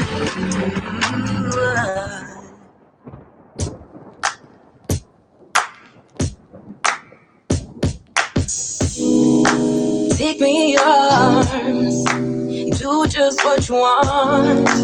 You're the one I trust.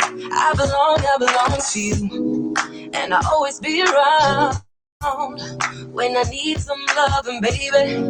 And I'll never let you down, let you down, let you down. I'm your song, and you're playing all my melodies. There's no one else, cause baby we got chemistry. You give me feelings that I never knew.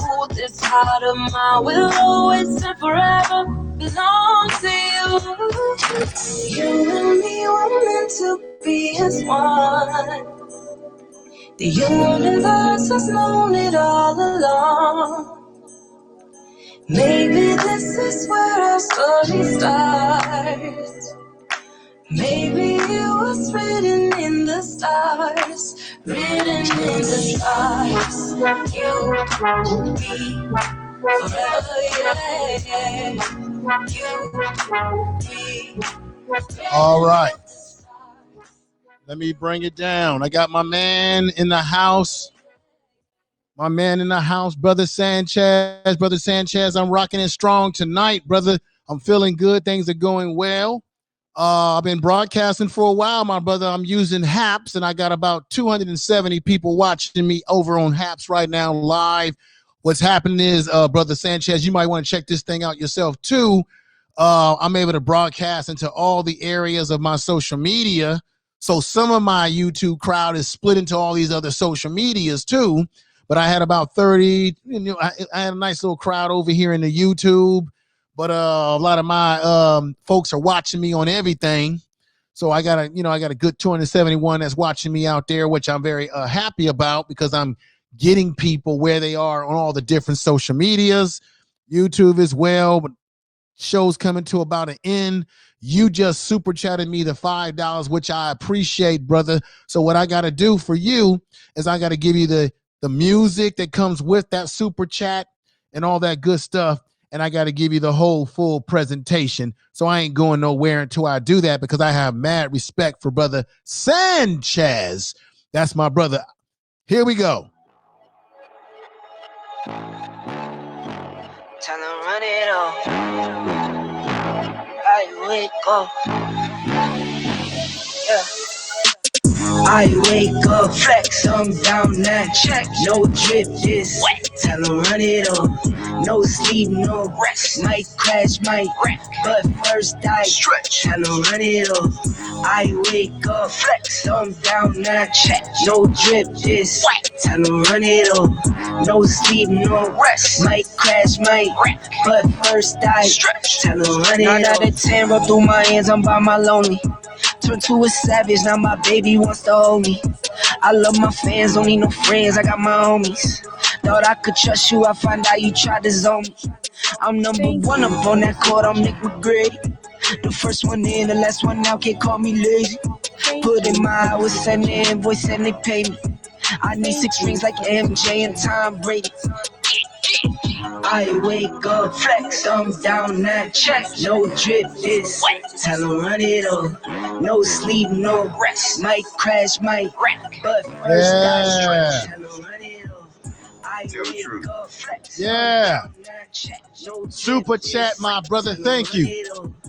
Thank you for that, brother. I appreciate that. Yeah. My man, my main man, Brother Sanchez. Yes. Call up Nigeria, come through in a hurry. Those London boys don't come to play, you should get worried. Yes. One false move, find yourself, they getting buried. Dance with the devil, used to love playing those games. Made some bad decisions that brought my mama pain. All right. Make sure to subscribe to his channel. Peace. My dear brother, thank you for coming over, man. It's been a great night. We were talking about relationships, and I was getting into the history of this thing called Valentine's Day, the pagan history. Brother Sanchez, let me say it again because you might know this already. The pagan history of it comes out of the Romans, and the Romans were doing rituals where they were sacrificing goats and dogs, and they would take the carcasses that were left over from the killing of these animals, which they would use to whip women with, and they would whip women with these things, thinking that that was somehow going to increase the fertility of the woman. Weird stuff. And they would do this in their drunkenness. Okay, they would get drunk and all things of that nature.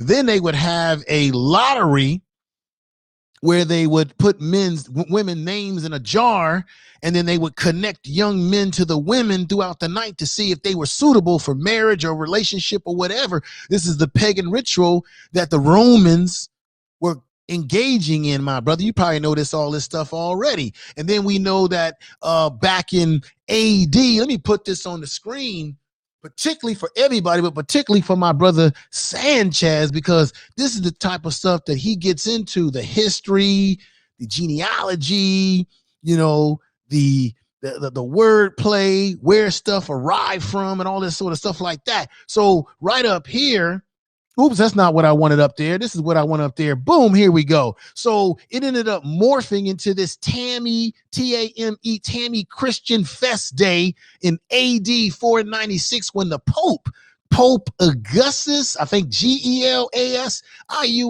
he would do a commemoration, you know, to this thing called Saint Valentine, or Saint, in the 3rd century Roman Empire. This dude named Claudius II,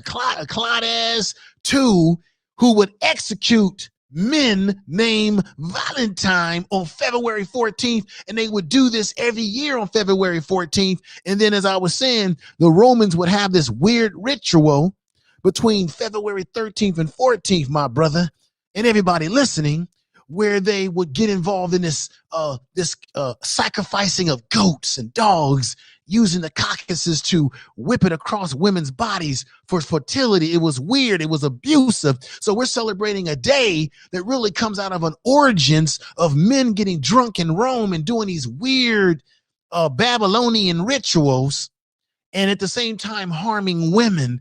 And they tell us this is the day that we're supposed to be about love and everything like that. So that's where it comes out of. And I'm pretty sure you know this kind of history too, brother, because this is the kind of stuff you get deep into on your show. Tell the truth. So I just wanted to say that, because you missed a lot of the of my program early on tonight, because we were talking, I brought that history up, and then we followed it up with marriage, relationships, things of that nature. I had a few guests on, and we got into it pretty strong, my brother. So I hope you dig what I'm saying and everything like that, my brother. I hope you dig what I was just putting down there. And let me look back into the chat room with my jacked up glasses I got on, and see what Brother Sanchez is saying. And Brother Sanchez says that's facts. Tell the truth. And thank you, because I respect you, brother. I respect you a hell of a lot. So that's my presentation. I had to remind Sanchez that, you know, we had an educational component to this conversation tonight with the guests that I had on. So let me play just one last tune for the night. And I ain't got nowhere to go. I don't have to go. I'm not going to work tomorrow. I'm off tomorrow, as I usually am. I'm just going to be relaxing, looking at some Netflix or something. But I'm going to play one more song before I get out of here. And everybody out there, I appreciate the support that I'm getting.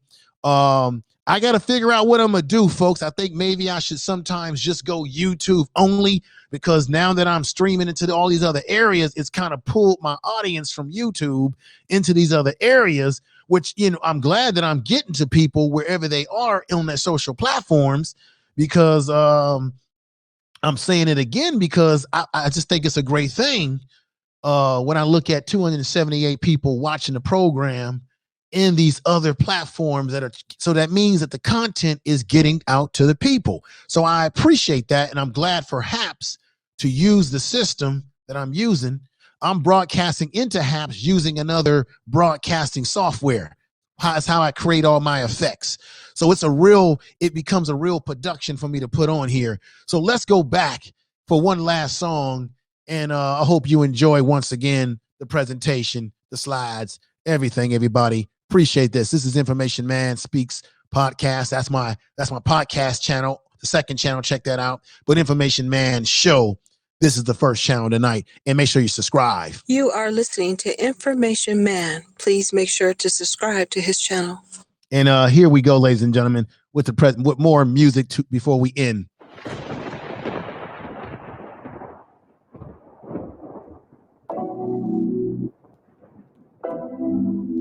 Information is power.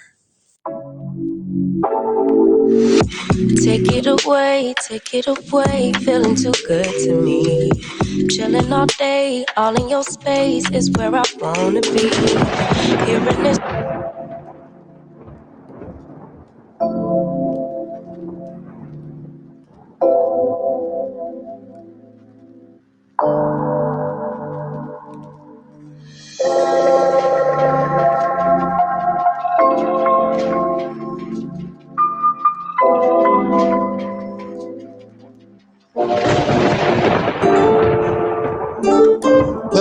that song, folks.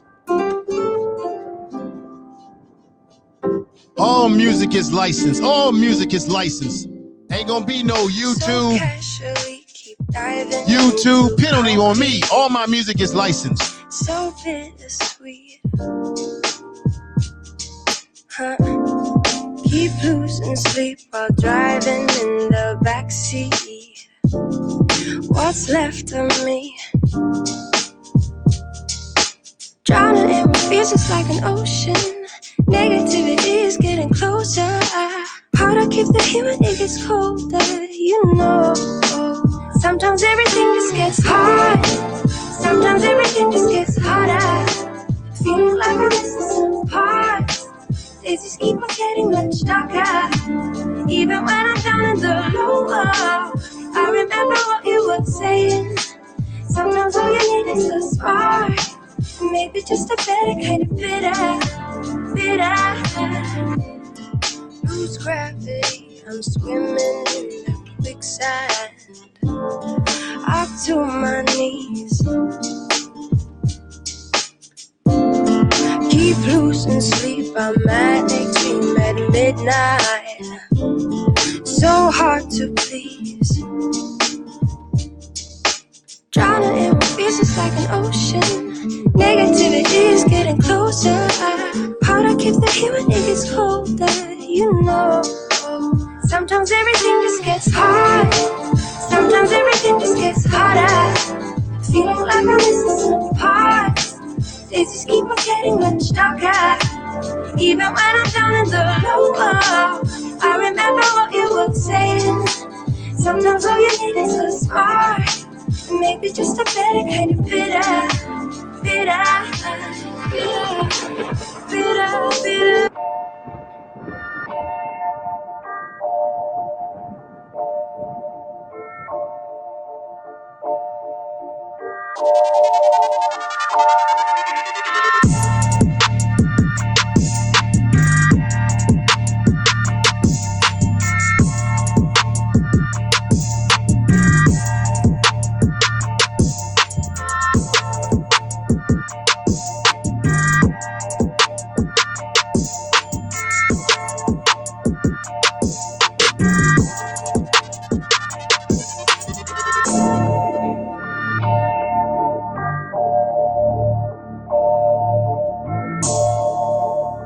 You are listening to Information Man. Please make sure to subscribe to his channel. Information is power. Tell the truth.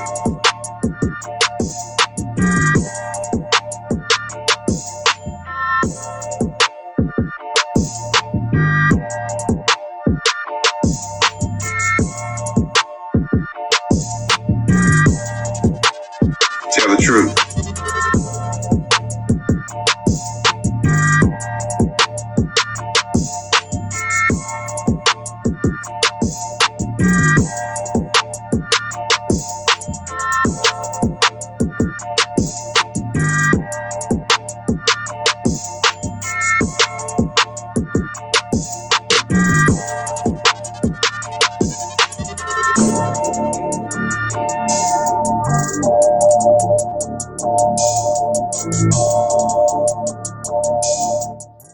I want to say peace and love and blessing to God's chosen vessel, Gwen.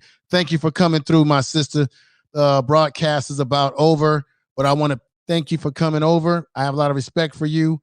You are modded up, and have a very good evening and night. And I appreciate you being here.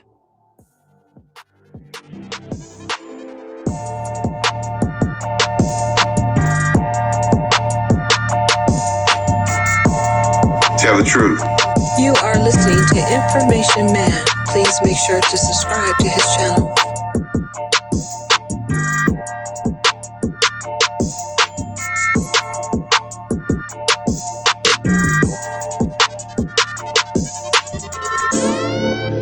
Good night.